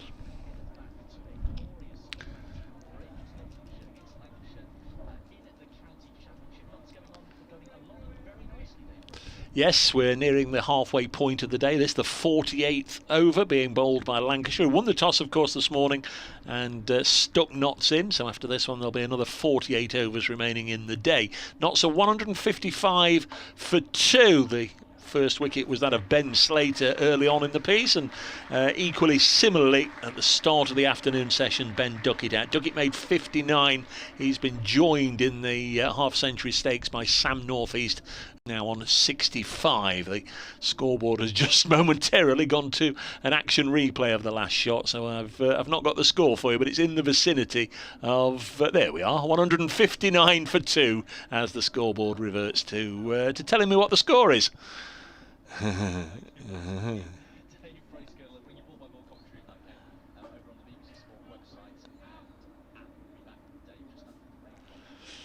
Nice looking shot by North East there through the offside as I was doing that radio update. North East on to 65. Next one left alone by a 32-year-old. Began his career with Kent and moved to Hampshire before it all turned a little sour earlier this year, and played a couple of games for Yorkshire. Played here in the Blast for Yorkshire. Was not out, didn't face a ball, so didn't have too much of an impact. It was a rain-shortened game that Notts won easily. Leaves this one alone. Goes through to George Lavelle. The Lancashire side out before that radio update. Nottinghamshire unchanged from the victory at Taunton. Ben Slater, Ben Duckett, Sam North East, Joe Clark, Lyndon James, Stephen Mullaney, Tom Moores, Liam Patterson-White, Brett Hutton, Luke Fletcher and Dane Patterson, who is quietly doing a good job for Notts. This one's forced into the offside, but no run, so that is the halfway point in the day. 48 overs have gone, 48 to go, 159 for 2. Clark has 16, North East 65, and this pair have added 62. Yeah, Dane Patterson now, 7 wickets in the match at Taunton. He's taken 36 wickets at 20, and as the 1-5 wicket haul, that was in the defeat at Edgbaston against Warwickshire. Luke Fletcher 54 wickets at 12, in fact it's 12.29 going into this game. Dane Patterson 36, Liam Patterson-White 17, Brett Hutton 15, Lyndon James 14, and Stephen Mullaney just the 5 wickets. They're the players in this game that have bowled. Also Stuart Broad as well, of course, and one or two others. Scott's back, so is Tom Bailey. Indeed, with Clark on strike. Clark up onto his toes, tries to whip the ball away through the onside. Just rolls up towards mid-on. No run. The Lancashire captain there, Dane Villas, at mid-on, prowling around, hoping for his side can produce a few more breakthroughs. Just the 2 wickets to go so far today. Been a good day for Nottinghamshire, put into bat by Lancashire. They've reached 159 for 2 in the 49th over of their first innings. Bailey in again. Forward goes Clark. Has played safely out towards point where George Balderson fields, and there's no run. 16 from 38 for Joe Clark. 65 not out for Sam North East. Do you think Dane Villas would have bowled anyway coming here, or do you think he has perhaps been lured in by the greenish looking wicket? Well, that's a good question, is that, Dave? I'm not sure of the answer. He stands with his hands with his hips at mid-on, the Lancashire skipper. A little glance off the hip down towards fine leg for 4. Yes, 4 runs off the bat for Clark, so he moves to 20, and the score moves on to 163 for 2. Yes, you've been doing an update next door. I was. I think for the vast majority of the time that I was doing mine, we had replays up on the big screen. Just about to guess what the score was when it reverted to normal. They are great, these screens, aren't they? And missed this one even more when I was at Taunton last week. You've not got all the information. You've got to do the old sums in your head as to how many a side is behind, as was the case in that game when Somerset were following on. Got to do it all in your head. No need to here. It's all up there for you, isn't it? All the information you need.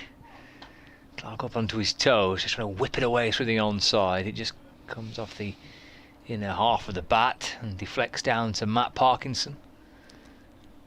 And he gets through for 1. 21 to him now. It's the partnership 67 between Joe Clark and Sam North East. 164 for 2. Bailey into his 13th over. 1 for 26 for Tom Bailey.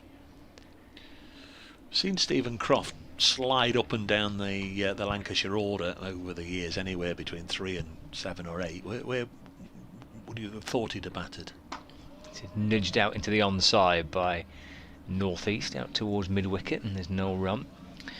Well, anywhere along that slide, really. I suspect probably coming in after Rob Jones. Because it was Balderson and Wells who opened last week, wasn't it? And Bohannon at 3. Well, Alex Davis presumably will come back in at the top. I guess so. It's difficult, really, whether they're not. I mean, Balderson did open last week. There's Bailey ball. That's a good delivery. Has he edged that? He has. North East is gone. Umpire Nick Cook raises the finger as he played forward, just a little thin edge through to the keeper. Bailey was celebrating, and then the umpire raised a finger, and Lancashire pick up the second wicket of the session, the third of the day. Sam North East for a very, very good 65. He's gone. He's been caught behind by George Lavelle, and Nottinghamshire a 164 for 3.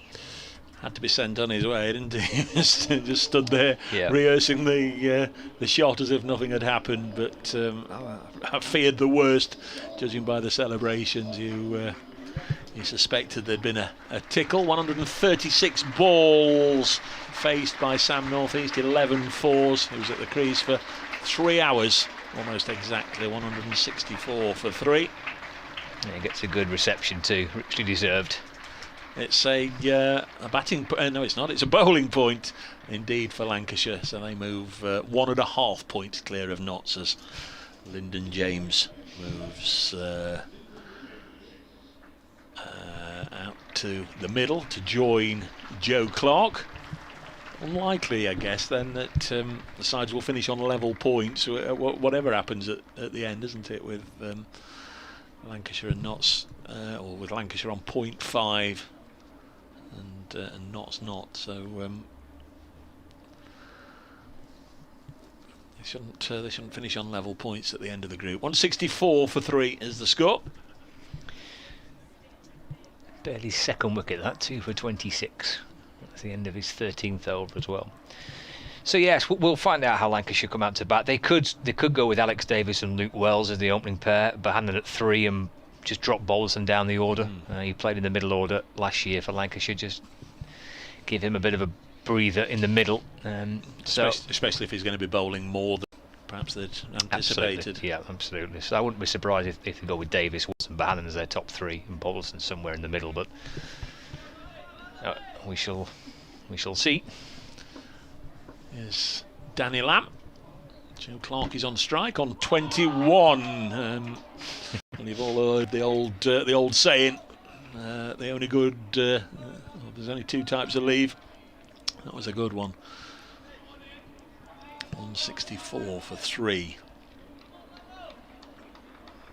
So decent partnerships for the last couple of wickets. 75 for the second wicket and 67 for the third. What Lancashire need right now is just to follow that one up with another success. 164 for 3 as this goes through to the keeper. Preferably they'd like to get Joe Clark on his way back and have 2 fresh batsmen at the crease. Although Clark, of course, son of Manchester Originals player. I'm sure he'll be idolised by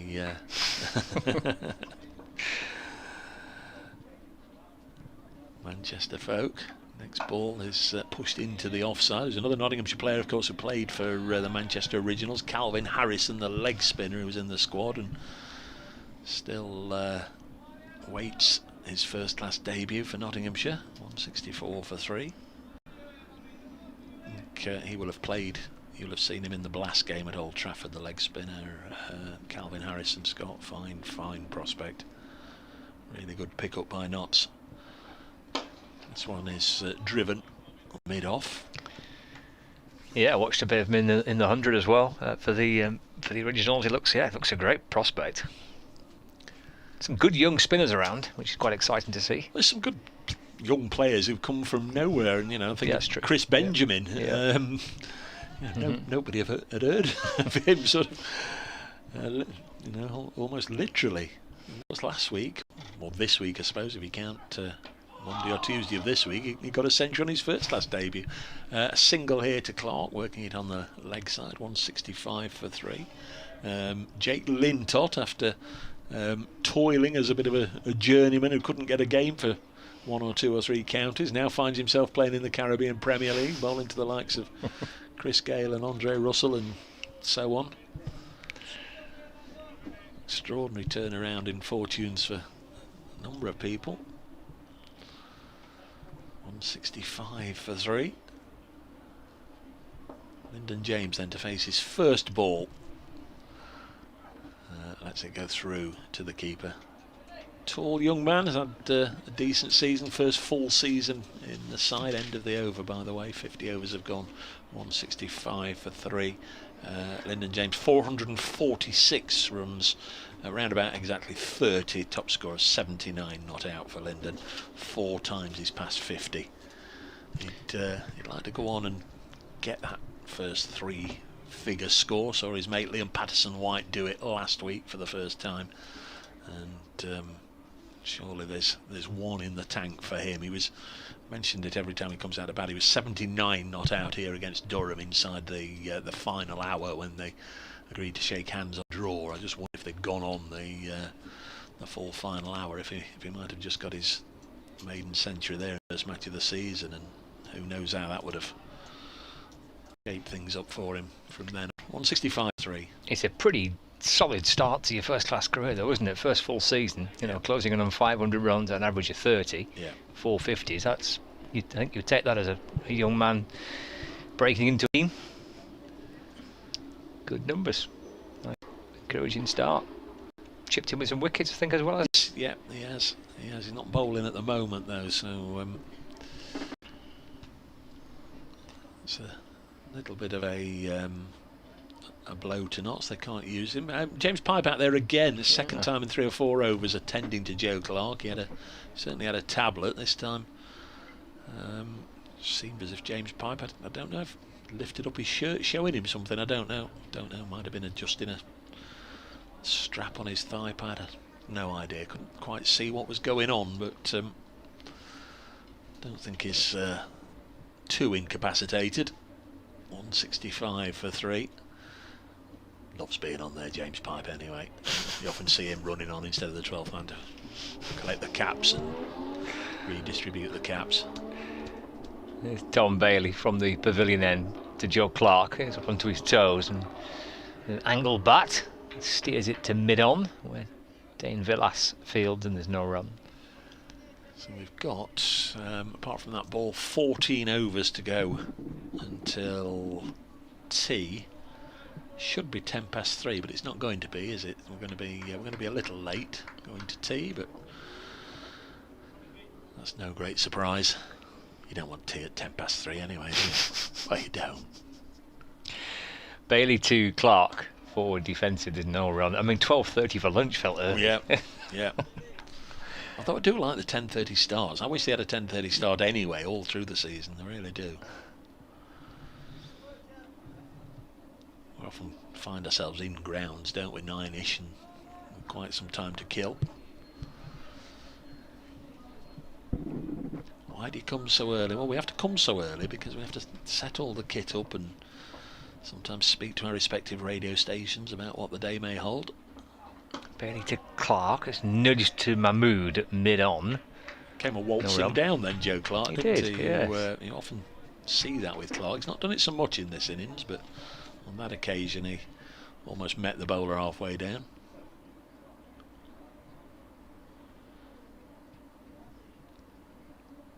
His shirt collar tucked up, covering the back of his neck.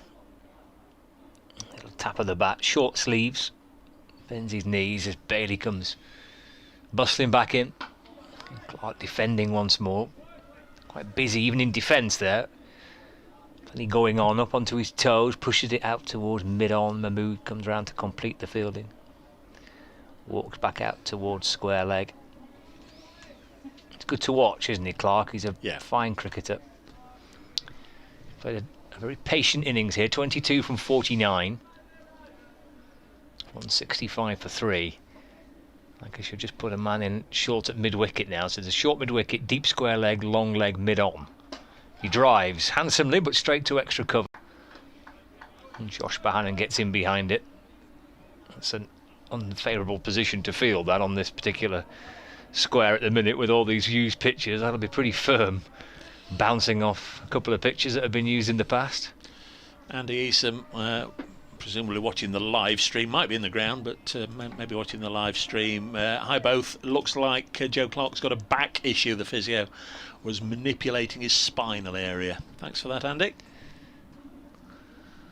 Bailey in, nudged out towards Clark at mid-wicket, and there is no run. That's the end of the over. 165 for 3 after 51 overs of the Nottinghamshire first innings. So 13 overs to go until the break, until the tea break. Is this what you think we'll see from Lancashire the rest of the day, stroke the rest of the innings? Just these 4 bowlers rotating, which is a fairly hefty workload, isn't it? Yeah, I mean the other options that they've got are kind of part-time options, really. You know, a bit of Wells and Bohannon. Wells, yeah, leg spin from Wells, bit of spin perhaps from Jones if required, bit of medium pace from Bohannon. No. Croft still, of course, on the pitch. Here's Danny Lamb. Bowls, and this one goes through to the keeper.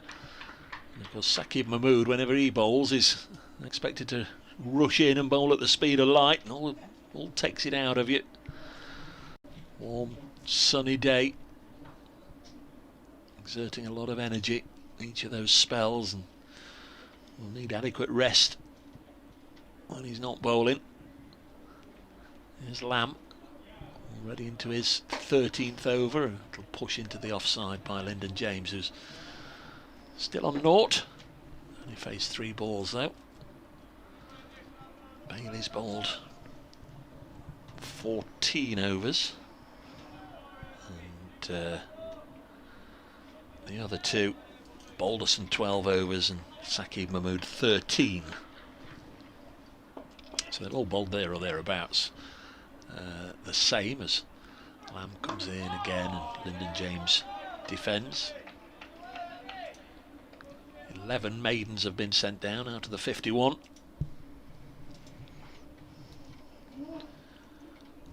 Not really let Notts get away, but certainly when Duckett was batting, I think there were 3 occasions when he followed up a boundary with another one in the same over, and just keeps the board ticking over. Notts have been there or thereabouts, just above 3 and over all day. Another push into the offside and no run. Lyndon James trying to get his first run, comes almost down far to be physically pushed back by Joe Clark. They almost met in the middle there. Get back, get back. 165 for 3. Yeah, I just feel like I should have kept it tighter this afternoon. Yeah. Could have had a couple of wickets this morning. Mahmood bowled well, but it just feels like a much tighter. Something distracting the batsman. But yeah, I think they come out the ball quite tight. I mean, the same thing happened last week against Warwickshire, where they struggled to take wickets on a good pitch, and Tom Bailey was telling me afterwards that they were just trying to sit in there and make sure that they don't concede too many runs per over and be nice and tight, and then try and sit in there and wait for chances. And it looks like they've tried to do that this afternoon. 68 for 2 since lunch. Notts. Next ball allowed to go through to the wicket keeper. 165 for 3. No significant movement elsewhere in the scores. Clatter of wickets up and down the country has momentarily come to a halt, I guess. And that Test match, India on for a really big score, 376 for 6, as Lyndon James plays this up to Bailey at mid-on. End of the 52nd over, 165 for 3. That's a maid to Danny Lamb, who's through 13 overs now, 1 for 33. India lead by 277 then at the Oval with 4 wickets left. Rishabh Pant 38 Shackelford 37 not out. Pant, I was going to say Pant playing a restrained innings by the looks of it for once. Let's put that on. It's been a good series, that, hasn't it? It's been really good. Yeah. The deciding game, one way up till there will be at Emirates Old Trafford next week. I think the crowd love a pantomime villain, and they've got that in Coley, and he plays up to it, doesn't he, with a scowl and a sneer. And he'll stand up and fight for his troops, won't he, if he thinks they've been wronged. Tom Bailey starts his next over, and Clark defends to mid-off, and there's no run. And it's great theatre with the reviews. As somebody said yesterday, he will have made his mind up when there's about 10 seconds to go if he's going to review it or not, and he'll leave it until there's about half a second left, and then he'll do it. Just great theatre, and he plays along to it. He's not had the best of series individually yet, out for 40 odd today.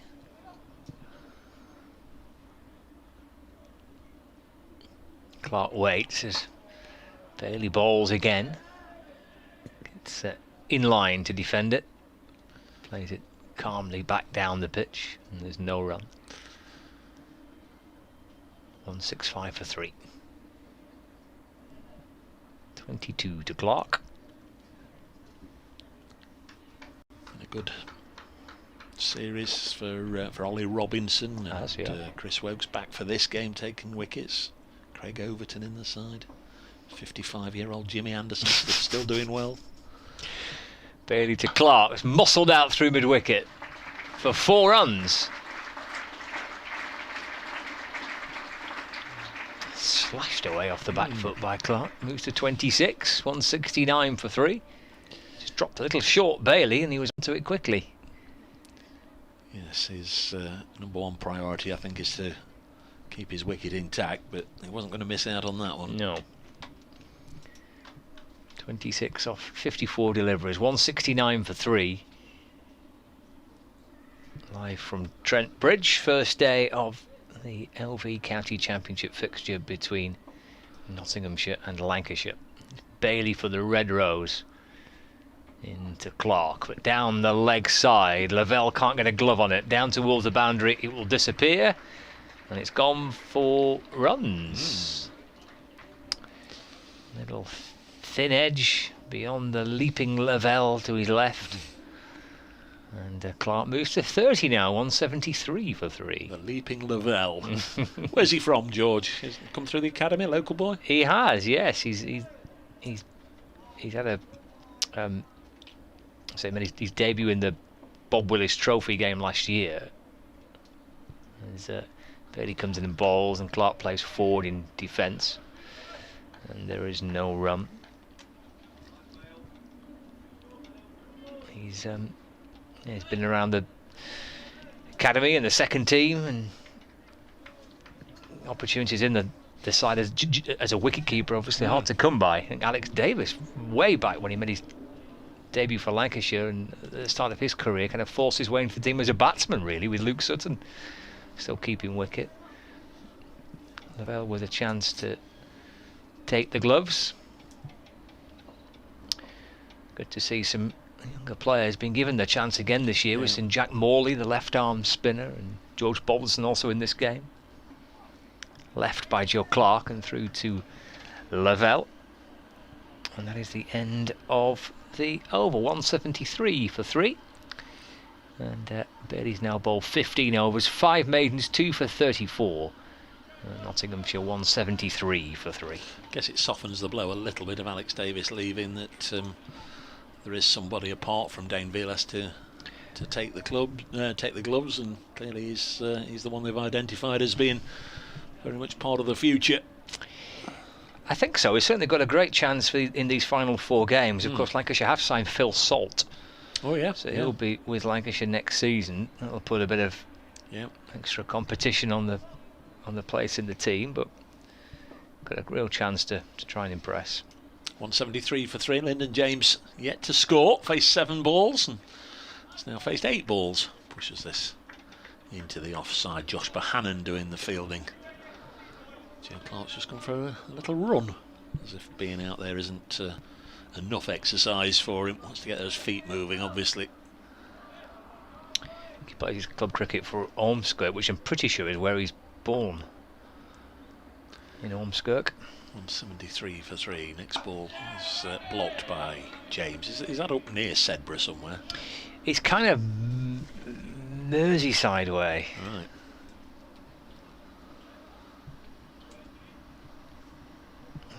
I think it's technically in Lancashire, but it's right towards the kind of western edges of the county. 173 for 3. Next ball kept out by Lyndon James. That's probably the best you can say for it. It's got a little big on him, played it down in the ground. Has Liverpool ever really been at? I guess it hasn't, because I can't think of any off the top of my head. A breeding ground for Lancashire cricketers. I can't think of any proper true out and out scouse, as you say, that's come through into the game. Next ball, play and a miss from Lyndon James. Played down the off stump line. The ball wasn't quite there. Nestles in the gloves of Lavelle. No, I can't really think of any, and I'm not going to attempt a Scouse accent. But, I was just trying to think of players that I've interviewed over the years. Now I can't think of one. 173 for 3. Next ball is driven up to mid-on. Sprawling stop by Tom Bailey. Got literally everything behind it because he dived on the floor. It was almost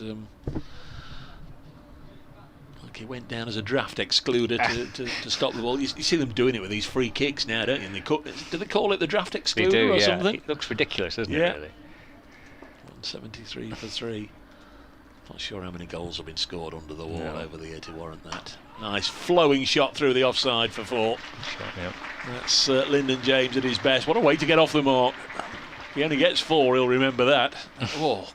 Crunched it away through the offside. I'm not suggesting that he's not capable of going on and getting a good score, because he is a fine player, but what a high quality shot to get off the mark. And it's 177 for 3. Lyndon James with that boundary breaks a streak of 12 dot balls that he'd faced, and back again comes Georgie B. Does, yeah. Another spell for George Balderson. 12 overs, 2 maidens for 39 for Balderson. By process of elimination, I reckon Saqib Mahmood will be the next bowler to come into the attack. It does seem a little bit like that at the moment, though, doesn't it? 4 or 5 overs for you, and then your mate will take over at that end. Yeah. Then when the music stops, we'll all stop dancing. I suppose that's one of the risks when you don't play a frontline spinner in your team, is it can start to feel a little samey. They don't have that left arm option of Luke Wood because of his injury. No, heaven forbid if it would be exactly the same if Liam Patterson-White comes out to bat and gets one on the thumb end. Notts haven't really got a spin option, and I guess they'd been perhaps in even more trouble if one of the 3 frontline seamers got a bit of a blow or pulled something. Here's Balderson. It's Clark with a forward defensive right back to him, and there's no run. It's an interesting one, isn't it? When Lancashire, including Matt Parkinson in the squad, he's here, he's valid, and he's still on the pitch, isn't he? He's 12th man. He certainly has been at times. Make a judgment call, don't you? The captain and the coach out there in the middle looking at the pitch and what they think is a right balanced attack for this match. Balderson to Clark, through to the keeper, no run. I was just going to make a point, and I'm really not making light of this, and I'll come back to what's just happened at Scarborough in a second. I was just going to say literally that, and I'm not making light of this, but if a player on your side gets injured in this day and age, you hope he's okay, obviously, but you hope it's concussion, because for concussion you can bring somebody else into the game. Just reading now, Tom Kohler-Cadmore forced to retire hurt after being struck by a delivery from Josh Davey. That's at Scarborough. Step down the pitch by Clark, and that comes off the inside edge and squirts out towards backward square leg. Gets through for 1. Clark moves to 31. Score moves on to 178 for 3. No, you can make that argument all day long, can't you? If that ball had bounced on the ground and bounced up and hit Stephen Croft on the head and he'd had to go off the field with concussion, he could have been replaced by Matt Parkinson. But because it got him on the finger end, we presume it's the finger end, we don't know. You can't. Balderson over the wicket to James. Leaving the first delivery, faces from Balderson and through to the keeper. There's no run. Not assuming either of these sides would ever do it. I'm just saying in general, I guess that's why they have to have a rule in there in case there's any sharp practice, isn't there? Oh, he's injured, we've had to replace him with him. You have to legitimately have a good reason, and obviously the physios are always the first to rule somebody out with concussion. James off the back foot, slaps his delivery from Balderson, which is just back of a length, out through mid-wicket for 4 runs. Had plenty of time to play that shot off the back foot. Muscled out through mid-wicket. I don't even think he timed it as well as he was hoping for, but he got enough on it for 4. Now, they might have seen, I'm sure these Lancashire players might have seen too much of Lyndon James, and he's blocked 2 overs or left alone 2 overs, and they perhaps thought, we've just got a number 5 blocker here. Well, he's put away a half volley, and now he's put away a half tracker. He can play. He's moved to 8 and defends this next ball from Balderson, which is a much fuller length, straighter delivery, and he has to steer it safely out towards mid-wicket. End of the over. So 55 gone, 41 remain today, 182 for 3. 3 o'clock or thereabouts. Got to go to the next door commentary position to update his listeners. The players are just taking a moment to have a hand sanitising break. What's going on there? We've got one player changing his shirt, Luke Wells. Maybe had a long sleeve shirt and he's asked for a short sleeve to be brought out, but he's changed his shirt during that little break. 182 for 3.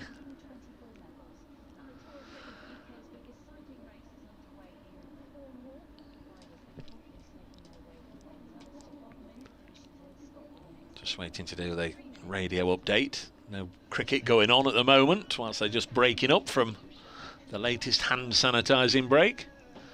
18 has been added so far for this 4th wicket.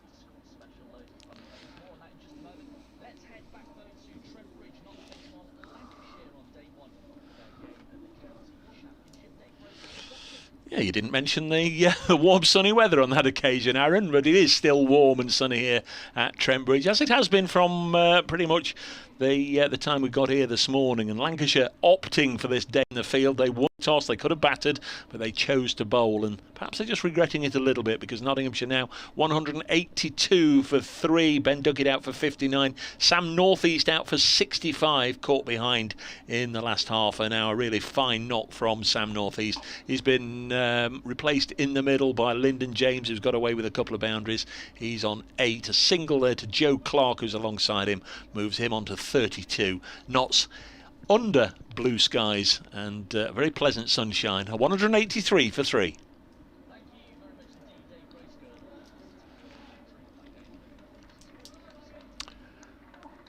Brings Lyndon James back onto strike.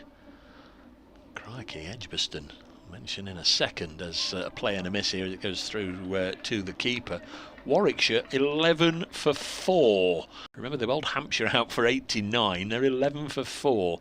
Dominic Sibley's just gone for 6 and then followed next ball by Will Rhodes for 0. Crikey.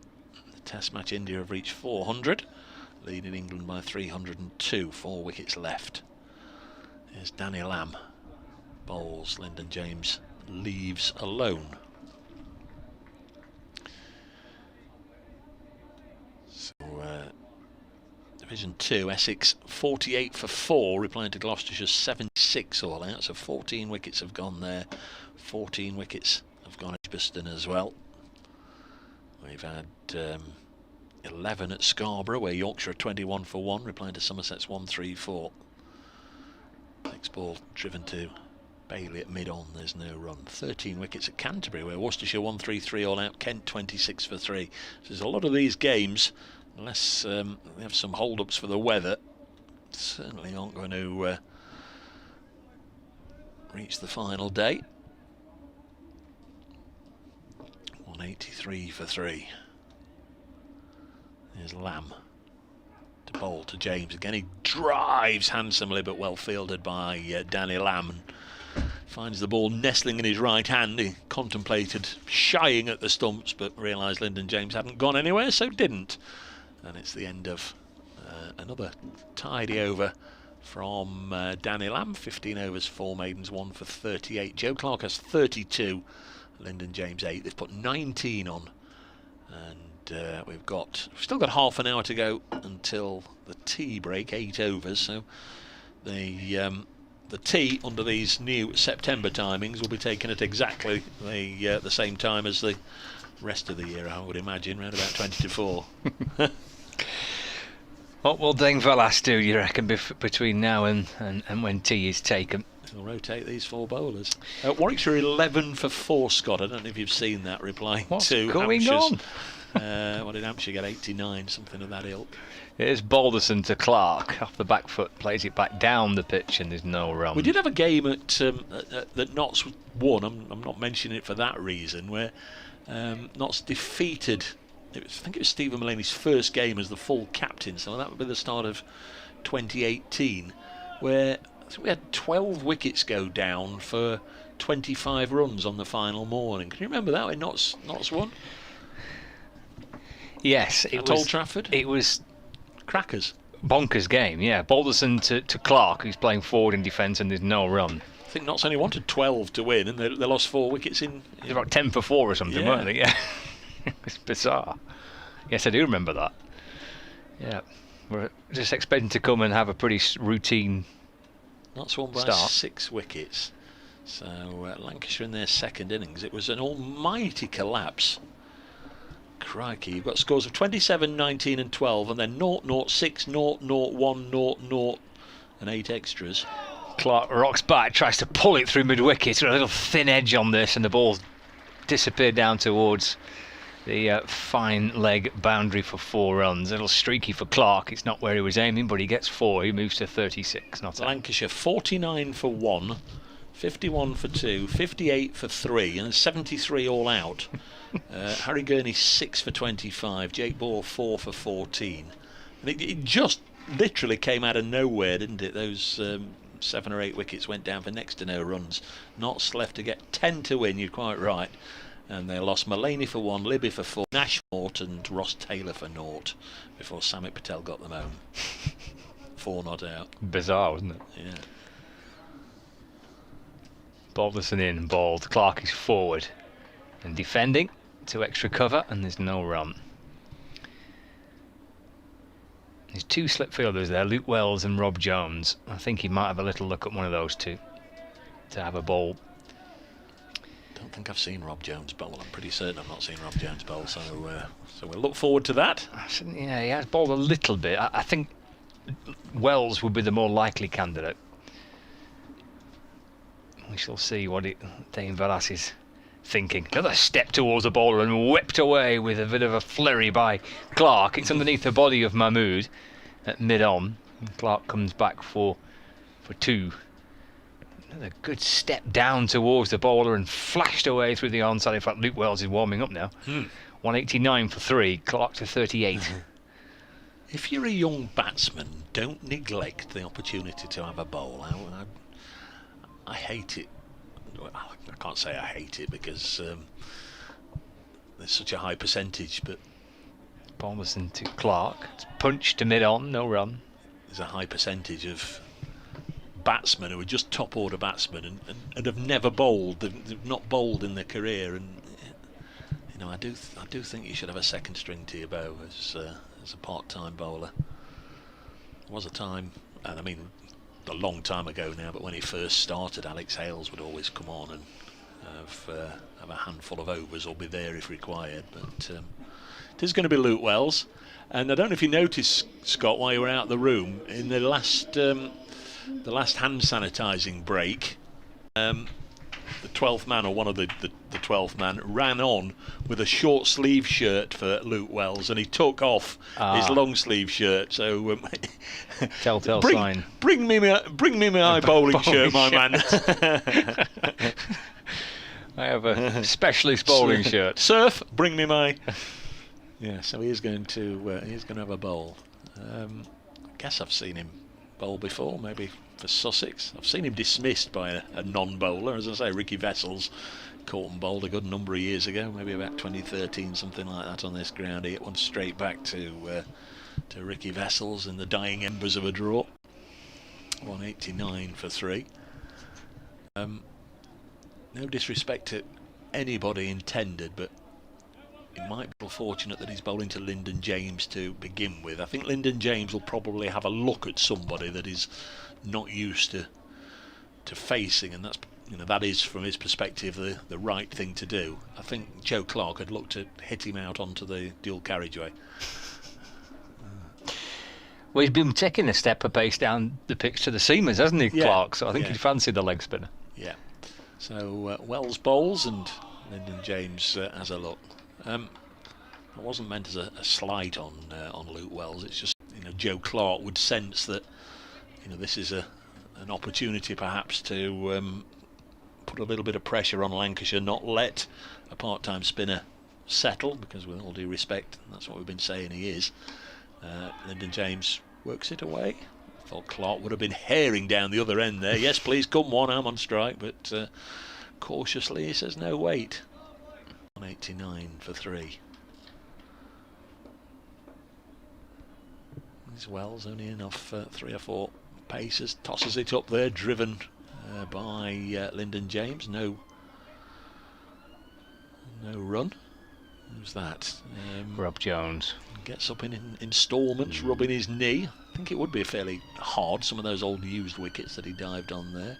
Wells' 4th ball of the over. This time they'll take a run, and Clark eager to get down there, and so Notts are within 10 of hitting point. 190 for 3.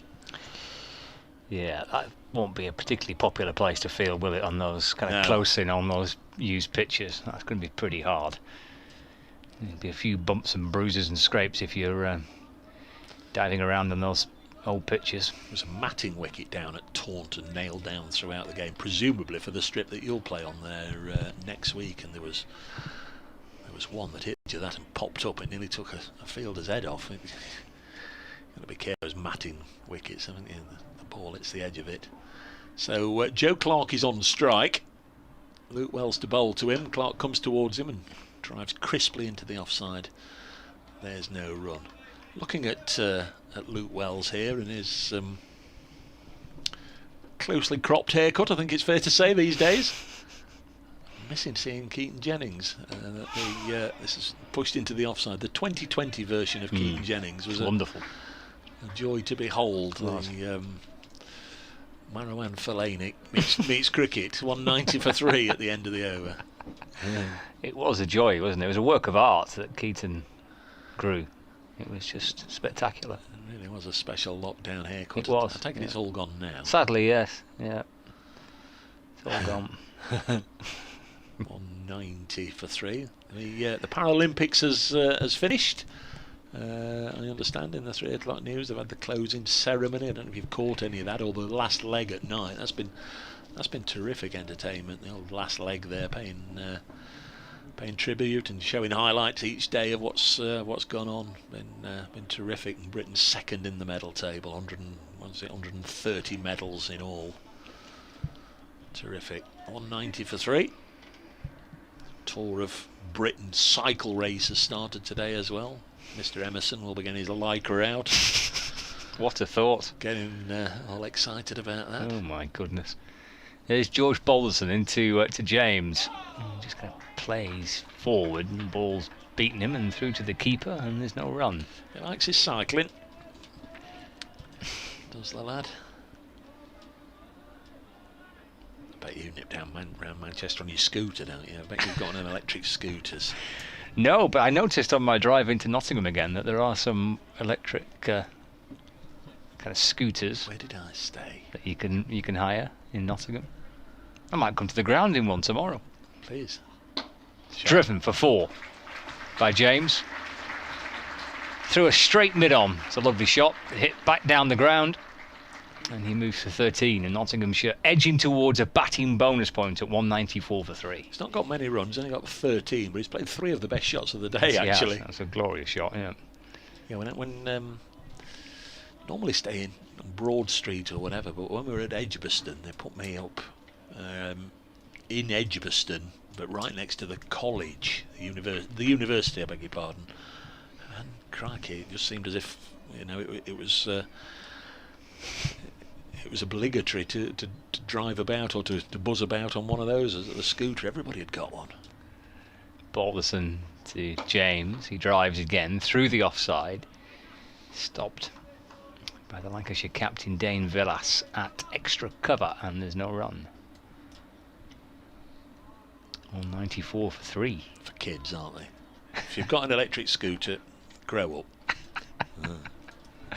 I'm going to try and see if I can come to a ground on one tomorrow. I've seen them dotted around in Nottingham. I presume you can just kind of hire one for the day or something.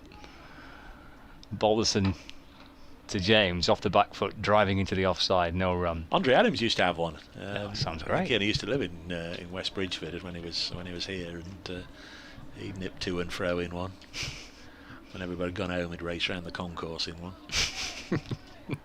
On one.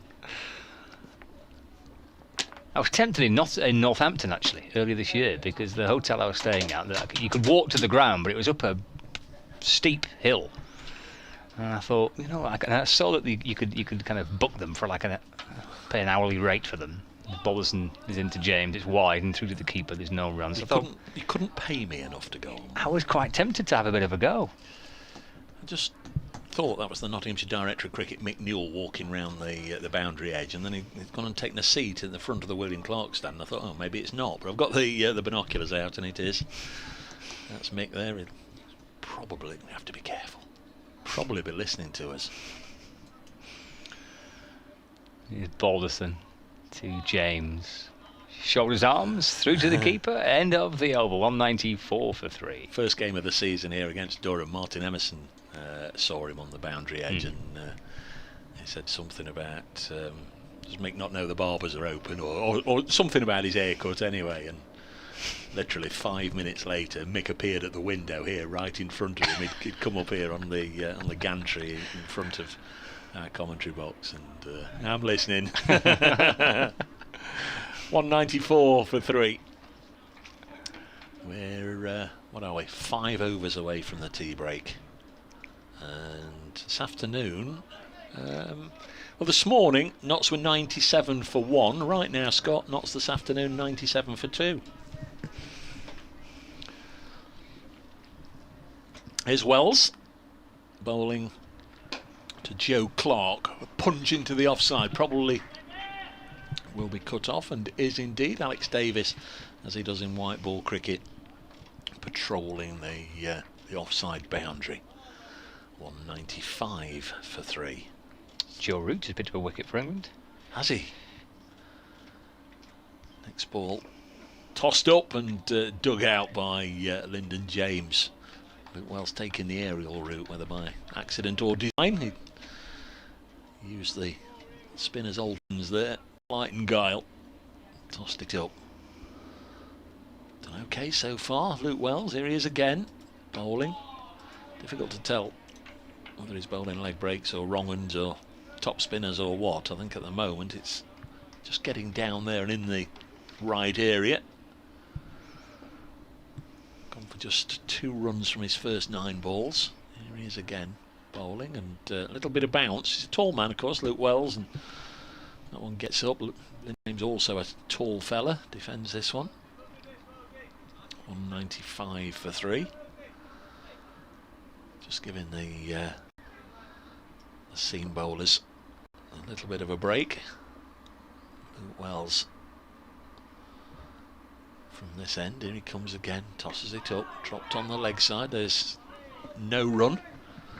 Got 3 saving 1 on the leg side and a man on the leg side fence, and Similarly, on the offside, there's a slip as well. So, field, apart from the slip, mirroring each other. Next ball, again pushed into the covers. And that's good from Luke Wells. 2 overs sent down, each have only conceded 1 run. 39 to Joe Clark, 13 to Lyndon James, the men out. Ben Slater for 8, Ben Duckett for 59, and Sam Northeast for 65. India 414 for 8, lead by 315 runs. Guess England will be hoping they bat on a bit longer now, do you think?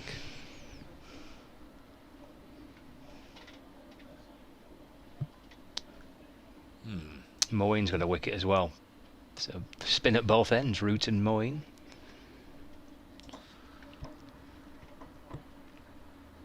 Edging towards tea here at Trent Bridge. There's Clark. Again, gets forward to this next delivery from Balderson and drives up to mid-off for no run. Georgie B. He's put a bit of work in today, hasn't he?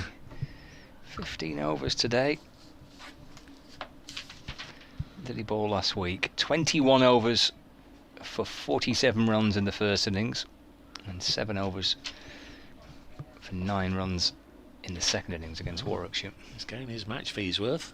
Over the wicket to Clark, flashed out through the onside, up onto his front foot. Along the ground, however, through deep mid-wicket, and Alex Davis will sweep around from deep square leg to deep mid-wicket to field. Clark gets 1, so he moves to 40. Nottinghamshire to 196 for 3. 40 from 73 balls for Joe Clark. He's not galloping along. He's not wasted the opportunity to put the bad ball away. Got a fielder down on the ground. Oh, he was just Bailey just rolling around. I just wondered what the hold-up was and if he'd gone down in need of a bit of treatment. But yeah, just sat down in the sunshine like nothing was happening.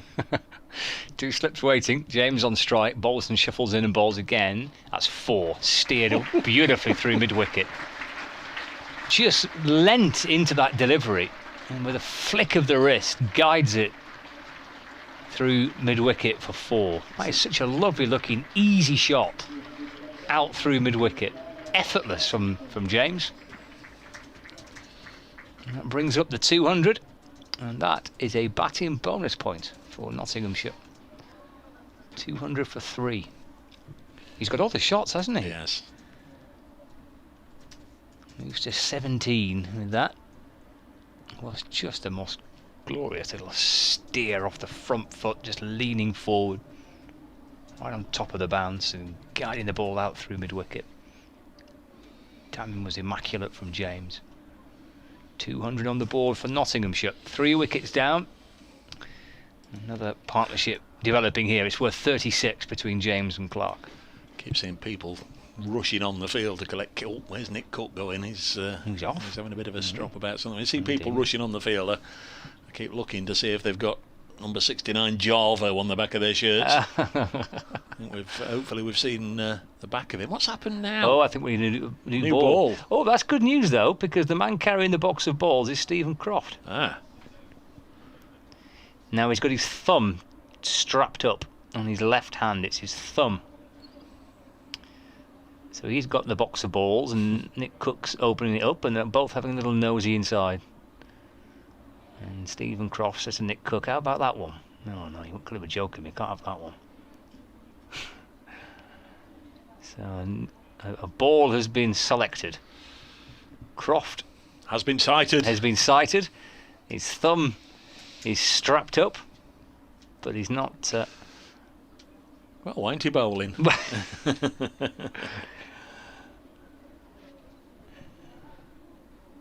Back inside, or he looks that in way. The sun. Doesn't look as if he's going to do any fielding anytime soon. No, he doesn't. No, he's having a little chill out. Why should he? Yeah. Thumb is all strapped up, so he's lying down on the edge of the boundary rope with Luke Wood and Liam Hurt leaning against the advertising board in front of the pavilion, and Sam Byrne, the Lancashire physio, there as well. There's a lot of nothing going on at the moment, isn't there? Yes. Well, Joe Cook went to have a little bit of a nosy at the ball as well, as did Saqib Mahmood. Nick Cook has given it to George Balderson. And here we go. The over continues with a lovely straight drive. And it's so straight, it's clatting towards the stumps at the non-striker's end. And I've got to say, the hip movement of umpire Nick Cook was a sight to behold. I mean, that was glorious. He was trying to find his life insurance in his hip pocket. The hips to die for there, umpire Nick Cook. What a little shimmy that was. Like he's on Strictly Come Dancing. Tell you what, that was a shot as well, wasn't it? Oh, yeah. Sumptuous. 200 for 3. George Balderson from the pavilion end. Left by James. And taken by Lavelle. And there's no run. 19 balls until the tea interval. Unless there's a wicket or some other reason to troop off early.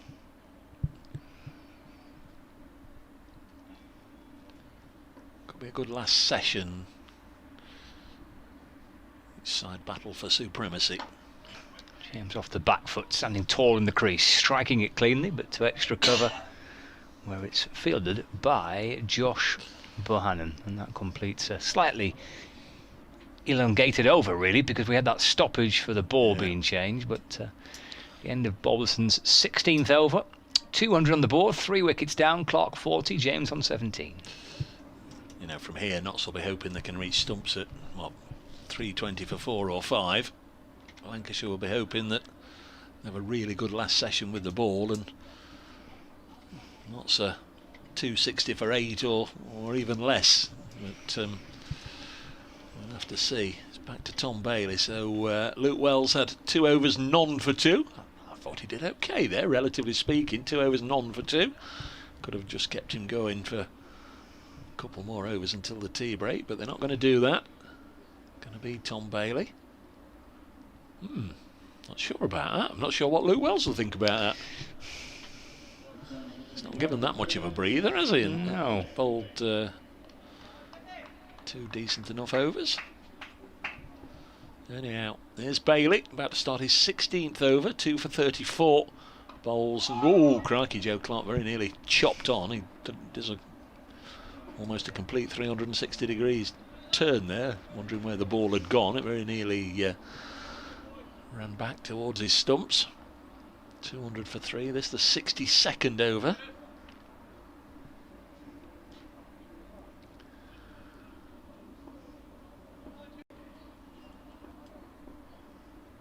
Here's Bailey. Clark is on 40. Make that 44 because that was short from Bailey, and it's been absolutely dispatched for 4 runs. And I can see the ball that's been hit. It's been nestled in the gully of the hover cover. The Lancashire fielder that's gone over there can see it as well. It's Danny Lamb gone to fetch it. Got hold of that one. Clark is on 44, 204 for 3.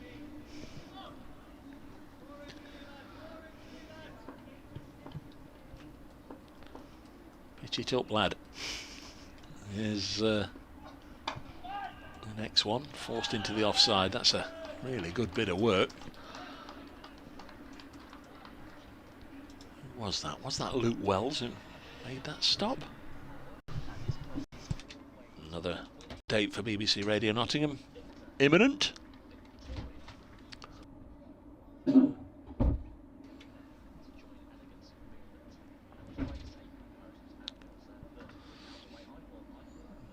$204 for 3. Clark on 44. Extra man brought over on the side. Single anywhere on the leg side. Here's Bailey. Bowls, and Clark a couple of steps down the track. Defence.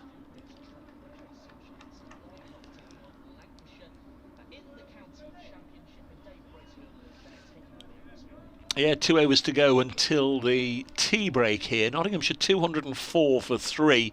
They were put into bat by Lancashire this morning. The visitors perhaps just taken in a little bit by the green tinge to the wicket. It generally looks like that on the first morning and then usually turns out to be a belter for the batsman. That's what's happened so far. 65 for Sam Northeast, 59 for Ben Duckett. But since they've departed, the mantle has been taken on by Joe Clark. Played some sparkling shots. He's on 44 and 4 glorious boundaries so far for the youngster Lyndon James, who's on 17. They've added 40 for the 4th wicket so far. As I say, 2 overs to go until tea, and Notts are 204 for 3.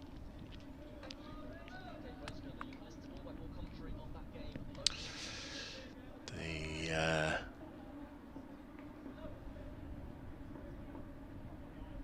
next delivery on its way here. Bailey into bolt wide of the off peg, and it's taken by Lavelle into the over. 2 overs to go until the break then. Clark on 44 from 79 balls. Lyndon James on 17 from 39. Bailey 16 overs, 2 for 38, his figures. Looks as if it's going to be George Balderson. He's also bowled 16 overs. Nothing as yet in the end column for him. Perhaps he can present Scott with his first wicket of the day. In and bowling to James, who plays a lovely shot again through mid-wicket. 4 more for James. Enjoys that shot, doesn't he? You think back to he's faced 12 balls, still not out. Since then, he's got on with things. 5 boundaries in his 21. Yeah, that would be a position where I think Lancashire are advisable to try and perhaps block that scoring option, because he looks pretty strong through mid-wicket. In fact, they've moved Rob Jones from second slip to short mid-wicket. So mid-on, short mid-wicket, deep square leg, long leg. He just gets in behind the ball and defends it back to Balderson, and there's no run. 21 to James. Clark on 44 as we edge towards tea on the first day. 208 for 3. Nottinghamshire having been put into bat by Lancashire at 10 o'clock this morning when the toss took place. 2 captains out in the middle. Balderson over the wicket, and James again forward in defence. 111 for 2 this afternoon. Slightly more overs. We've had 2.5 more overs than in the morning session. I guess it is natural to increase the tempo as the day goes on, although Ben Duckett scored fairly freely and quickly this morning. He was dismissed at the start of the afternoon. Again defending James. Back towards Balderson, and there's no run.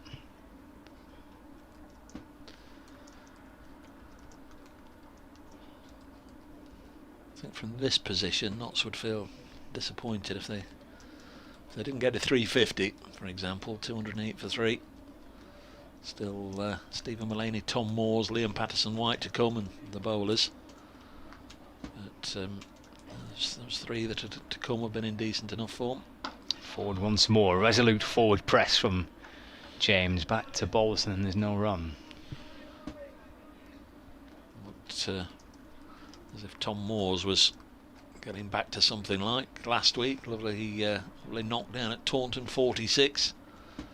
Stephen Mullaney's only had 100 this season. Liam Patterson-White, who comes in at 8, got 100 at Taunton. So a little bit to come. Balderson to James, shapes to play it into the onside, just deflects off the thigh pad, I suspect. Just drops out towards mid-wicket, and there's no run. That's the end of the over. That will be George Balderson's spell for the afternoon done. 208 for 3 as we approach tea on this opening day.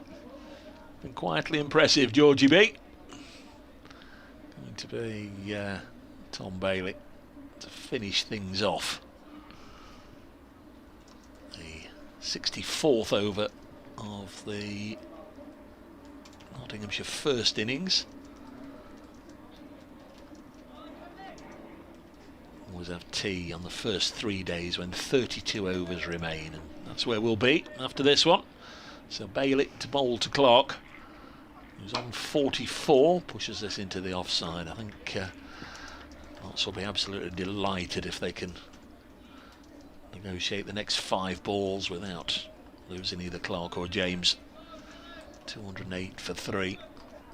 Wouldn't necessarily say they've won the afternoon, but they haven't lost it. They've got themselves into a position where they could potentially, as I say, go on and put that 350 on the board. And going to ask a good Lancashire side then to respond in kind when it's their turn. Next ball into the pad. Come a long way down there, imploring umpire Hartley to give it out. I wouldn't have thought so. 208 for 3. Of course, we're all experts at LBWs now, aren't we? Now we see all the reviews and the DRS. We all know what to look for and whatever not. Some of the reviews in the Test match have been absolutely bizarre, haven't they? So why have you burnt that? It's pitched 2 inches outside leg stump, and then there it is. It's pitched 2 inches outside leg stump, or wouldn't have hit 2 sets. I don't know. Next ball worked away for at least a couple by Clark. Now then, will they push hard for 3? They've run the first 2 very quickly. It will be cut off, and they do come back for 3. Nice shot, Joe Clark. So he's on to 47 and down at what they deem as the safe end in the final over before tea. Lyndon James will have a little bit of work to do before he can go in for a cuppa. 63.5 overs have gone. 211 for 3. The chat between bowler and skipper Dane Vilas, and Vilas just tight in the field. There was a man at backward point on the fence for Joe Clark. He's been brought up into gully, and Dane Vilas cupped his hands together as if to say, in you come, catch it. So Bailey in to Lyndon James, and looks as if he's going to end the session as he began his time in the middle there with some defensive play to end the session. Now they've swapped over. Alex Davies clearly didn't like himself being there in the gully, so he's swapped with Daniel Lamb. Lamb was at mid-wicket, Davies was at gully, and they've just swapped over. 211 for 3. 2 balls left. Each side with a bonus point so far. Little play and a miss there from Lyndon James. Got a good stride in, leaned forward. Got nothing on it. Just quickly in the Test match, India 439 for 8 in the Championship. Leicester 176 for 2 against Derbyshire. Durham 105 without loss after bowling Glamorgan out for 97. Gloucestershire 76. Essex 71 for 4. Worcestershire 133. Kent 72 for 3. Surrey 180 for 4. Warwick 32 for 5. Replying to Hampshire's 89. Good grief. Next ball, final ball of the session, pushed into the offside and out. And a wicket at the final ball of the session, and Lyndon James has driven it into the offside, into the hands of Josh Bohannon. He goes down on his haunches. He's still down there, Lyndon, thinking, what have I done? What have I done? So he couldn't get into the break with his wicket intact, and the young man troops off, head bowed. Caught Bohannon, bowled Bailey, and it is tea here at Trent Bridge, with Nottinghamshire 211 for 4, 1 ball away from it being obviously 211 for 3. That's just what Lancashire would have wanted. Just a bit, yeah. That will be a nice way for Lancashire to get into the tea interval, seeing the end of Lyndon James, who I've got to say, off this hour that he batted and the 48 balls that he faced, he's a joy to watch, isn't he? Yeah. He's a fabulous looking player, so they will be thrilled to see the end of him. That is a real bonus for Lancashire. Just gives them a little boost, that doesn't it, heading into the tea interval. So there we are, 211 for 4. Let's see how this one flips one way and then the other, no doubt, in the final session of the day. 20-minute interval. We'll start again at 4 o'clock at tea. Nottinghamshire 211 for 4.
Hello and welcome back to Trent Bridge, everybody. Dave Bracegirdle here from BBC Radio Nottingham alongside Scott Reed from BBC Radio Manchester.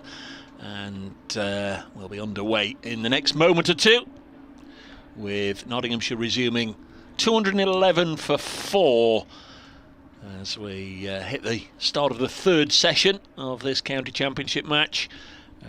Two decentish sessions, I guess, for Notts with the bat having been put in. Lancashire will be greatly buoyed by the fact that with the final ball of the afternoon session they dismissed Lyndon James, so 3 wickets in that afternoon session for Lancashire, not scoring 114 runs. Probably I guess on balance you'd say that was an even session or thereabouts, but just psychologically you felt that was a huge blow that Lancashire struck right on the stroke of tea. They started the afternoon session well, the visitors, dismissing Ben Duckett without adding to his lunchtime score of 59. They'll be looking to start the evening session in a similar positive mood. New batsman to join Joe Clark is the Notts skipper, Stephen Mullaney. Used to play for Lancashire way back in the days when Scott Reed were nobbert a lad. Yeah, I think he had left Lancashire by the time I started my first season covering the club. So yeah, it does feel like a long time ago, doesn't it? That he was a Lanky. The winter of 2009 to 2010 he made his debut, and of course scored a century in his debut innings for Notts, batting at 8 down at the Ageas Bowl against Hampshire, and it's fair to say by and large he's not looked back since. He's going to be at the non-strikers end, so it will be Joe Clark on strike, and it's going to be Danny Lamb to get things underway. Potential second new ball 16 overs away, so Lancashire just got to be a little careful how they go about this. It was a big boost for them, wasn't it? Yeah. That wicket just on the stroke of tea. Lamb comes in to Clark. That's through to the keeper, George Lavelle, and there's no run. Yeah, they made their tea time interval an awful lot more cheerful, really. They want to save, I would imagine, it's just me guessing, they would imagine save Mahmood and Bailey for that second new ball, but they won't want Notts to gallop away into the sunset and enjoy themselves during these 16 overs either. Lamb over the wicket, Clark, who showed his arms through to George Lavelle, and there's no run. Well, Mahmood is at mid-on and he's bouncing up and down, isn't he? He's doing a few twists and turns and stuff, so he might have a little burst, short burst, and then a break, and then come back with a new ball perhaps. Yeah, that'll always just get himself loose after the tea interval. He's at mid-on, captain's at mid-off. As Lamb comes in and balls to Clark, chopped away into the offside. Gathered by Liam Hurt, who's still on as 12th man for Lancashire. Still no Stephen Croft, but he is on the ground. His thumb is strapped up, so he's not required to field at the minute, just to give him that time to settle down, I guess. There's 2 slips after tea, Luke Wells and Rob Jones, alongside the keeper Lavelle. Clark plays a little forward defensive, looking to push the ball away, which he does. So he just sees it deflect out into the leg side, and Mahmood comes up from mid-on to scoop up the ball. Gives it a bit of a polish, and he's handing it back towards Danny Lamb. There's a deep square leg and a long leg, a backward point, cover, and then extra cover as well. Danny Lamb from the pavilion end, first over after tea, comes in and bowls to Clark. That's worked away into the onside. Mahmood gets across the ground from mid-on, puts a tumble in, stops the ball just about, and they get through for the first post-tea run. There was 2 actually, but Stephen Mullaney had presumed it was just 1 and wasn't alive or awake or alert to the fact that Mahmood had dived over the top of the ball. Joe Clark was on his way back. Clark moves to 48 with that single, and the score to 212 for 4, and with it being Mullaney, Dane Villas, and being the new batsman, says, well, I want a 3rd slip, so he settles into 3rd slip, as Mullaney settles into his crease to face his first delivery. And he's happy enough to leave it. It's through to the keeper, and that's the end of the over. 212 for 4. Mulaney facing just that one delivery on 0, and Clark on 48. Yes, will this be the day, the match, the week that Joe Clark turns these run of 50s into something more substantial? Read his scores out earlier. He's had a 56, a 66, a 53, a 61, a 67 and a 59. All those obviously passing 50. But this year he's also had a 48, a 20, a 27, a 29 and a 38. So more often than not he's had good starts. A couple of ducks as well. I'm not missing them, but he's had good starts and not been able to one and get that huge score. So a couple of minutes ago I was contemplating the fact that Lancashire would be saving Saqib Mahmood for the second new ball. No, he's going to have a little now. Ball into Joe Clark then on 48. 18 overs, 1 maiden. And Clark defends the first ball that he's faced from Mahmood in this post-tee session. Just waiting to do an update for Radio Nottingham. 212 for 4.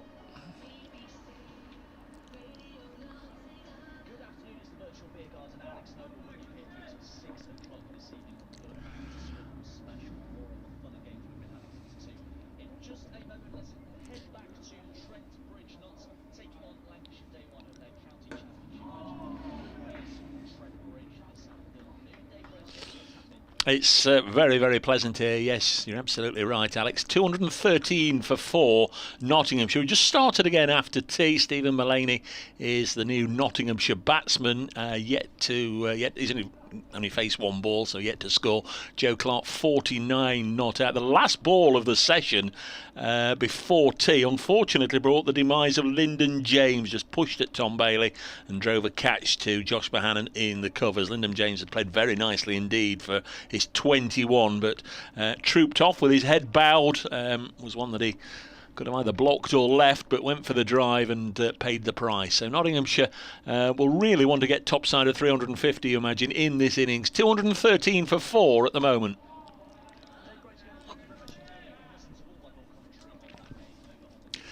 Mulaney has just played this latest delivery out into the offside, so the field to him for Saqib Mahmood.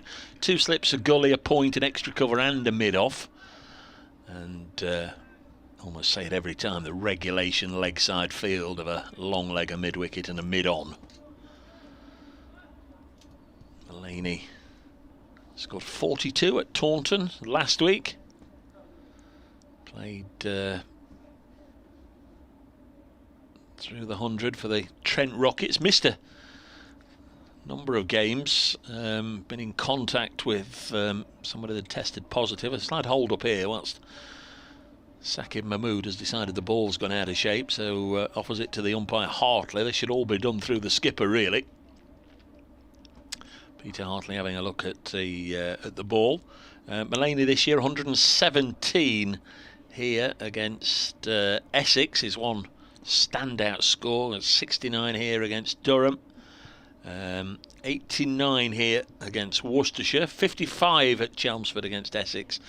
And since that 55, he's had 42 against Derbyshire, 39 and 21 against Durham, and as I say, 42 against Somerset. So he's another one that's been fairly consistent for Notts. Again, the ball being inspected at length here. Worked on by Josh Bohannon as the umpire gives it back to him. I don't know what there is wrong with it, and in fact now it's handed back to the bowler. Get on with it. Might just have been something that needed cutting away. Yorkshire have lost a couple of wickets since tea at Scarborough. 51 for 3. Tom Kohler-Cadmore returned to the crew after retiring hurt earlier and was dismissed second ball back, I understand, as Mahmood bowls to Mullaney, and he will defend it.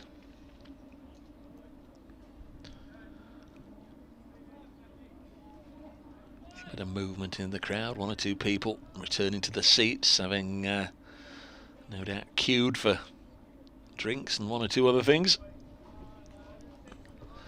during the tea break.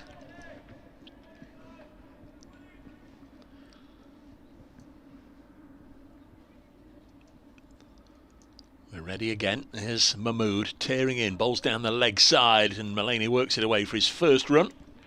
Just a single down to long leg.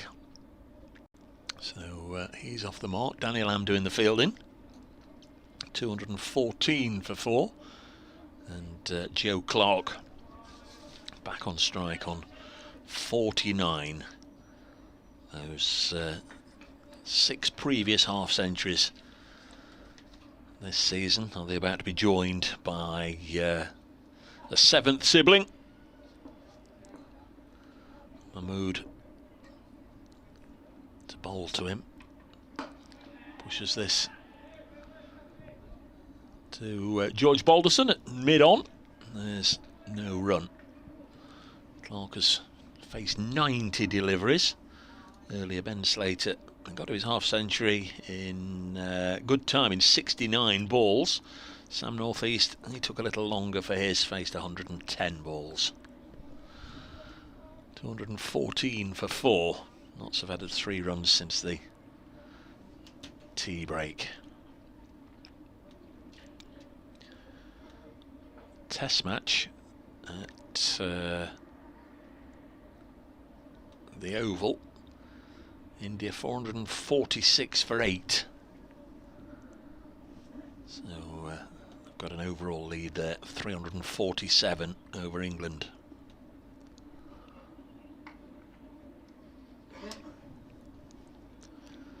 Slight hold up here whilst Stephen Mullaney maybe had a wardrobe malfunction. He's just sorting out his thigh pad.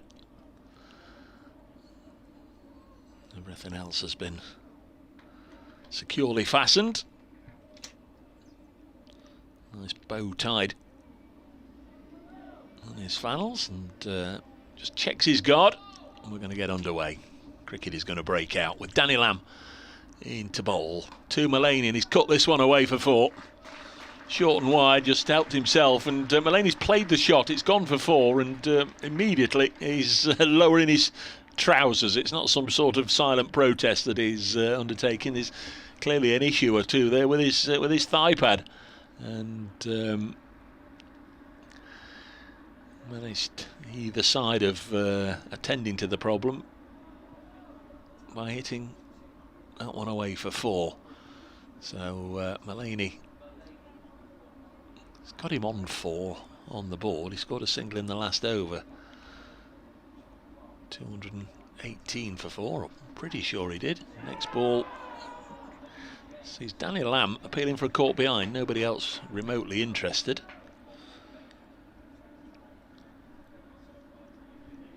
Thought Stephen Mullaney scored a single in the last over. It went all the way down to long leg. Surely it wasn't off the pad. May well have been. May well have been. Anyway, he's up and running now. 218 for 4. Got to feel comfortable, haven't you? And Mullaney clearly doesn't. He got his gloves, had his gloves off again, and really has been a bit of a fidgety, fiddly start for Stephen Mullaney. All sorts of wardrobe malfunctions. Next ball is pushed into the offside, and there's no run. He's lowered his trousers 2 or 3 times to the amusement of Scott Reed. I thought he got a single in the last over, but clearly he didn't. And now he has it the ball away for 4. Yes, he's not very comfortable, is he? He's a bit fidgety. Was that not a single to him in the last over down to long leg? Well, I find it hard to believe that was a leg by, but I suppose it must have been because it's not been credited to him. Anyhow, here's Lamb into the Notts captain, down the leg side, taken by George Lavelle, who's picked up a couple of catches today, sneered Ben Slater early on this morning, and then Sam Northeast, who tried to pretend it didn't happen. Quite liked the way he was just rehearsing the shot and checking his guard whilst Lancashire was celebrating. Off you go, young man. 218 for 4. Lamb in again. Mullaney blocks. One ball left in the 67th over.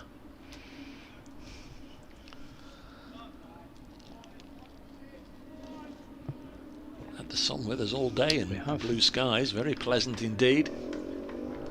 It's one or two fans on the level that we're broadcasting from, and the stand to our right with their shirts off. Crikey. I know. 218 for 4. This one is pushed back to the bowler. End of the over. 218 for 4 it remains. Daniel Lamb 17 overs, 1 for 43. What was it with lazy Sunday afternoon? Was it the Small Faces? I know the song. Or was it the Kings? I think it was the Small Faces. 218 for 4.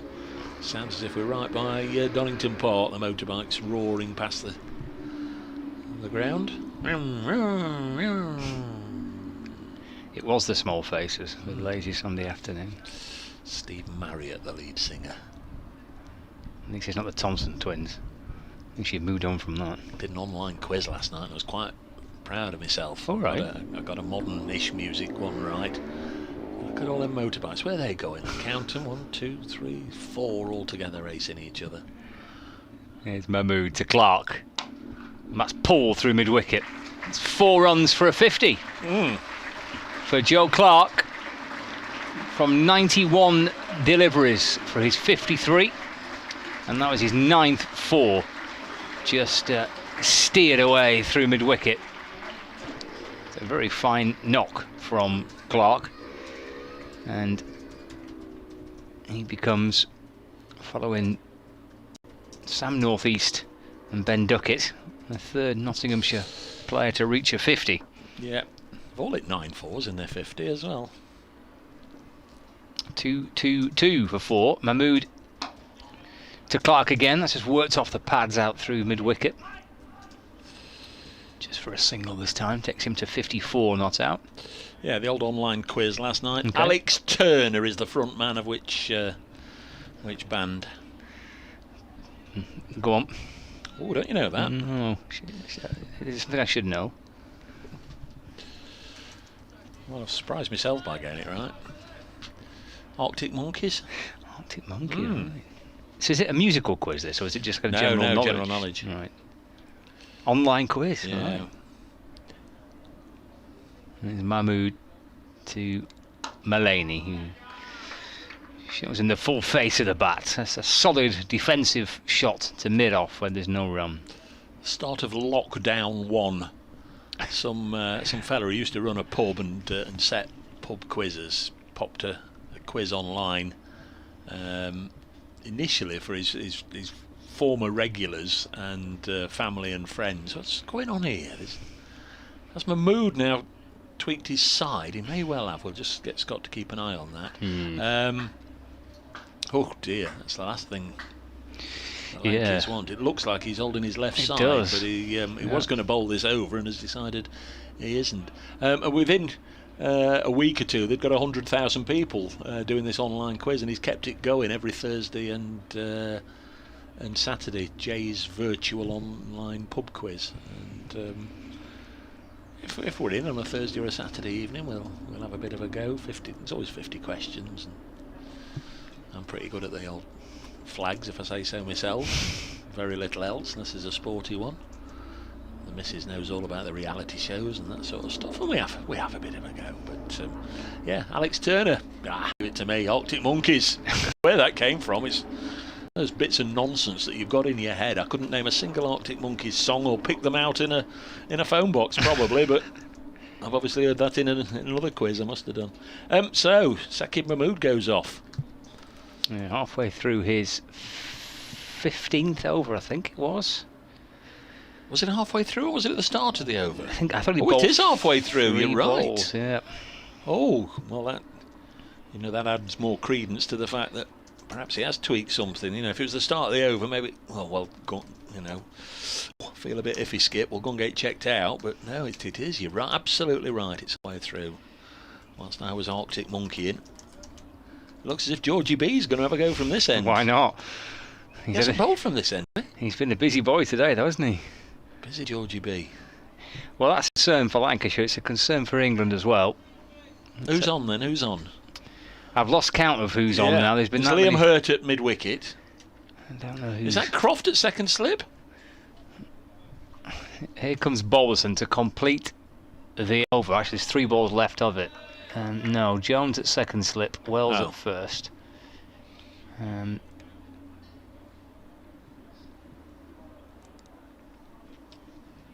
We'll work out who's on in a minute, but yeah, that's a concern for Lancashire and for England, and obviously mainly for Saqib Mahmood himself. It was his left hip or side as he was holding as he went off. Balderson to Mullane. He just shuffles back into his crease and through to the keeper. So it's not the leg side. The leg side are Lamb, Hurt and Bailey. It's neither of the 2 slips because they are Wells and Jones. It's not the keeper, it's not the bowler, it's not Alex Davis at backward point. It's Blatherwick. Is Jack here? Yes, he's there at point. Villas at extra cover. Bohannon at mid-off, Bailey at mid-on, so Blatherwick's on and Hurt for Mahmood and for Croft. This is steered out towards Blatherwick. That's the end of the over. One that was started by Saqib Mahmood and finished by George Balderson. Lancashire at the minute, I've got 2 players off the field unable to play because of injury. 2-2-3 for 4. Wonder if Jack's been here all along, or if he's been summoned from somewhere, or whether he was weekending it back at home at his folks. But we had Matt Parkinson on this morning, didn't we? But it appears Jack has been summoned to help out with 12th, 13th and 14th man duties. 2-23 for 4. It's just right old slow start to this session. Well, it is, isn't it? And Stephen Mullane taking forever to get dressed and undressed and dressed and what have you.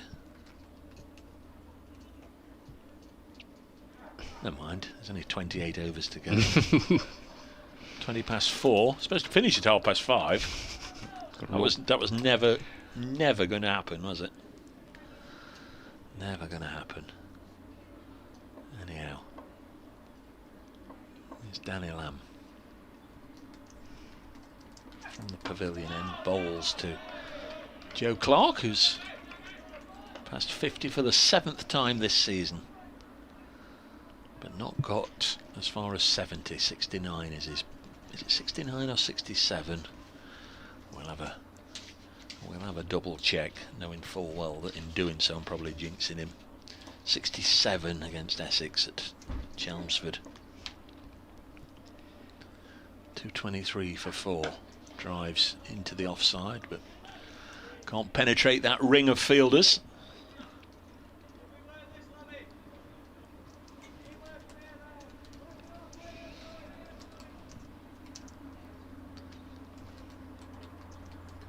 Guess even the fact that he's gone off the field, even if it's only as a precaution, they're not going to have him back on within half an hour or so to be taking the second new ball, are they?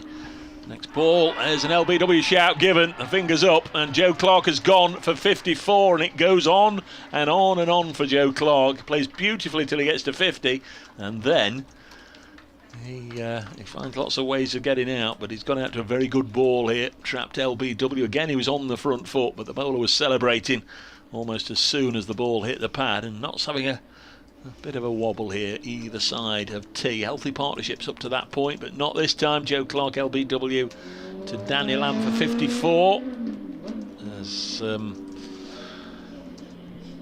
Barry Sheen goes past on the motorbike. Out for 54, 95 balls he faced, 9 fours. Joe Clark, 2-23 for 5. Well, in the middle of concerns and problems for Lancashire, they've chipped away at another wicket, and you could tell the relief that they had when the finger went up. I think they have plugged away all day. Lancashire, they'll feel as though perhaps things have gone against them, with now a second injury to a player and a couple of chances put down in the morning session. But they've stuck at it. And Lamb collects his second wicket. And a big one too. You could tell with the reaction of Lamb just how significant potentially that could be. Clark LBW for 54, 223 for 5. And that brings Tom Moores out to the middle. Yeah, in the time-honoured fashion, last week at Taunton, or earlier this week at Taunton, last game anyway, the lower half of the Nottinghamshire card, i.e. the last 5 wickets, substantially outscored the top half, and I'll dearly be hoping that they can do it again here. 223 for 5. They are going to need contributions. I want to get plenty more yet, I would imagine, because they found themselves in a strong old position. Ball before Lyndon James dismissal, 211 for 3. Now 223 for 5. Happy birthday for yesterday to Tom Moores. He was 25 years of age yesterday. Can he celebrate his birthday, admittedly belatedly, with a decent knock here as he did at Taunton? I thought he played nicely for his 46, and he got 8 victims in the match as well, leading wicket taker in the country in terms of dismissals. Daniel Lamb 2 for 43, bowls to Tom Moores, and he defends his first delivery. So huge blow for Lancashire, losing Saqib Mahmood, or it may be, because he may be okay. India 9 down in the Test match, 466 for 9. Bumrah out to Chris Wokes, who's now taking 3 wickets. Next ball, swung very wide there. Appreciable movement from Danny Lamb, bowling to the left-hander, and it went even further. In fact, India now 466 all out. 466 all out. So what's that lead? 367. England need 368, therefore. Next ball. Oohs and ahs out there on the field of play. Tom Moores close to grazing one of the last couple of balls there. Success for Danny Lamb, 18 overs, 2 for 43. Just quickly, what's happened? Durham's openers have been parted. They're 120 for 1 after bowling Glamorgan out for 97 earlier. Essex 102 for 5, replying to Gloucestershire's 76 all out. Kent 91 for 3, replying to Worcestershire's 133. Surrey 231 for 5, unbeaten century for Jamie Smith against Northants. Hampshire 89 all out, Warwickshire 71 for 5, Somerset 3-4 all out, Yorkshire 66 for 3. Up 8. And the scores elsewhere in the county championship in the Test match here at Trent Bridge. It's going to be George Balderson to continue, because he finished that over started by a Mahmood, but he's off the field. Saqib Mahmood. So Balderson into his 18th over. Balls to Stephen Mullaney. And pretty solidly he's in behind it and defends to mid-off. And there is no run. 223 for 5, Nottinghamshire, on the opening day of the LV County Championship fixture at a warm and sunny Trent Bridge. Plenty of blue sky. The outfield bathed in sunshine. And watching George Balderson come in and bowl. That's edged and taken. Mullaney's gone for 4. Luke Wells takes the catch. And Balderson celebrates the wicket. And Nottinghamshire lose their 6th wicket. 223 for 6. Balderson dismissing Stephen Mullaney for 4, caught by Luke Wells. Yeah, and said earlier on in the day, in the first 2 sessions, not just strung partnerships together. Lancashire hadn't been able to follow up the fall of one wicket with another. Well, now there has really been some clattering either side of lunch. Either side of tea, I beg your pardon. That 211 for 3 has now become 223 for 6. 3 wickets gone down for just 12 runs. Stephen Mullaney, just the one scoring shot, faced 16 balls, batted for almost half an hour But back in the pavilion, Stephen Mullaney is out, and it will be last week's century maker, Liam Patterson-White. Unrealistic to expect him to do it again, but it was clearly good nick at Taunton. But like all batsmen, he's going to start again, not out. Further good news for Lancashire is that Stephen Croft has returned to the field. His thumb bandaged up, but he's back out there. So that's a bit of good news for Lancashire. Well, I think after a pretty shaky morning session where they dropped some chances, I'm not sure they bowled particularly well, and with the exception of Bailey and Mahmood.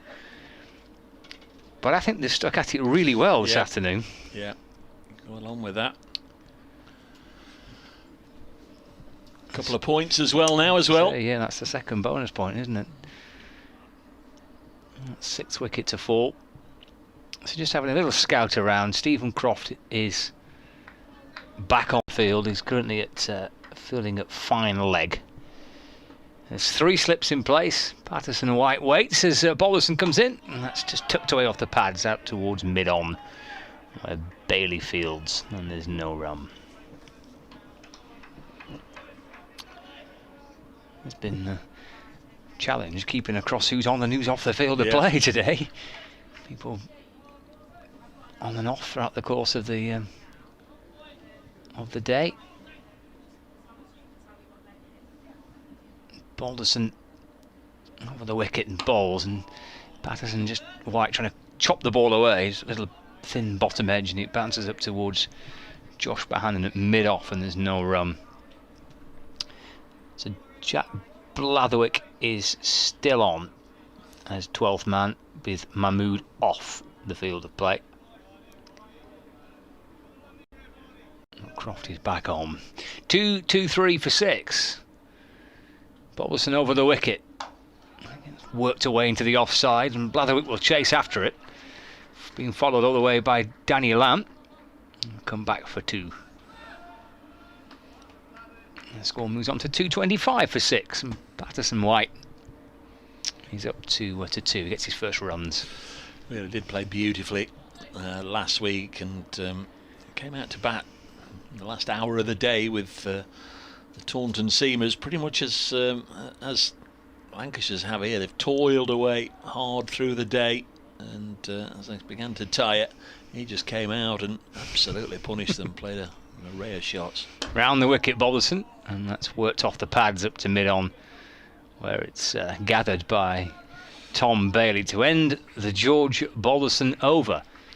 So we've had 70 of the Nottinghamshire first innings, 225 for 6, with Patterson-White on 2 and Tom Moores yet to get off the mark.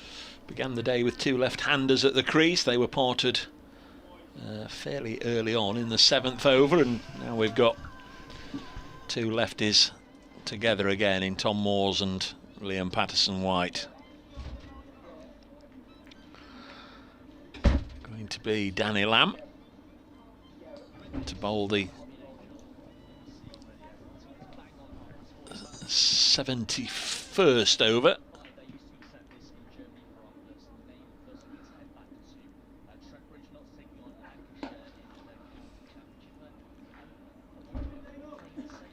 Ooh,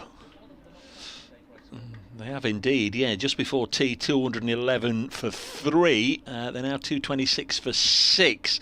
Just before tea, I told you last time, Lyndon James had been dismissed for 21, driving into the cover region. Joe Clark passed 50 for the 7th time this season, but like with the other previous 6, he didn't reach 70. Scores then between 50 and 70 have been plentiful lately for Clark. This time it's 54, trapped LBW by Danny Lamb. It looked very, very out, you have to say. And then Stephen Mullaney, the captain, didn't last long this time, nicking off to slip. Good catch by Luke Wells. Liam Patterson-White's at the crease, who scored a century last week. He's just worked this away for a boundary. That takes him on to 6. Tom Moore's with him on 1. Knots 230 for 6.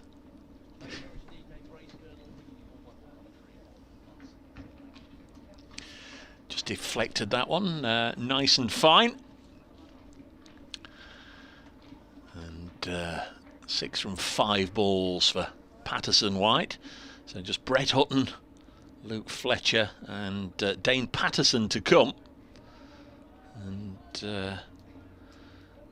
also going to need a substantial score, you'd imagine, from one of this pair, and a little bit of support from the other one and those that are to come, to get up to probably what they seem to be heading for all day. 230 for 6. They always seemed as if they'd got enough wickets in hand to post a score of 350 or so. I'd say that that's now way off at the moment. Another 120 runs for the last 4 wickets. They are going to need some useful contributions, as I say, from these 2 left-handers and the bowlers. Danny Lamb going to go round the wicket to...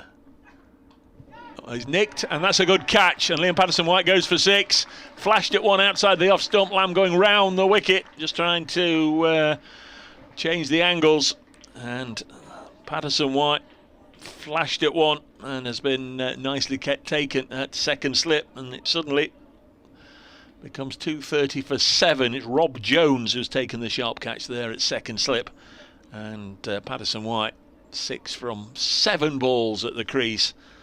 And it's just slipping away this decent position that Notts had found themselves in. In fact, it's been ripped away from them by the Red Rose attack, and the catching as well, which has been pretty decent since the very early stages. Liam Patterson-White goes for 6 runs. Brett Hutton will be the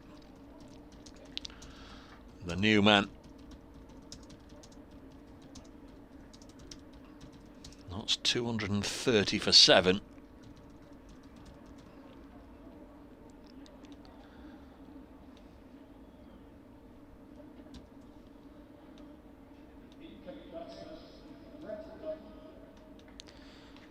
So Brett Hutton being announced to the crowd. 63 first-class matches, 1,500 runs or so. 150 this season.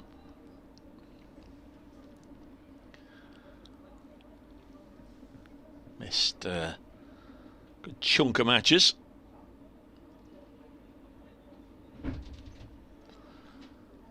Gets a briefing from Tom Morse as he makes his way to the crease. And this has been a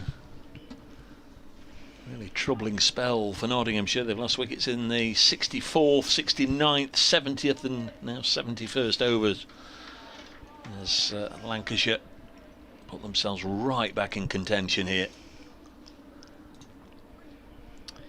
Yeah, it's been an excellent fight back, hasn't it, by Lancashire? I think the tempo was set with the way they started after lunch. Very little scoring options for Nottinghamshire, and then they've kind of built pressure as much as they can.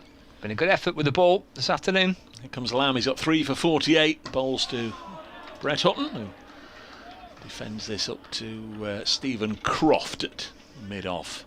Croft with the strapping on his left hand or left thumb. I was just going to say he won't want too many balls thrown at him whilst he's up there close to the bowler at mid-off to hand back to the bowler, and right on cue one's hurled at him.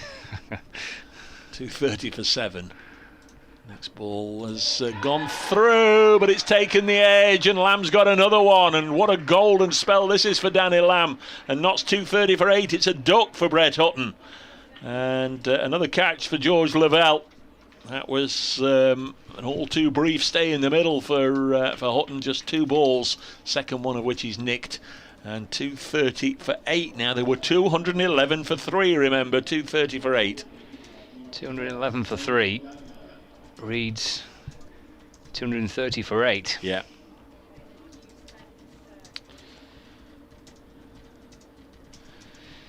Well, terrific spell from Lamb. Yeah. It's his 4th wicket, I think, isn't it? Yeah. It is indeed. Well, I think Lancashire will be thrilled with how they really have stuck at it throughout the course of the day today. and after either side of tee. That wicket just on the stroke of tee could prove crucial, the way that perhaps gave them a bit of a lift heading into the tee interval with the wicket with the final ball of the session.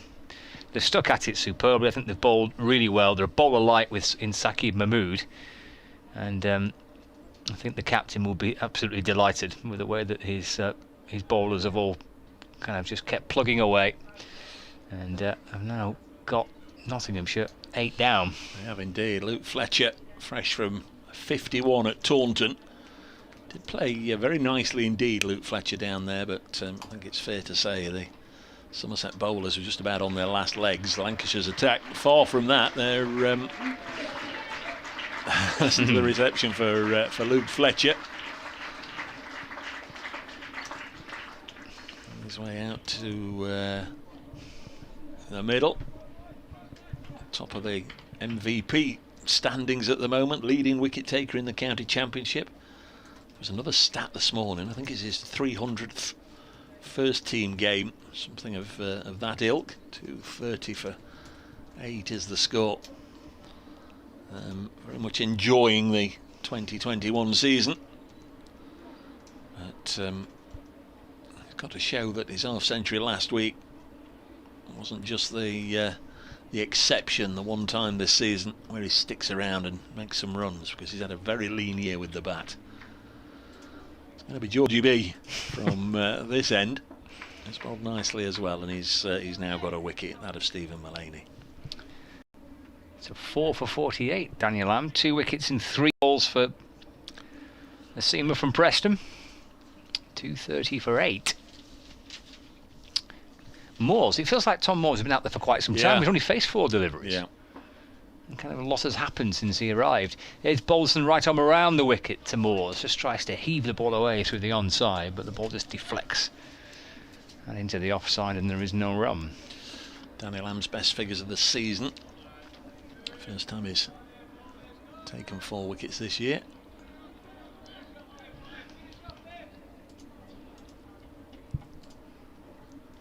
At least that's the notes I've got. That sounds pretty good to me, does that? Sounds about right. Balderson to Moores. Just nudged away out through mid-wicket for 1 run. 231 for 8. Moores moves up to 2. Yeah, he can't farm the strike from here on in, and batting with the fella who got 51 last week. But I don't think Lancashire will be too disappointed. They've taken a single from the second ball. I think Fletch will be quietly relieved that Saqib Mahmood's not out there bowling at him. Over the wicket to Fletcher. He's cautious and careful and leaving the first delivery, watching it go through to George Lavelle. There's always something kind of heartwarming about when you look at the scorecard and you see Fletcher either with runs or with wickets. I think you'd be hard pressed to find someone in the game that doesn't smile when you see Fletcher having a good day. He's had a great season for Nottinghamshire. He's on strike. He's playing a defensive push to mid-on where Josh Bohannon fields, and there's no run. 231 for 8. Fletcher and Moores. So if you nipped away for a cup of tea, then you've missed quite a bit, really. Yeah. Can we rewind an hour? Yeah. A lot has happened since over the course of the. Well, it's just an hour, isn't it? Tea was exactly an hour ago. Lyndon James was out. Forward goes Fletcher and defends to mid-off. Bailey fields, and there's no run. I know it's easier said than done, but just occupy the crease for half an hour here. Lancashire are going to have a little bit of a quandary as to what to do with the second new ball. You know, they haven't got Mahmood on there to take it. They've got Tom Bailey to bring back, but Balderson to Fletcher, pushed a little fuller but wide of off stump, and Fletcher pulls the bat away, and that's through to the keeper George Lavelle. So at the end of the over, well, that conundrum for Dame Villas will come in 8 overs time when that second new ball becomes available to him. 2.31 for 8, Nottinghamshire. Moores on 2, Fletcher on 0. I mean, there's every possibility it won't become a conundrum because it only takes 2 balls to finish this innings, but sort of say if they can stick around for half an hour and give Dane Velas that problem, Lamb and Balderson are in good rhythm. They're bowling nicely at the moment, but another 4 overs workload apiece onto them both.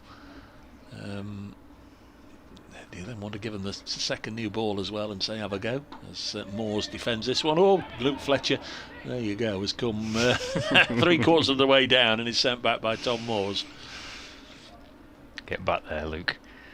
And I don't know as he did an awful lot wrong there, because if you look at the field, and there is a single, isn't there? There was a single, but I wonder if that's the first sign of Tom saying no, or whether he just realised that Danny Lamb was already zeroing in on the ball and might be able to inconvenience him. Moores plays this on the leg side. They've taken a single. I'm laughing because Moores absolutely sprinted and he turned and Luke hadn't. Luke had just jogged through for the single and he turned as if to say, well, no, I'm trying to get back for 2 and it's you that's not responding. I don't think that conversation was had, but you can just imagine the thought. 2.32 for 8. Luke Fletcher on strike. He's faced 4 balls, yet to score. This is into his pad, would have slid down the leg side. Danny Lamb into his 20th over, 4 for 49. He's had a good day, dismissed Ben Duckett and Joe Clark, Liam Patterson-White and Brett Hutton. Been 1 LBW today, all the rest have been catches. 3 of them to the wicket-keeper. Lamb in again to Fletcher. It's gone through him and Lavelle manages to stop it before the ball squirmed away from him for potentially byes. 2.32 for 8. It's a good start from Lavelle. It was, wasn't it? It's been a tough, introduction to county championship cricket for him. Last week against Warwickshire, he was keeping when Matt Parkinson bowled 40 overs on the spin. There's the next ball, and Fletcher defends it back to the bowler on a pitch that was, I suspect, quite testing for a wicket keeper, and made doubly difficult when you've got your leg spinner in, and the ball was turning quite sharply actually on the 4th day, and he did okay. I think Glenn Chappell said afterwards that it was a tough start for him. 2.32 for 8. Next ball is striking Fletcher amidships, and it's a good job it's the end of the over because he's got an opportunity just to have a little bit of a check to see if everything's in order. 2.32 for 8. At Derby, Leicestershire 2.45 for 2. Sam Evans 85 not out. At Chesterley Street, Durham with a lead. They're 134 for 1, having bowled Glamorgan out for 97. Essex have a lead, but they're 5 down now, 116 for 5. Gloucestershire 76 all out, 50 for Paul Walter. Kent 98 for 4, replying to Worcestershire's 133 all out. Surrey 236 for 7, century there for Jamie Smith. Warwickshire 84 for 5, replying to Hampshire's 89 all out, and Yorkshire 89 for 4, replying to Somerset's 134, and England 1 without us in the test. Yeah, that 4th wicket in York Somerset game was Gary Ballance, out for 32. Important breakthrough for Somerset. And here at Trent Bridge, Nottinghamshire looking to try and just slow things down a little bit. 5 wickets for 19 runs as the collapse as it's cut away by Moores through the offside for a single out towards Jack Blatherwick on the deep point boundary. It's 2.33 for 8. Moores moves up to 4 not out. Lancashire hadn't resorted to dropping 7 or 8 fielders out on the ring, inviting Moores to take a single, and manufactured one by his own devices and was happy to take that single. I think that's right on both counts. It's Balderson over the wicket to Fletcher. Just gets forward and plays the ball very calmly up to mid-off where there's no run. Notts have got to take whatever runs are there, and Lancashire, I think, will just keep attacking, and whichever end they get a wicket, they'll be delighted. I say the problem comes if these two do get bowled into the ground effectively. I'm sure that won't happen. Balderson to Fletcher. He's pushing forward and the ball beats him. Through to George Lavelle, and there's no run.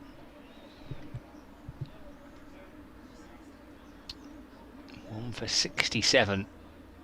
George Balderson in his 21st over. Bowling from the Radcliffe Road end. He's put a shift in, hasn't he? He's been very impressive today.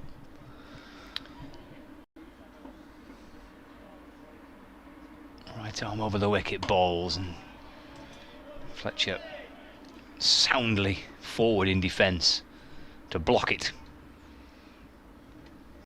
Ball's picked up by Balderson off his own bowling, and there is no run. Of course, Danny Lamb won't want to let go of the ball anytime soon. Now he's on 4 wickets. Yes.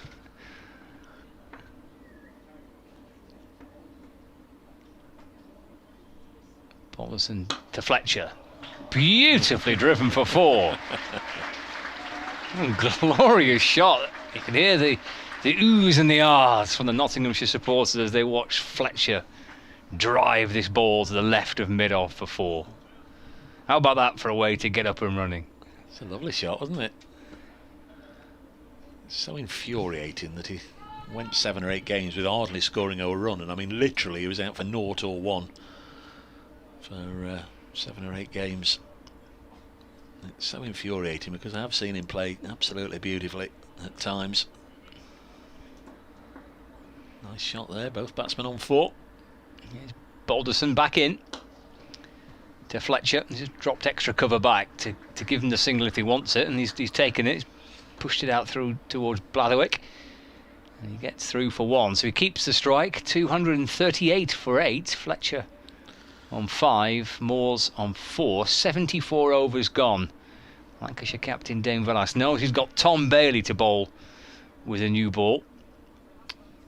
That's where he goes to next. Who does he bowl with the new ball from the other end? There's no Mahmood, still not yet returned. Or do you delay taking it? Quite possibly, yep. I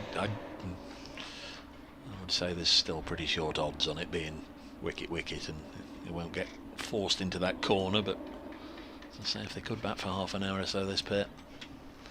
Fletcher is on strike, gets behind this one from Danny Lamb, sniffing out that 5-wicket haul. Umpire Nick Cook does a bit of a teapot, as he's often prone to do, and then puts his arm behind his back. Engaging umpire, always happy to have a bit of a chat to the bowlers and the fielders. And the batsmen come to that, chat with anybody that wants to pass the time of day with him. Stands still now and watches as Lamb comes past him, and it's hit up in the air but away through the offside for another 4 by Luke Fletcher. Whether that was glorious, inelegant, or foolhardy or careless, you can make your own mind up. He's got away with it and got 4, but could so easily have hit it straight to either point or extra cover. Was in the air and went in the gap between the pair of them. 242 for 8.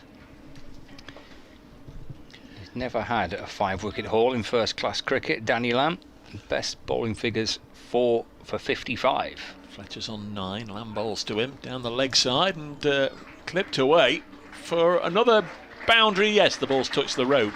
It's a decent bit of work down there. The fielder down on the ground did his level best to stop it. That's Stephen Croft, isn't it, down there? Yep.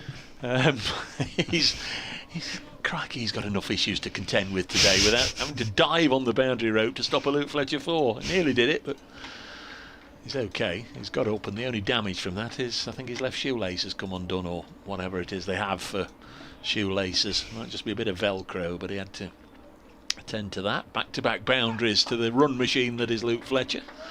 Plays this up to mid-off. 2.46 for 8. Thought Notts were going to get 3.50. That's long since disappeared. Yeah, lunchtime. Well, I think Nottinghamshire, and certainly Nottinghamshire supporters, will be probably thinking something north of 300. Fletcher hits this one out on the leg side. He mistimes it.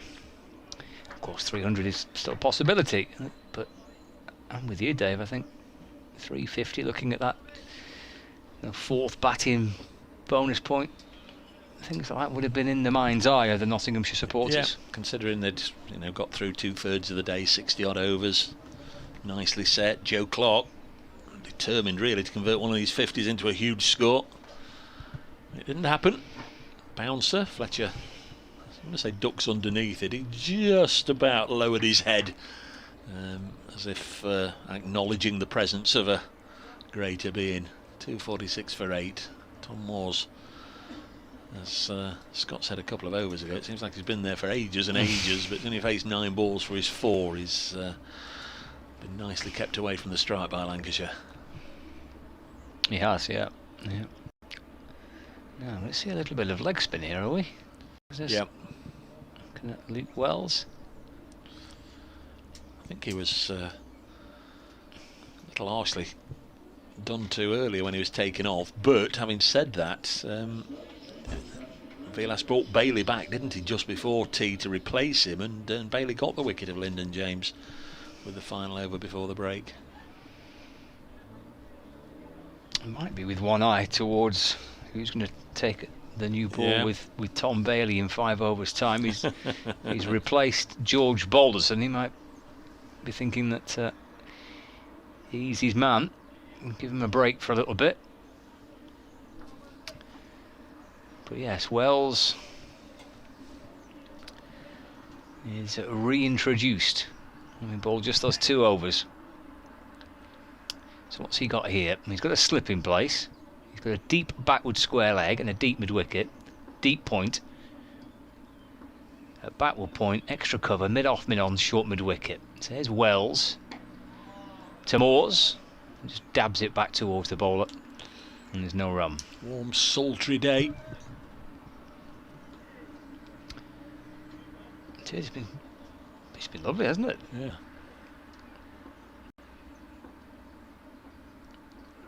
Down the pitch comes Moores and says, "I'll have a bit of this, I think," and absolutely slashes the ball over mid-wicket for 6. Well, that was crunched away by Tom Moores. Had one sighter to Wells, just played a little forward defensive, and the next delivery says, "I'm going to slap this one out through deep mid-wicket for 6. And Tom Moores moves to 10, and that brings up a batting bonus point for Nottinghamshire as well. 2.52 for 8.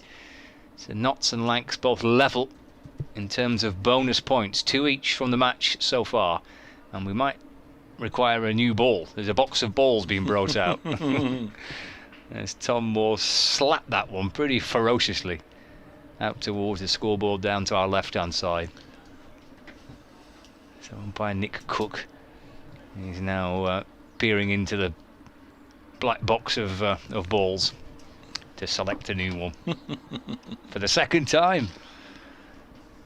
I thought Joe Clark might adopt that approach when Luke Wells came on to bowl to him, but I think he bowled much of his deliveries to Lyndon James, didn't he, in the 2 overs that he bowled earlier.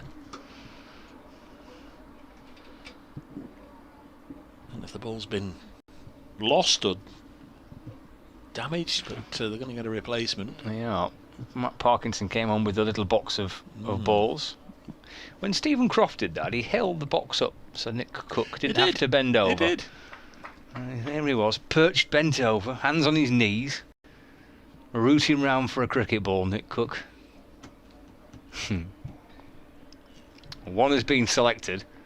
There's going to be a brand new one due in about 4 overs time, so yeah, they've not got long to use this one.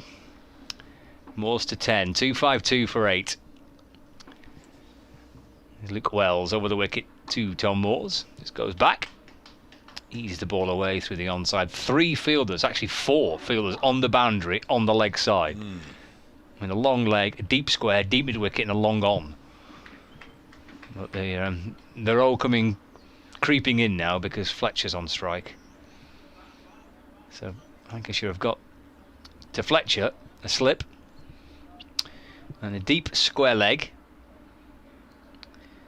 a short fine leg, mid wicket, mid on, mid off, short extra cover, and backward point. Fletcher looking leg side. Here's Wells to Fletcher. Right, to send it out towards the leg side, but just a little gentle dab. He always says that one of the best bit of hitting he's done in his career was when he hit Matt Parkinson. Was it for 3 or 4 sixes? Oh yes, yeah. Consecutively in that Royal London game with the high scores. He gets forward to Luke Wells' next delivery and plays it back towards the Lancashire bowler. No run. Don't know if it hit him for 3 in a row or 4 in a row. He did, yeah. They were big hits, weren't they? Yeah. Right at the end of the match. Yeah. Or the end of the Notts innings. Yeah, yeah. It was a great crowd that day, I remember. I remember it being a really good crowd and the atmosphere was terrific, and they were loving it watching Fletcher bash it about. Yeah, both sides got 400 and Lancashire were on until Dane Vilas was given an LBW and he clearly didn't like it. Fletcher goes back and defends. And the ball rolls out towards extra cover. No run. End of the over, so 76 gone. 2-5-3 for 8. Moores 11, Fletcher 13. It's been a busy hour and a half. And the game has advanced pretty quickly. It was all going along nice and steady and calm and pretty serene play for Nottinghamshire. We're going to see Stephen Croft have a bowl. Crikey. Now, how does that work? How does that work? I thought you had to be... Oh, I don't know. No, I'll be honest with you, I don't either. Because there's different regulations for external injuries and all this nonsense, but I still thought you had to be on the field for as long as you'd been off before you could bowl, but clearly not. No matter how much cricket we know, we never really get on top of the regulations, or I don't. Things like this, players going off and substitutes and what have you, but it'll be interesting. It'll be a bit of a guide for everybody as to how fit and well he is. Clearly good enough. Might just finish it off. 2 in 2. Job done. What's all the fuss about? Bowling from the pavilion end. To the left-handed Tom Moores, who goes on the reverse, and as he got a wicket first ball, he's pleading down on the ground. Don't hurt yourself, Stephen. And outside leg clearly is what Nick Cook, the umpire, is saying. Crikey, crikey. An extravagant looking reverse from Tom Moores. Is that the shot to play? Well, he's got away with it. There's Croft. Bowls. That's a better looking one. Attacking shot into the offside. He'll only get a single. So now then the wiles of Croft against Luke Fletcher. 254 for 8. Fletcher has 13, Moores 12. Somehow this pair have added 24 to stop the bleeding. Yeah, and get that batting bonus point as well. Yeah. Yeah, that was important. It was 230 for 8 when Brett Hutton was dismissed. 254 for 8. So still 4 balls left in this over. There's Stephen Croft in the sunglasses, bowling to Luke Fletcher. Textbook conventional forward defensive block by Luke Fletcher. The celebration from Stephen Croft was wonderful, wasn't it? And he was so passionate he fell over. Yeah. He's in again and bowls, and Fletcher pushes it back to him. His love for the game, he was on as a 12th man the other day for basically most of the match. Here he comes. Ball short, and Fletcher has inside edged this past the stumps and past the keeper, and it will run down towards the rope. Can't see. They're clapping, and if they're clapping, you pretty much know it's gone for 4. And Fletcher by hook or by crook moves on to 17. 2.58 for 8. He's approaching 37, Stephen Croft, made his debut back in the early 2000s. Still loving it, still going. Happy to spend a couple of days as a 12th man. Bouncing around the field, but now very much involved in the match. Fletcher pushes into the offside, no run. So that's the end of Stephen Croft's first over. None for 5. His figures 2.58 for 8. I sort of been going on at Luke Fletcher. Has scores earlier on in the season 0-2, 0-0-2, 2-1-0, but to give him his due since then, 14, 17 not out, 8 not out and 51, and 17 not out today, so just turning his batting form around innings by innings. We're into the 5 o'clock news. Still going to be Luke Wells, so spin from both ends.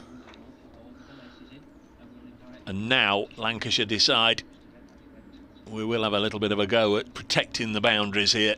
It's 3 saving 1 on the offside, but everybody else on the fence.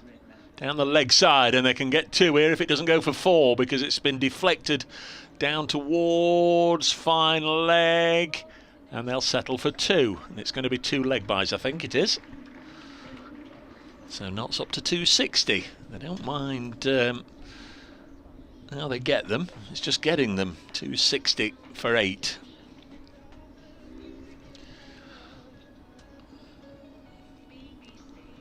Tom Moore's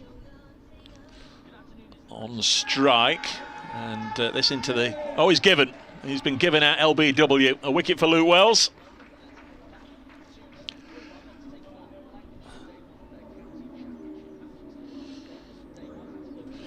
Well, not particularly good at the moment, because as you join me, Tom Moores has given out LBW for 12 to the part-time spinner Luke Wells. We're in the 78th over, so Lancashire just been soaking up a few overs before they take that second new ball. Well, they might not have to, because Notts are now 9 wickets down, 260 for 9. And the ball before tea, remember, they were 211 for 3. Lyndon James got out the final ball of that afternoon session, and since then it's been pretty much carnage. Joe Clark out for 54, Stephen Mullaney 4, Liam Patterson-White 6, Brett Hutton 0, and now Tom Moores for 12. Luke Fletcher 17 not out. Notts could just do with a few more here, you fancy. They were nicely set earlier on, but now very much in danger of being bowled out in the next minute or two. They're 260 for 9.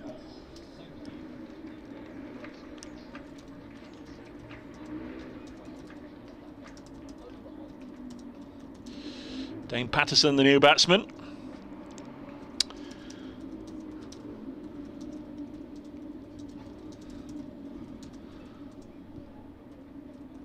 So the end is in sight, you fancy. Notts will sure have an opportunity for a bit of a bowl this evening, but I would have wanted to bat through the day, put into bat 260 for 9. Certainly not where they wanted to be, or it seemed as if they were heading. It's been a bit of a blow away of the lower order. Lancashire have done extremely well, and now a wicket for Luke Wells. And can he follow it up with another, that of Dane Patterson, the South African, who's made his way up to the middle.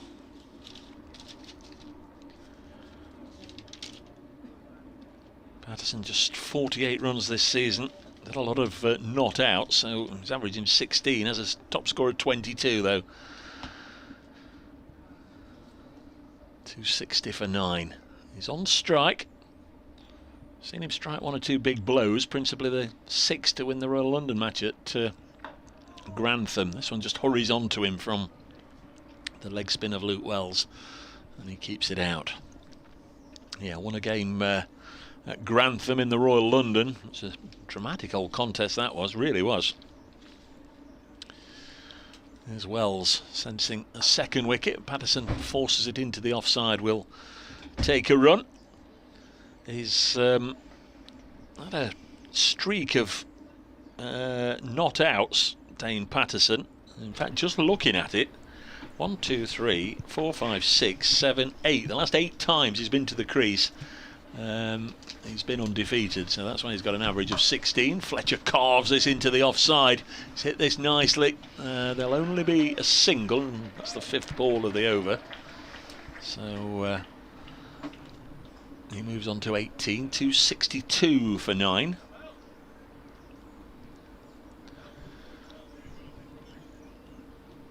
Patterson, who was the one dismissed, you may remember, right at the back end of the last quarter-final. He needed a couple of runs in that last over, didn't get them. He's defended this one nicely enough, pushes it out to Rob Jones. Nice miserly over again from Luke Wells. 4 overs, 1 for 11. 78 overs that have been bowled. He might get another one, but Notts are 9 down. 18 overs remaining in the day. I'd love to squeeze out some more runs, keep Lancashire out there as long as they can. Obviously 300 would be a huge achievement if they can get there, but 38 runs with this pair. You wonder if they've got that within them. Tom Bailey's coming back to try and execute the kill here. This is the 79th over, so Stephen Croft out of the attack. You'd imagine, as I say, that is just to try and finish the innings rather than Stephen Croft has said, I just can't do it, I'm in a little bit of anguish. Bowled 1 over, but Tom Bailey hasn't bowled since tea. Might just knock Luke Fletcher over here. Let's see how it goes. Yeah, 17 overs, 5 maidens, 3 for 41 for Tom Bailey. Daniel Lamb 4 for 57 from 21. Here comes Bailey over the wicket and balls to Fletcher. It's full. It's driven back down the ground. I think Bailey tried to either stop it or direct it onto the stumps. Maybe a bit of both. In the end, he has denied a potential run for Fletcher. Fletcher have been pleased with that. That would have been a lovely straight-driven 4 had Bailey not got anything on it. Battered at Taunton last week with Patterson, with everybody on the boundary. Never seen that before with Luke batting. Can you believe it? Bailey into Fletcher. Just drops it into the offside, and Blatherwick fields for Lancashire, and there's no run. Well, he just stood there just trying to tee off. I bet it was great fun to watch. Yeah. And it was terrific. Got to his 50 and then skied one. Brilliant. They said I can have a bit of fun, he said. Is that right? He had the licence, did he? Yeah, well, they've got 440 odd on the board. It's probably enough. Yeah. Bailey to Fletcher. Just flicked away off his hip. Oh, poor old Pato. Poor old Pato. Wanted a run. He did. Fletcher says, get back. The trouble is, you know, if it's a top order batsman, the top 6 batsmen, you know they can do that for the first 4 balls of the over, and then they'll manipulate one from the 5th or final ball of the over just to get down the other end. But I sense Luke's problems might come towards the back end of the over if he is looking to push a single. 2 slips waiting. Bailey into Fletcher. It's defended back down to Tom Bailey, and there's no run. So where does he find his single from? He's got 2 balls left to try and get himself at the other end. So he turned down the chance of 1 run. Well, the outriders are saying, do we come in and save 1 skip? And yes, now they do. We're going to say, if they don't bring the fielders in, he can still take 1, but they are going to try and strangle him a little bit. Mid-wicket coming in there, Alex Davis. Slow ball from Bailey, which deceives Bailey. Deceives Fletcher, and through to the keeper. There's no run. So now what?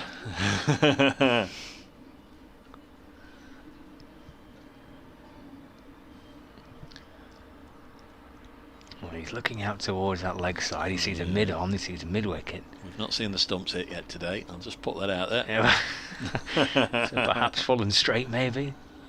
What's Bailey going to serve up? Into Fletcher. Oh, we might get one here. Little push into the offside. Pick up and throw from Blatherwick towards the keeper's end. Brilliant backing up from Croft with a dodgy thumb.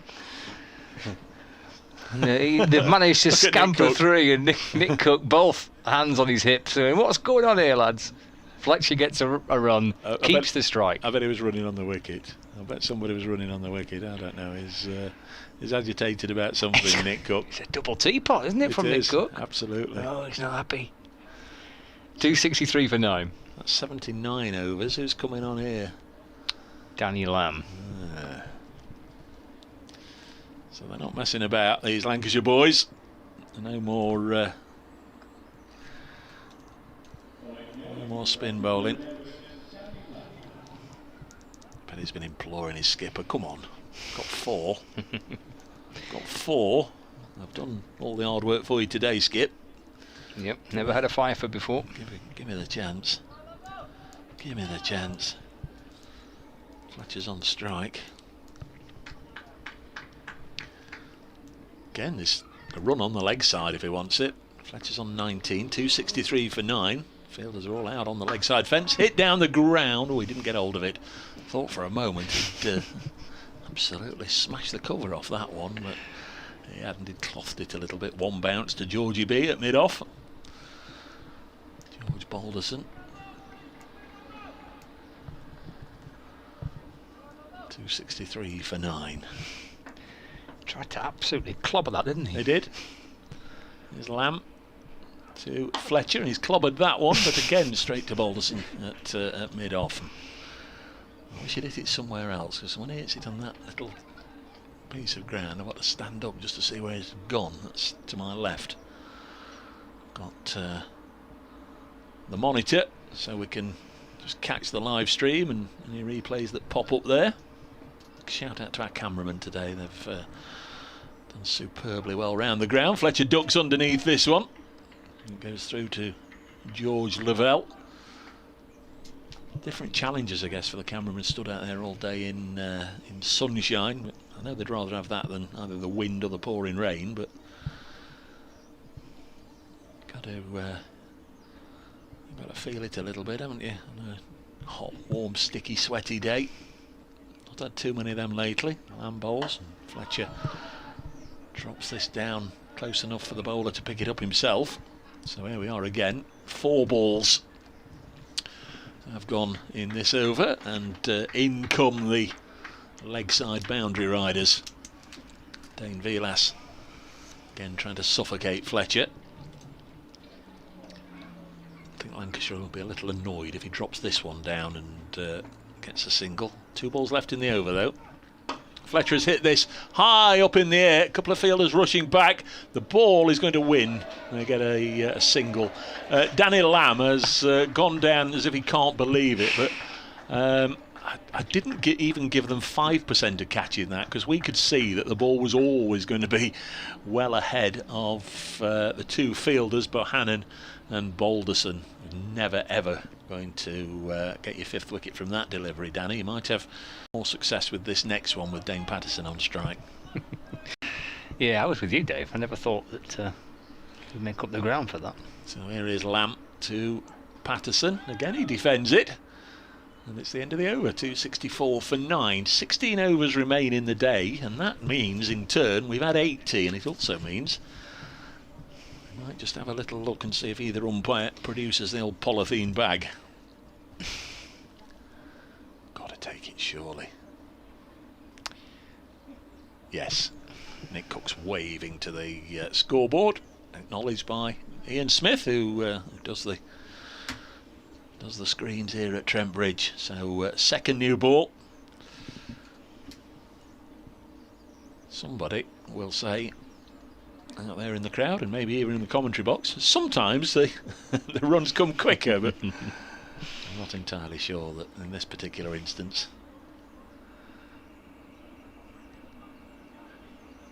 If you're going to flash hard, lad. Well, indeed, yeah.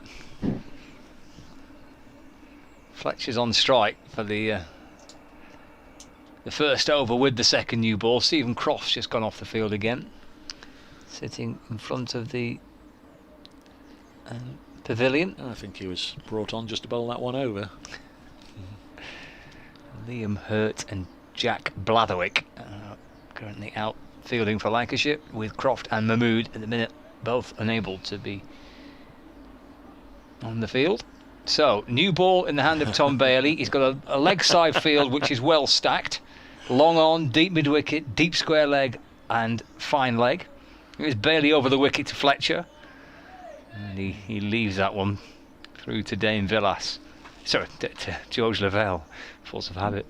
And there's no run. 264 for 9. There's a wide third man and a deep point as well, plus 2 slips and a mid off. I think from 230 for 8, and I know I'm sure they'll be disappointed that when he got to 264 for 9, but 230 for 8, they've had a little bit of a waggle from the lower order. Bailey to Fletcher. That's squeezed away through the offside. But for no run. Not entirely sure why the square leg umpire is standing at point. It's not as if there's any sun in his eye or any fielders standing in his line of sight.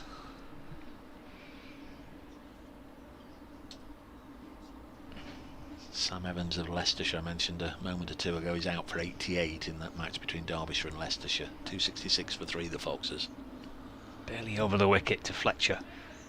Wide ball which he leaves. Apart from the field setting, this has been like a normal over. He's put it there or thereabouts, and Fletcher's shouldered arms quite admirably. That's 3 balls.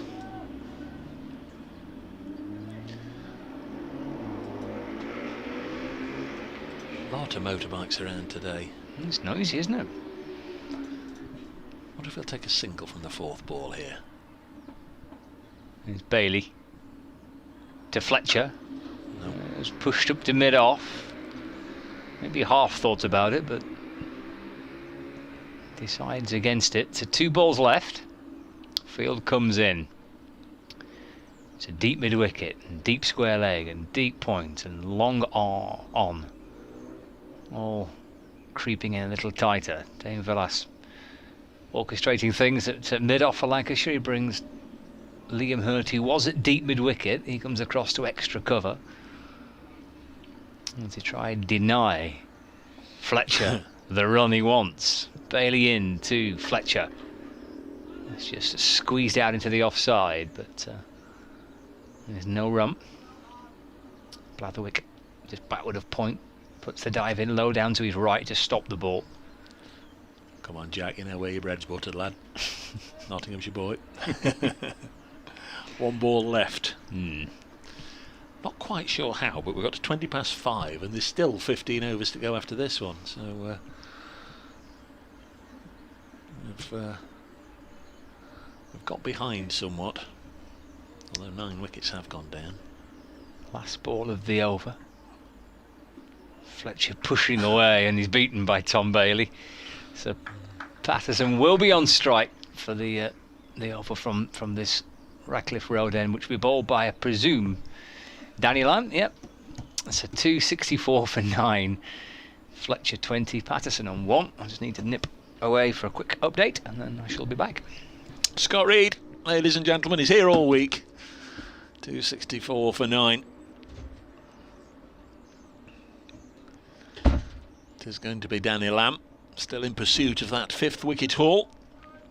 I'm Dave Bracegirdle. Lovely to have you with us. BBC Radio Nottingham linking up with BBC Radio Manchester, BBC Radio Lancashire. Essentially, myself and Scott, we're all ready to go, and the fielder who was at, who should have been at fine leg, was still at 3rd man. Who's that? Down there in the distance. Anyway, this one's gone from Lamb, and Patterson with the big wind-up completely misses it, and it goes through to Lavelle. 264 for 9. Saw Luke Fletcher in the last over, either blocking or leaving very responsibly, and Dane Patterson with the biggest yahoo at the first ball of the over. What will he do from the second? Fallen straight might do the business, Danny, and again a swish and a miss. Dane Patterson trying to get after the bowling, see if he can muscle 1 or 2 away before the end comes.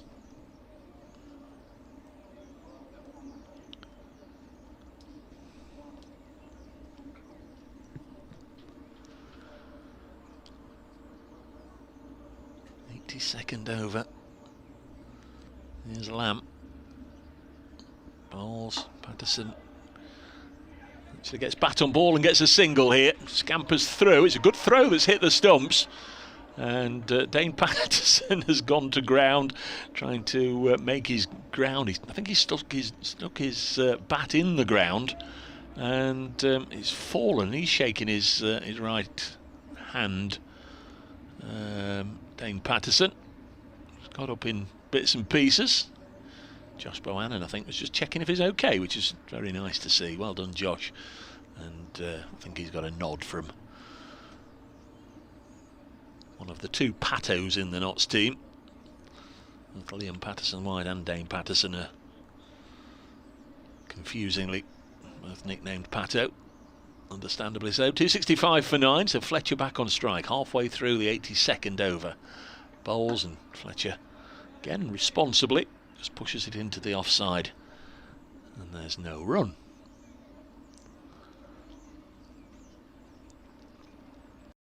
Big day tomorrow for this pair, Fletcher and Patterson, along with Brett Hutton. Lots of chances of emerging on top at the end of this scrap, I think. Revolve around their bowlers being able to run through Lancashire twice. Lamb bowls, and this is slapped down the ground. A push and run and a throw at the stumps, and Fletcher's home. Another shy which hits the stumps. It's good fielding by Lancashire. 2 throws out of 2 have hit the stumps. Twice Peter Hartley's been scampering to get into position. Fletcher on to 21, 1 ball left in the over. 266 for 9.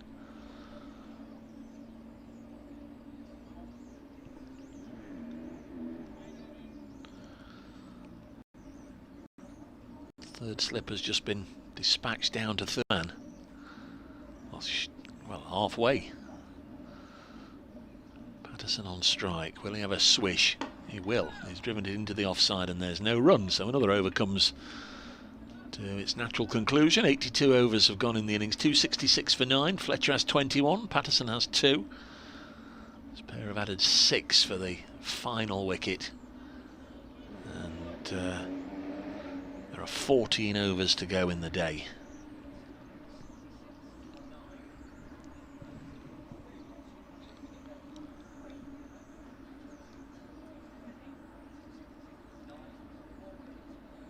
How long can this pair keep eking out runs like this?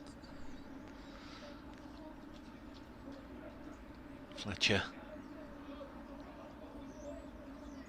has played quite sensibly. Again, the field well spread for him. Bailey with 3 wickets. Bowles, and now Fletcher's hit this one up in the air towards the Hound Road stand, and will it go all the way? They're checking it will. Now then, got hold of that. Ball into the railings, I think, at the base of the Larwood and Vose. And just changing tack a little bit there, Luke Fletcher. And yeah, that's a good blow into, as I say, the railings at the base of the Larwood and Vose over deep mid-wicket. 272 for 9. Next ball, and he's gone again, and he's hit this one into deep mid-wicket, and he's caught, and Fletcher is out for 27. 272 all out, and a 4th wicket for Tom Bailey. Fletcher out for 27, leaves Dane Patterson again undefeated, and Notts have got, well, they've put a score on the board. I think certainly latter stages of the afternoon session looked as if they'd get a lot more, and they were 230 for 8. Just wondered if they might not get as many as that. The catcher, thanks to Scott, Liam Hurt, the sub-fielder, out there in front of the Larwood and Vose stand at deep mid-wicket. Wicket for Bailey, who finishes with 4 for 48. And Danny Lamb, 4 for 60, Scott, I think it is, for Danny Lamb. 272 all out. I think there's 11 overs left to go in the day. 272 all out.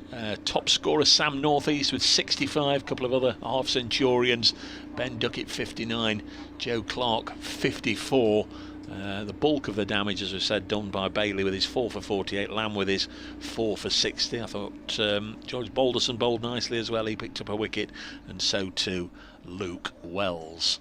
We've got we've got 11 overs left in the day, and that will all come up in around about 7 or 8 minutes' time. We'll have a quiet comfort break, and we'll be back in time for the Lancashire reply as Nottinghamshire look to get amongst the wickets this evening. 11 overs, we think. Nottinghamshire 272 all out. Lancashire to reply very shortly.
Well, welcome back. The umpires on their way out to the middle. Peter Hartley and Nick Cook. The Nottinghamshire side led by Stephen Mullaney also out there, and we'll be underway once again in a couple of overs time. A couple of minutes time, no doubt. Here come the Lancashire batsmen. 272 all out was the Nottinghamshire score. Sam Northeast, the leading run scorer, with 65. 50s for Ben Duckett and Joe Clark. Wonder if the Lancashire openers can emulate what happened here last year in that Keaton Jennings and Alex Davis. 120 they put on, unbeaten, 40 overs, and the captains agreed on a handshake. We are, I'm looking out there. Is it Alex Davis and I'll switch you on. George Balderson, I can see it is. It is, yeah. He's having some day, isn't he? He's Georgie B. Having a busy old day. Luke Fletcher, fresh from swashbuckling 27. Everything he does is swashbuckling. It's wonderful. It's one thing for certain: if he does get on a bit of a roll this evening, either taking wickets or the old, the ball that just beats the outside edge, he's going to get lots of encouragement and support. It is going to be Fletcher then to get things up and running. And first ball goes through to the keeper, and that's what I was on about. That sort of line, it gets everybody fired up, just with the belief that there might be a wicket any time soon. Didn't realise that George Balderson batted left-handed.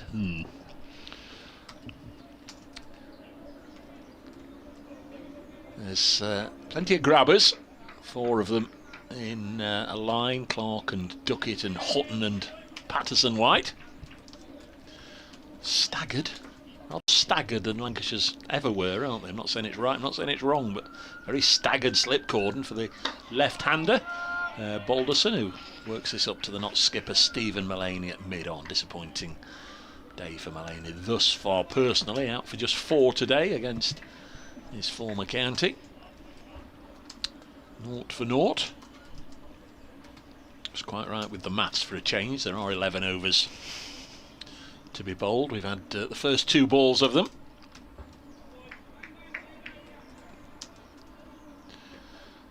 So 4 slips, a point. Mid-off stroke extra cover. It was very wide. Good delivery here from Fletcher. That's the outside edge. Alderson and Davis. The potential, I guess, for Luke Wells to come in at 3 if a wicket does go down pretty quickly. If not, maybe even a night watchman might be employed a little bit later on as we get into the evening. The light's still good. I guess we should remember that we started a little earlier, but we are sort of late. It's 20 to 6. Next ball is pushed back to Fletcher on the bounce. The 2 days, obviously we finished in 3 days at Taunton, but the 2 days we went off for bad light. First day was smack on 6 o'clock with I think it was 9 overs left to be bowled, which we didn't get back for some bizarre reason, and 10 to 6 on the second day, and we lost, I think, 6 overs. A little bizarre. If you've had 6 hours cricket, you can't have any of them back. I don't know, even there were 9 overs that were just lost. Fletcher in and bowls down the leg side, taken by Tom Moores. If you haven't seen it, Not supporters, the club this morning tweeted, and I retweeted it as well, at Brace Cricket, a little, is montage the right word? Anyway, sequence after sequence, all 54 of Luke Fletcher's wickets that he's taken in the championship this year. It's just one after the other, after the other, after the other. If you have a look, virtually all of them LBW or caught behind. There's hardly anything that's taken off camera, if you like, as Fletcher bowls, and this is pushed back to the bowler. But I think 3 leg side strangles, which he won't be too thrilled about. He'll be happy that he's begun with a maiden here to Balderson. We've got 10 overs left. Lancashire 0 for 0, and I would imagine it'd be Brett Hutton to share the bowling duties. Well, he's had a great summer, hasn't he, so far, with the bat and with the ball. Brilliant to watch. It's interesting hearing you speak earlier on about the impact that Stuart Broad had with Nottinghamshire at the start of the season. Yeah. Perhaps, did you say kind of setting the standard? Yeah, I think, I won't necessarily say setting the standard, but you could see there was a will to win, and he was as visibly upset as everybody when they didn't win that match against Warwickshire, who chased it down, I think, with 2 wickets left or 3 wickets left. Chased 333 on the last day. Notts absolutely gave their all that day. It is Hutton from the pavilion end to Alex Davis, who leaves this first delivery. And, through to Tom Moores, no run. That's an absolute bonus, isn't it? Notts getting Broad for quite a few games at the start of the season. Lancashire getting Jimmy. Yep. And likewise with Anderson when he returns for Lancashire. Utter kind of commitment to the cause. Well, he got something extraordinary, didn't he? Was that this year or last year? Did he get 7 or 8 when he reached some milestone or other? Was it his 1000th wicket? It was. Hutton to Davis, and content to leave the ball through to the keeper, no run. It came in a game against Kent at Old Trafford. He in process of reaching 1,000 first-class wickets. Is that this season? It was this season. He finished with figures of 10 overs, 5 maidens, 7 for 19. Sloppy.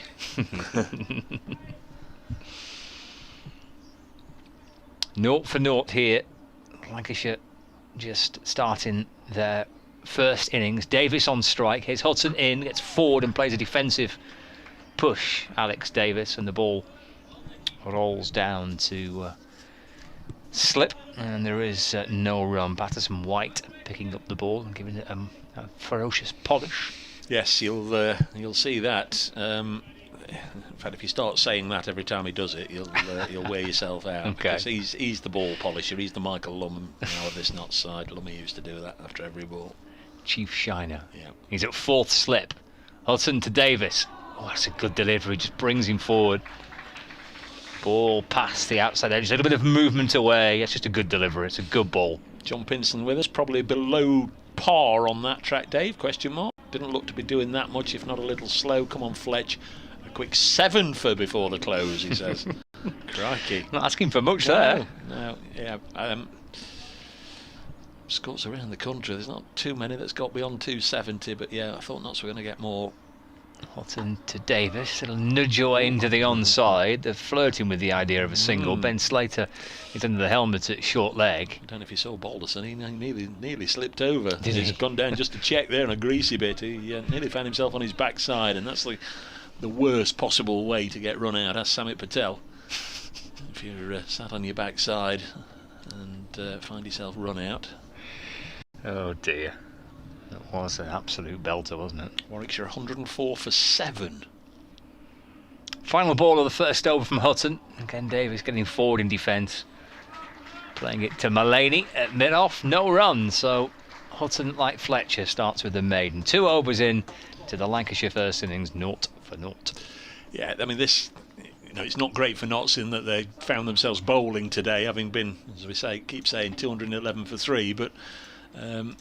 I guess the shining redeeming factor is they've got 11 overs tonight, and effectively they're going to be starting again with a new ball again tomorrow morning, because 11 overs doesn't really take anything out of the bowlers or take anything out of the ball. So it's going to be tough for a while for Lancashire, but all they can do, play it ball by ball and see if they can stay together until stumps here and then start again tomorrow. Fletcher bowls. First runs are a boundary as Balderson, the left-hander, works it away to the Fox Road side of the ground, and Lancashire are up and running, 4 without loss. Trail Nottinghamshire by 268. Great chance for George Balderson. Last week he opened the batting and keeps that place at the top of the order as well. He played for Lancashire in the Bob Willis Trophy last year and batted mainly in the middle for Lancashire, kind of coming in at 5 or 6, something like that. And he's a top order batsman. He's occupied at different age groups and different levels through his career so far. Here comes Fletcher in again to Balderson. Gets a stride in this time and blocks it. Close of play scores beginning to come in from around the country. At Derby, Leicestershire have had a good day with the bat. 282 for 3, 88 from Sam Evans. Close of play at Wantage Road as well. Surrey 252 all out, century from Jamie Smith. Northants 7 without loss. Still playing then in the Test match. England 39 without loss. Hamid and, in fact, made that 42 without loss. Hamid and Burns still together. England need 326 more to win. Fletcher's going to go round the wicket, so you're not missing anything. At Chelmsford, Gloucestershire 76 all out. Kent, beg your pardon, in that match. Gloucestershire 76 all out. Essex 150 for 5. So there is Fletcher to Balderson, round the wicket. Bowles left it alone, and it goes through to Moores. At Canterbury, Worcestershire 133 all out. Kent 164 for 4. At Edgbaston, Hampshire 89 all out. Warwickshire 104 for 7. That one didn't start until 11:30. If you weren't with us this morning, there were COVID concerns in the Hampshire camp. It was a delayed start whilst we don't know what was going on, but clearly a team reshuffle, I think, for Hampshire, and then they found themselves bowled out before lunch for 89. Warwickshire 104 for 7. Here's Fletcher bowling wide of the off stump. Again goes through to the keeper. And at Scarborough, 15 wickets there so far. Somerset 134 all out.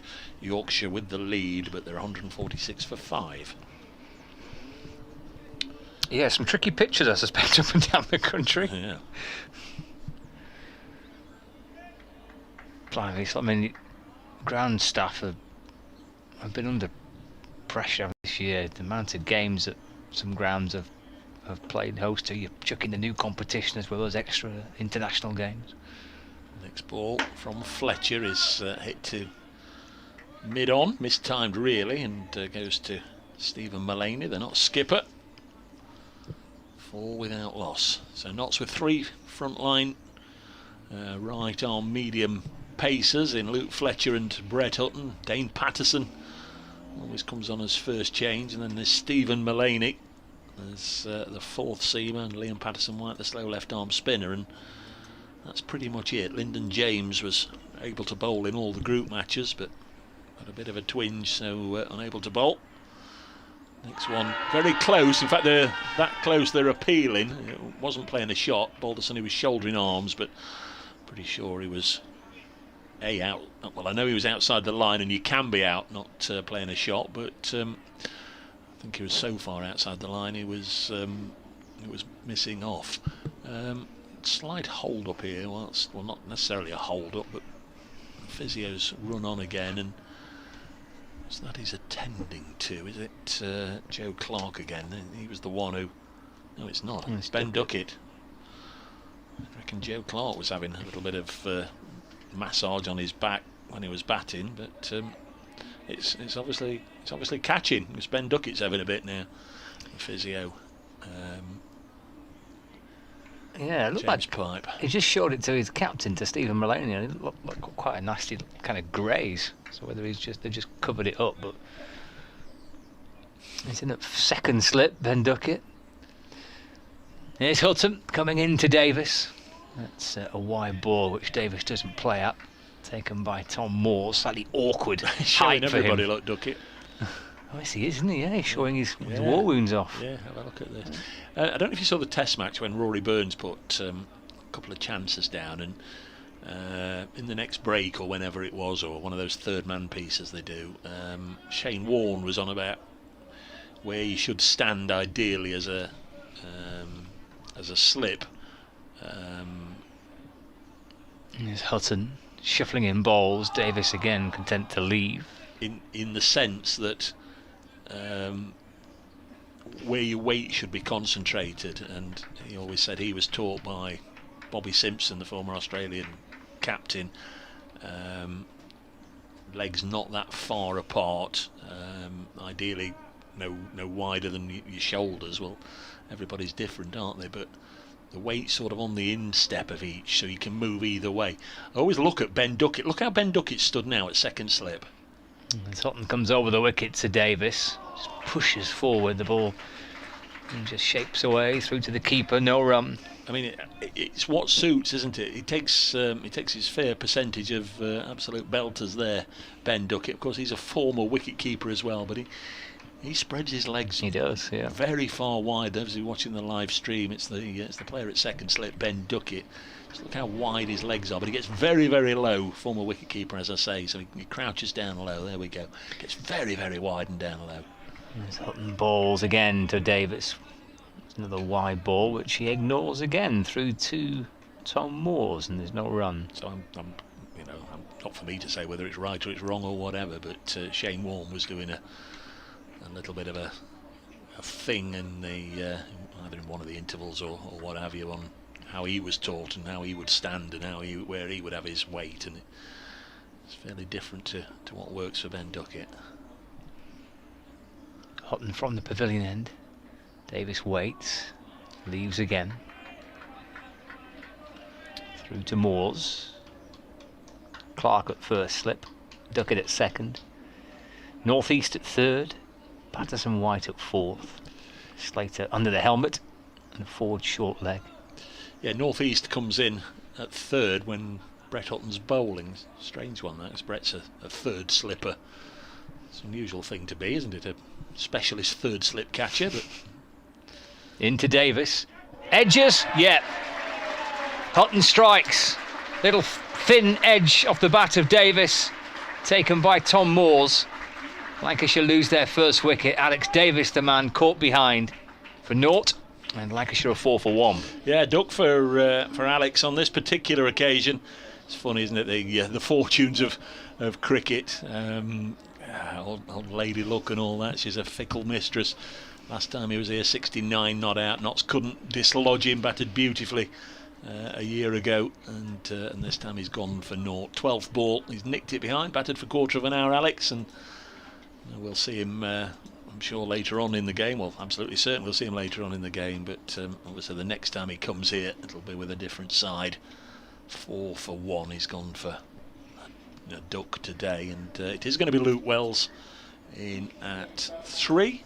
There are 7 overs left, so Notts usually send a night watchman with 6 to go, and it's usually Big Fletch, but Lancashire, I don't know whether they do that as a matter of right or not, or leave it up to the incoming batsman. It's reasonable light still, isn't it? Yep.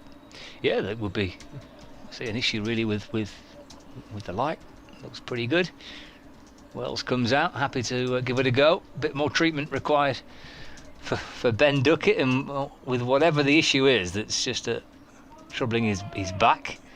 You know, it's a graze or a cut of some description, I don't know, but he's proud of it. He can't stop showing it off. No, it's like he's had I don't know, like he's popped out and had a new tattoo during the tea interval, and he wants to show all his teammates.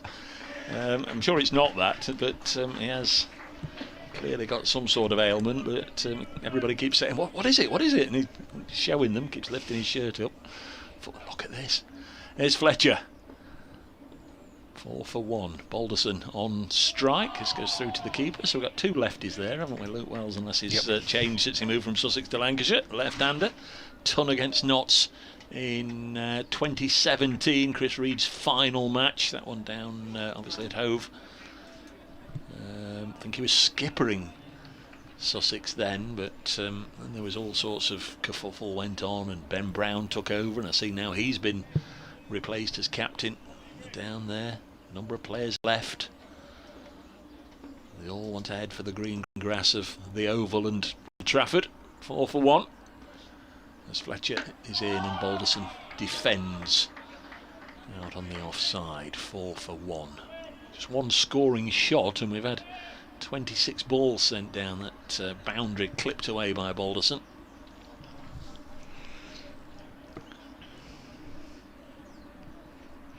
Sent down 2 excellent overs, hasn't he, Hutton? As indeed Fletcher has, but the wicket for Hutton. Lovely delivery, just thin edge off the bat of Davis, who I think just had to tuck the bat inside the line and just flick the edge of the bat through to the keeper. There's Fletcher in again. This goes through to the keeper. There's a lot to be said for early on having a left-hander and a right-hander and pinching one or two singles just to stop the batsman right at the very start of stop the bowlers right at the very start of their spells from just settling onto a steady, consistent line and length. Just disturb their rhythm a little bit by having to swap from right to left, but that didn't happen. Alex Davis faced all 12 balls right Hutton and nicked the 12th. Here's Fletcher to Balderson, who gets another run. Oh no, he won't. Stephen Mullaney's done really well there, the captain. And I beg his pardon, I'd given him a little chance of getting across to cut that. I thought he was going to have to chase out towards the big scoreboard for that one, but he dived on it and just keeps the pressure on a little bit. It's just on about. Just rotating the strike and keeping the board ticking over and what have you. Might just play a little bit into Nottinghamshire's hands there if Balderson is the sort to just get a little tight about not having scored for a while. Keeps him there. Bowled well today, looks a good player. He's got runs this time, and Mullaney won't stop this one, I don't think. It's very fast out there towards the Fox Road side of the ground, and well, any fears of him getting stuck in a rut were quickly allayed. Nice looking shot, 8 for 1. Yeah, it was a good shot, and for a second I think Mullaney thought I can catch up with that, and as soon as it flashed past him, it was always going to beat him. No, that's like the greyhound saying, I reckon I can catch that rabbit. Yeah, it was never going to happen. Once it's gone on here. It's fast, isn't it? Yeah. 8 for 1. So all 8 runs have been leaked by Luke Fletcher. He's had a habit of striking early in his spells this summer, hasn't as yet. This one's outside the off stump, shouldered arms, and we've got 6 overs remaining in the day. Lancashire 8 for 1, replying to Nottinghamshire's 2-7-2. And it's been a fascinating day, hasn't it? The first day of this championship match. It's been really interesting cricket. Hard fought. Nottinghamshire enjoying the morning session. And for large parts of the afternoon, Lancashire fighting back well with the ball. Notts have picked up an early Lancashire wicket. So 1 down so far, 6 overs left. Yeah, it's been a good day's cricket. It has, and you sort of try and assess. Look at Ben. I'll stop showing it off. Ben, have you seen this? He says as he goes past Ben Slater and hitches up his back. What's he? I don't know what he's done. No. Everybody else though in the ground has seen it, bar us. Crikey. And he's back in at second slip. Luke Wells on strike, still with the 4 slips. They're all quite tight in, aren't they? Quite kind of bunched together as Hutton is in and bowling to the Wells. It's left and through to Moores, and there's no run. But it's far more staggered than the Lancashire one ever was. And again, I'm not saying whether it's right or wrong, but it is, isn't it? Yeah, I agree. Yeah. Guess they play here. I was going to say they play here more than Lancashire. I'm not entirely sure this year. Was it this year they last played here? Crikey. 8 for 1. Hutton over the wicket to Wells, left. A tall left-hander, and through to Tom Moores. There's no run. Ben Slater at forward short leg, just hopping from one foot to the other with his hands behind his back. I think Wells twirls the bat around. Likes a good twirl, does Luke Wells. Hutton back in, driving for 4 runs. Just in front of square on the offside. And he's off the mark with that. Luke Wells. And Lancashire move on to 12 for 1. Luke Wells, wicket taker, to give him his full name. Picked up a wicket earlier on. Tom Moores giving out LBW. Action replay on the screen that hasn't materialised. Didn't pop up there. 12 for 1. Just 3 boundaries, so they haven't changed ends throughout the innings. Not that it matters, we're exactly halfway. 5.5 overs gone, 5.5 to go. Hutton to Wells, fallen off stump and he drives, but bounces rather horribly in front of Stephen Mullaney, who just gets his body in behind it to stop it on those used pitches. The ball will be bouncing and bobbling, and it'll spit up towards Mulaney. There's only short sleeves on there, fielding in close in on the offside. A few bumps and bruises if he's diving low down to his left or to his right. The Nottinghamshire skipper hands the ball back to Hutton. And again to Wells. Wells, I think, just putting the bat inside the line. Through to Moores. And there's no run. Edgbaston, Warwickshire 111 for 8 now. So they only lead by 22 with 2 wickets left. Down to Danny Briggs and Liam Norwell with the debutant. No, it's not the debutant. He played the last round of matches. The West Indian Kimar Holder due in. So Hampshire could knock the last couple of wickets over. Hutton to Wells, who drives. Again, Mulaney. He's in the right position to stop it, and there's no run. End of the over, 12 for 1, Wells 4 and Balderson on 8.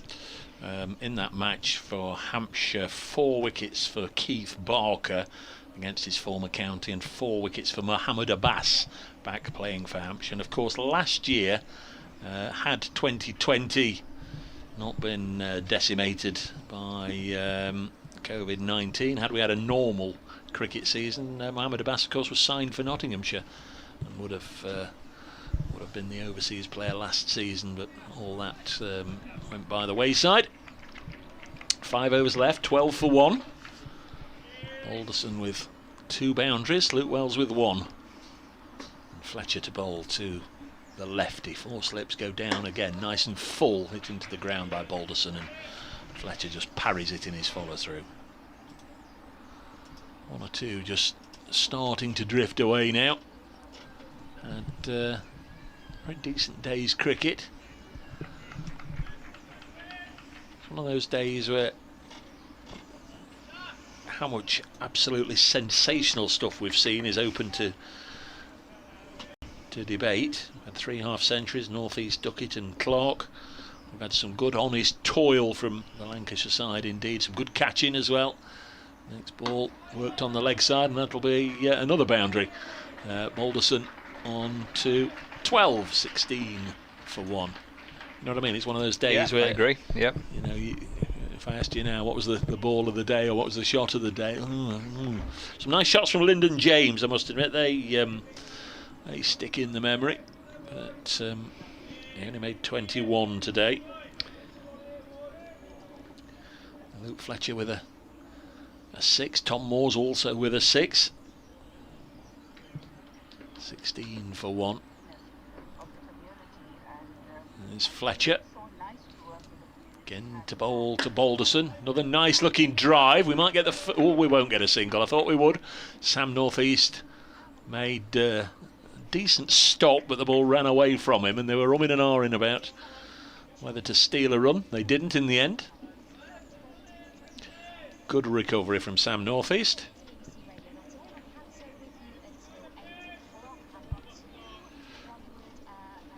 $16 for 1.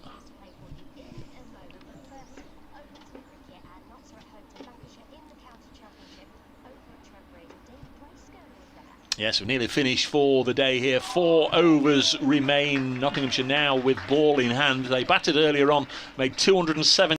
Top score was Sam North East with 65. 50s for Joe Clark and Ben Duckett. 272 all out, perhaps a little below what they expected. They were 211 for 3 at one stage. Notts needed wickets when Lancashire came to bat around about 20 minutes or so ago, and Brett Hutton has just dismissed Alex Davis for naught. As I say, 4 overs to go in the day. Lancashire are 16 for 1.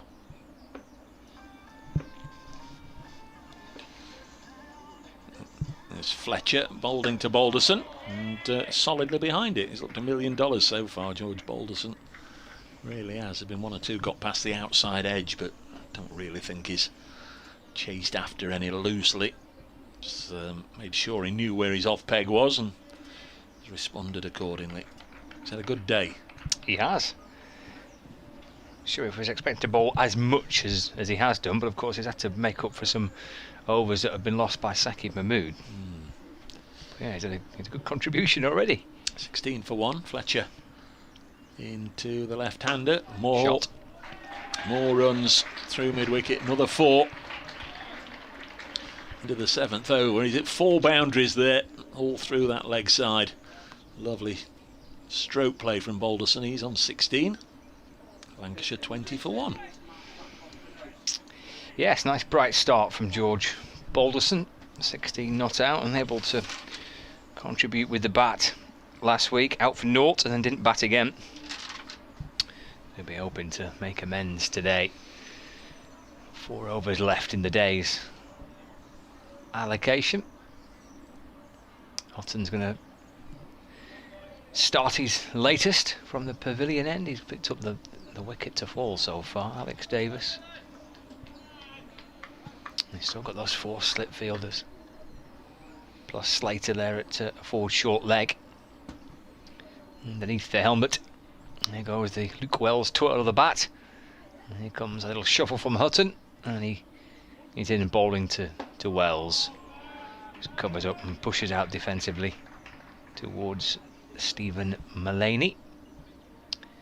And there's no run. 20 for 1 at Trent Bridge, right at the back end of the opening day of the county championship fixture between Nottinghamshire and Lancashire. Teams placed 3rd and 2nd in Division 1 before the start of play.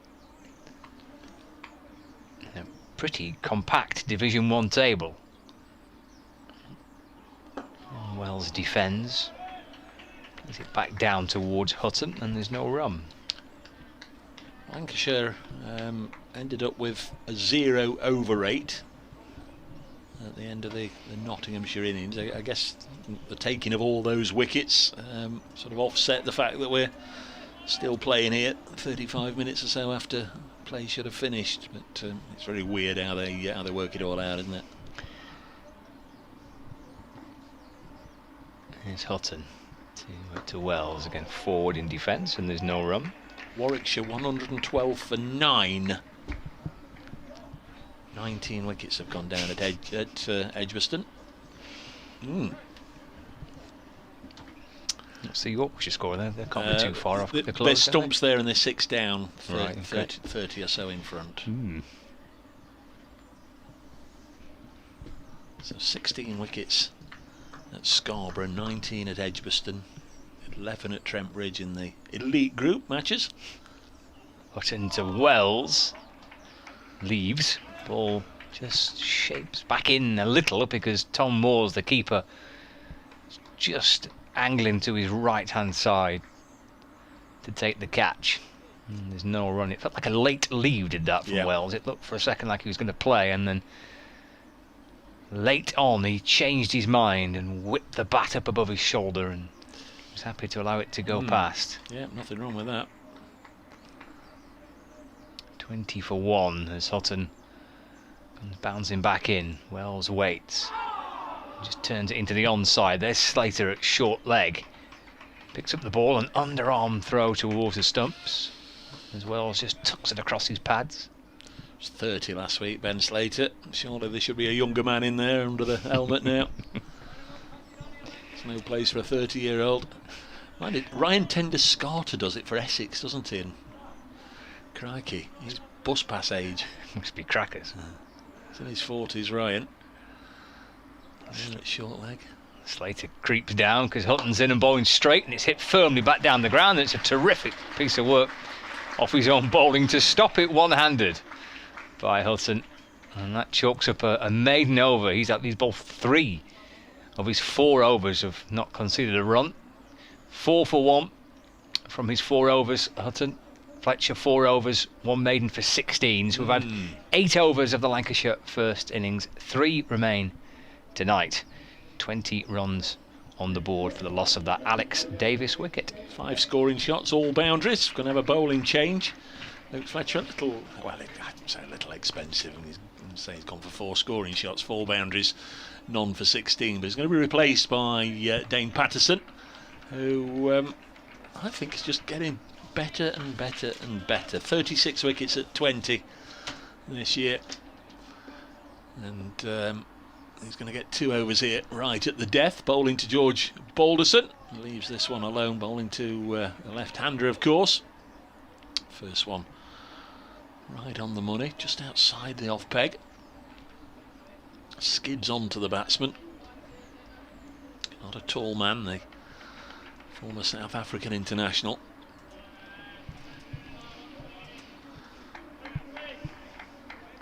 Got that, not sure what it is, a watch or one of those Fitbit thingies on his left wrist, as he always does.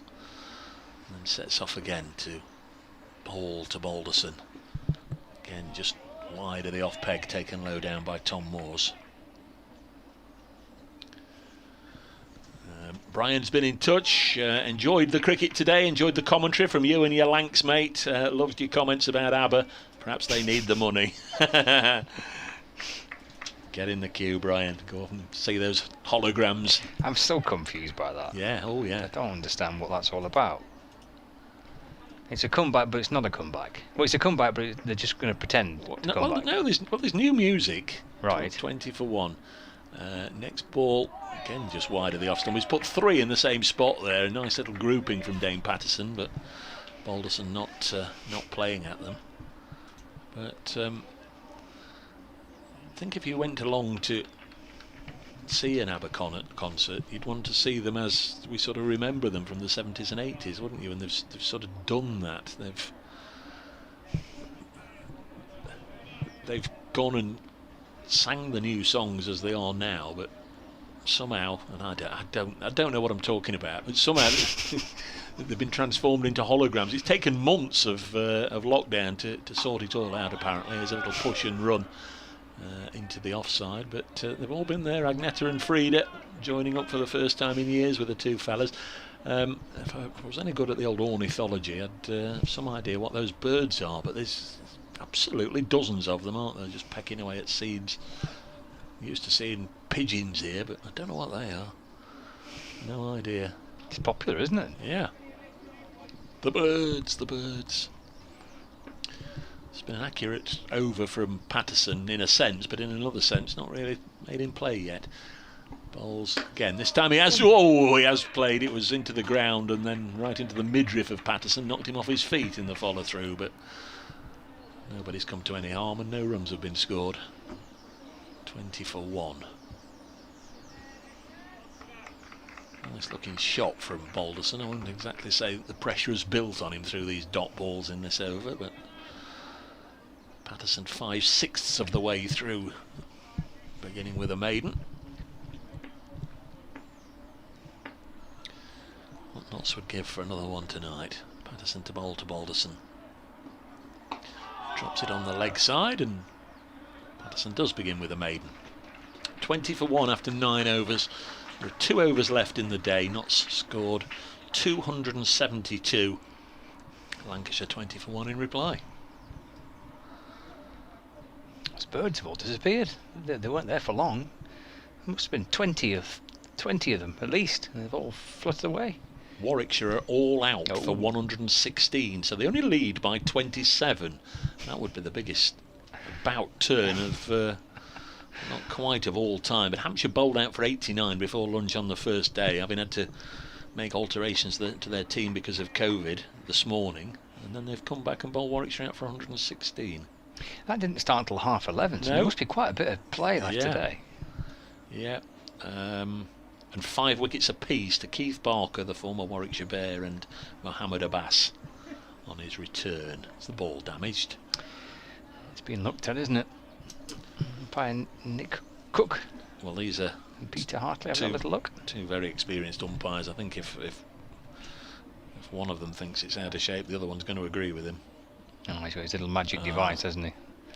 Why does only one of them carry the magic device? Stephen Mullaney's there, just watching on. It's a little strange, isn't it? Oh, yep. Not happy with it. Can we have the suitcase? Again? You see, and what gets me here with cricket is that Notts have been able to select the ball, haven't they? That's still the way it's done before. Well, at the start of play, the captains or the nominated bowler, whoever it is from each side, will select which ball they want to use for the innings, a new ball. But then, for these replacements, it is solely down to the umpires to choose one that most resembles the one. I don't know. It's all a little strange. Yet we've got Luke Fletcher having a bit of a look, and Brett Hutton and Stephen Mullaney.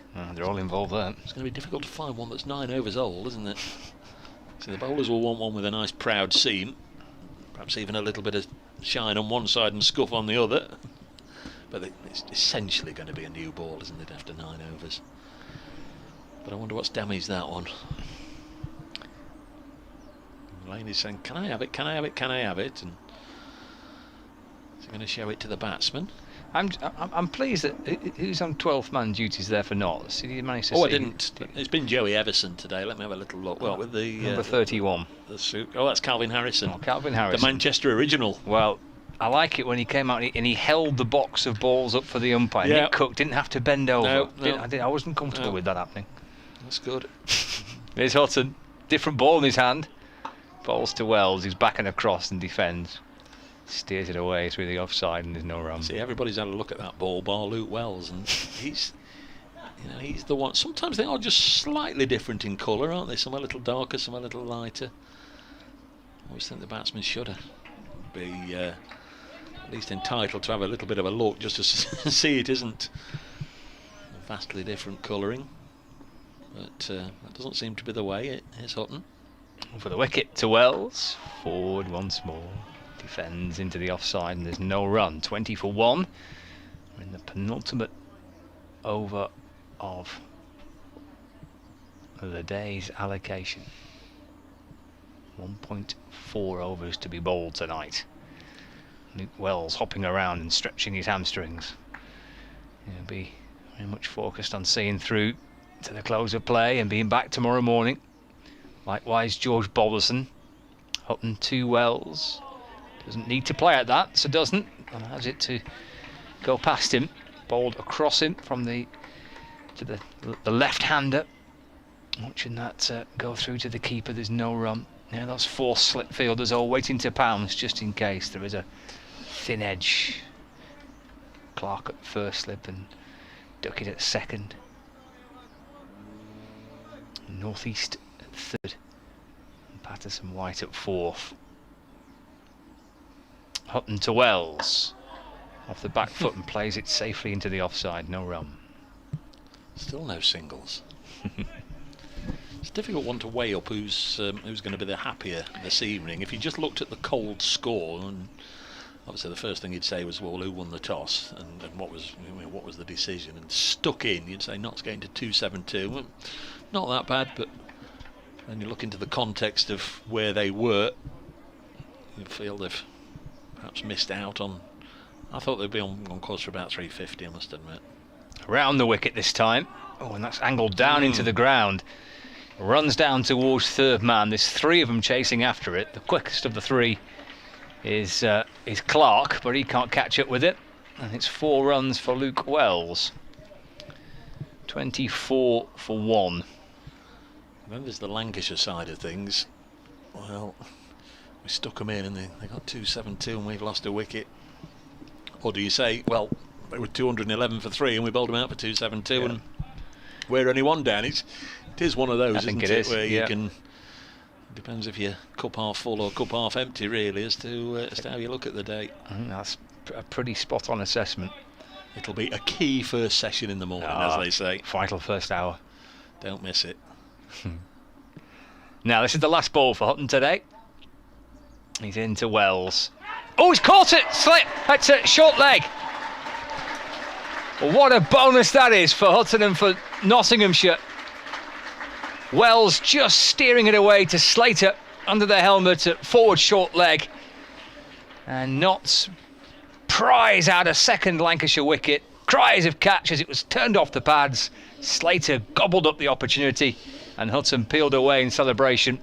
Wells has gone for 8, caught Slater, bowled Hutton, and Lancashire 24 for 2. Ben Slater playing his 100th first-class game, didn't have too many reasons to celebrate when he was dismissed this morning, first man out for just 8, but he's done well there. Whether it was sharp reflexes or the ball was hit to him and it stuck him, I'm not entirely sure, but it's a really important contribution. And well, we were just weighing it up a moment or two ago. That's certainly not harmed Nottinghamshire's prospects as we head towards stumps. Danny Lamb is on his way out to the middle. It may be.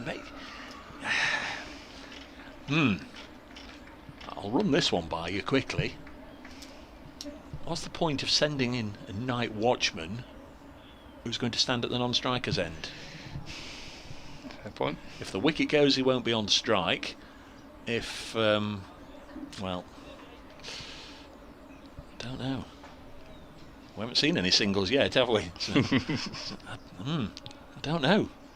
I don't know, folks. We can discuss that in the morning, because Danny Lamb will certainly be out there. Gosh, if it's going to be Dane Patterson. Sharp catch, certainly from Ben Slater. Yes, he was. I mean, he helped straight away of catch as he turned it off his pads to Slater. It went to him, but obviously he's at that 4 short leg position. It will come quickly off the face of the bat. Wouldn't be starting to juggle it, and he didn't. Good, safe pair of hands. There's Dane Patterson then to bowl down the leg side. Now helped away. Balderson has got a single. No, he's going to come back for 2. Talk me through that bit of cricket then. You send a night watchman out there whose job is to protect, surely. And he's come back to be on strike. I don't quite follow that, Lancashire, but hey, there we are. There we are. Not for me to lose any sleep over it, but just don't see why you'd send out a night watchman to just stand there. Well, I mean, do you get where I'm coming from? I do. Yeah, he's no mug with the bat, Danny Lamb. No, but he's not scheduled to bat at number 4, is he? No. This one's dropped on the leg side, and we were talking about it this morning with Sam North East. It's a key position at 3 because it comes in with the bowling side, just having taken a wicket, obviously, and really want to get stuck into them. And it might be similar in the morning if they can get a night watchman early on. Might just give them a lift to find Lancashire up 30 or 40 for 3 if Danny Lamb doesn't stick around. Who knows? Next ball. Little push and run, and George Balderson has got down to the safe end, and there are 3 balls left. A terrific day's cricket, wasn't it? It's really kind of ebbed and flowed nicely. What do we got? 3 balls. 3 left, so Balderson has done well. He scored 19 out of the 27. 2 wickets for Brett Hutton. 5 overs, 3 maidens, 2 for 8 to Brett. Alex Davis out without scoring. Luke Wells out for 8. And there are 4 slips now, and that short leg. It's worked off his hip by Luke Wells, and sharp catch by Slater. Here's Patterson now into Lamb, wide of the off peg. And there's no run. 2 balls left.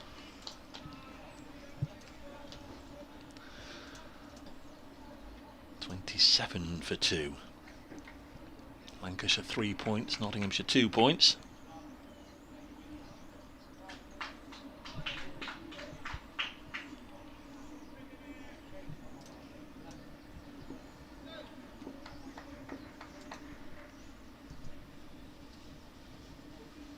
There's Patterson, past umpire Hartley, bowls. That's a good delivery. That was fairly close to one of 2 objectives, either kissing the outside edge or clipping off a bail.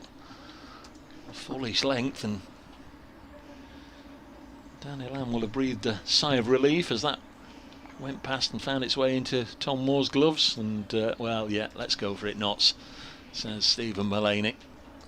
4 slips aren't going to catch him. Let's try 5. Lyndon James in his 5th slip. This would be a dramatic way to end the day. Sam North East, in fact, they've said, hang on a minute. If we are having 5 slips, let's get Sam North East in there. So Lyndon's come out onto the onside, and North East gone in there. So 5 slips. Daniel Hammers survived 2 balls. Dane Patterson to bowl to him. He had a good day with the ball. Lamp Patterson bowls. It's hit the pad. It's going to run down to long leg for a run. Is it not hit the pad? No, it's given us a run. Bit of bat involved, so that is that. Thoroughly entertaining day, and the crowd have enjoyed it. They're giving them all a good round of applause. 28 for 2 Lancashire.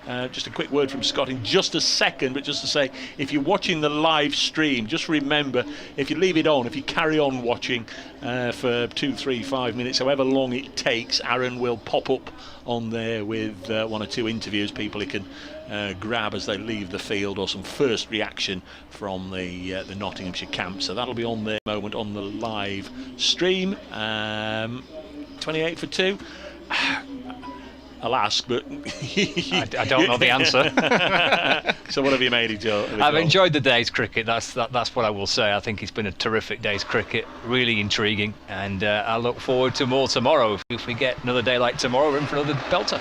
We very much are. I understand it's going to be Sam Northeast who top scored for Notts with 65, who's going to be up talking to Aaron in a minute or two. Stay watching the live stream, those of you that want to listen out for that. Those of you that have been with us today on the BBC Sport website and app, many thanks for your company. Enjoy your evening. We'll do it again tomorrow morning. Just a reminder, Notts 272 all out, Lancashire 28 for 2. Thanks very, very much for your company today from Scott Reed and myself, Dave Bracegirdle, and we'll do it all together again in the morning.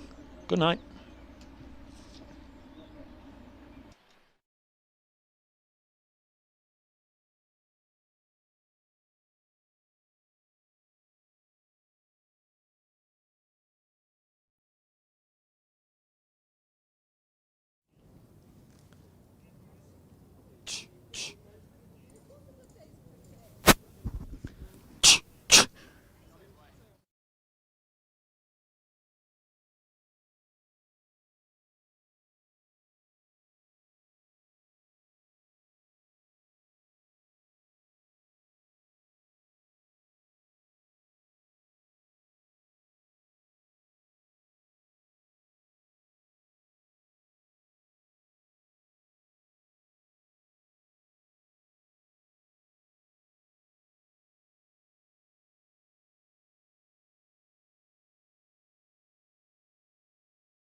So that does bring a close to day one proceedings. It's been an absolutely fantastic day weather-wise here, and we have seen a lot of cricket, some good, and definitely at the end there, some excellence from Brett Hutton. Lancashire finished the day on 28 for 2. That's after Notts, who got put into bat this morning, finished on 272 all out. Sam Northeast is going to join me very shortly, but just to let you know kind of the main parts from the Notts innings. It was Sam Northeast at top scored, 65 for him. Ben Duckett, 59 for him, and Joe Clark got in on the 50s as well, as he got 54, with a slight cameo from Luke Fletcher at the end there, 27. Really got the extra batting point for Notts, 2 batting points so far for them, obviously, that they'll take into the rest of the game. Sam is just going to join me now just to discuss the proceedings, and it's very nice for him to be here. How are you, sir?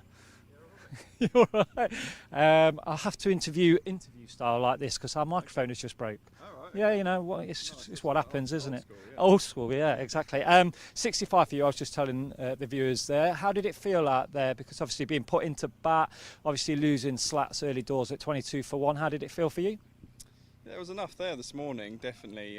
Sort of losing the toss and being put in, that's what you expect. And then, we got through to lunch and, playing. Yeah, me and Ducky we rided that storm a little bit, and then throughout the day we just sort of kept losing wickets when we sort of weren't supposed to, and they just sort of clawed their way back into the game, and then those sort of 2 wickets at the end probably just put us just about on top, but it's very close, still a lot of cricket to play. It felt very much in the morning session that they might not have got the wickets, but they were bowling. There was a bit of movement there, especially sort of even after it had passed the batsman as well. Did it looked like, especially obviously Saqib Mahmood looked like he was, really kind of challenging the batters. Did you find that as soon as you got in, obviously with coming in quite early on in the innings? Yeah, absolutely. I mean, it's sort of quite similar to Taunton last week. There was enough there, and Saqib, I thought, actually bowled a really nice spell just before lunch. To get through that was important.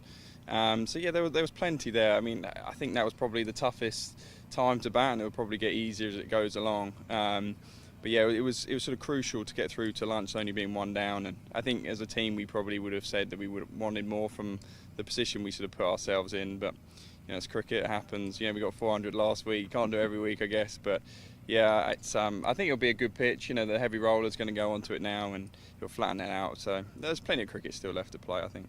Certainly is. Now that partnership with Ducky, as you mentioned, 75, quite a crucial partnership there.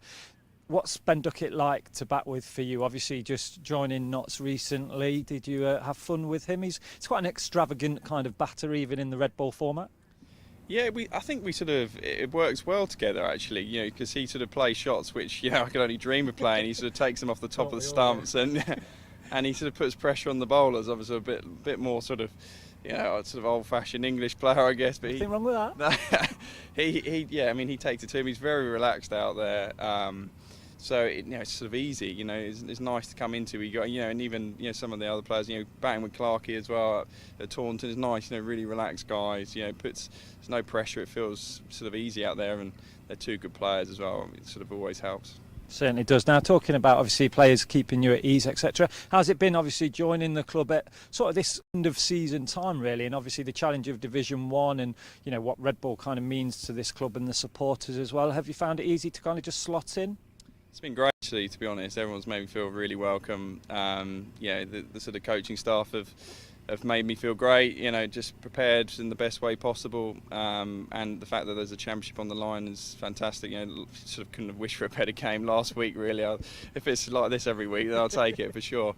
It was a great performance last week, and yeah, it's been really good, and everyone's made me feel so comfortable. And I was just thinking, I was out on the pitch right at the end there, just thinking how good is this, you know, playing at Trent Bridge. It makes you just feel, you know, good weather and good support. It was, you know, even fielding for those 11 overs was, you know, it was a real treat, I think. It's kind of sometimes later on in the day this place gets even more magical than it does kind of like in the morning, sort of like when the light's dipping down, etc. So I think it's sometimes you do have to kind of just look around, don't you, and go, wow, this is now my home club for you as well. But if you look at that end there, 28 for 2 for Lancashire there, those 2 wickets from obviously Huts, how important could they be going into that sort of first session tomorrow? Yeah, crucial. I think. I mean, Huts bowled really well there. Yeah, it shows if you bowl well, there is enough there. You know, 2 good players we got out there, so they're a good side. They're fighting side as well. You know, you can't, you know, you rarely put them down. So we'll have to keep coming for the whole of tomorrow.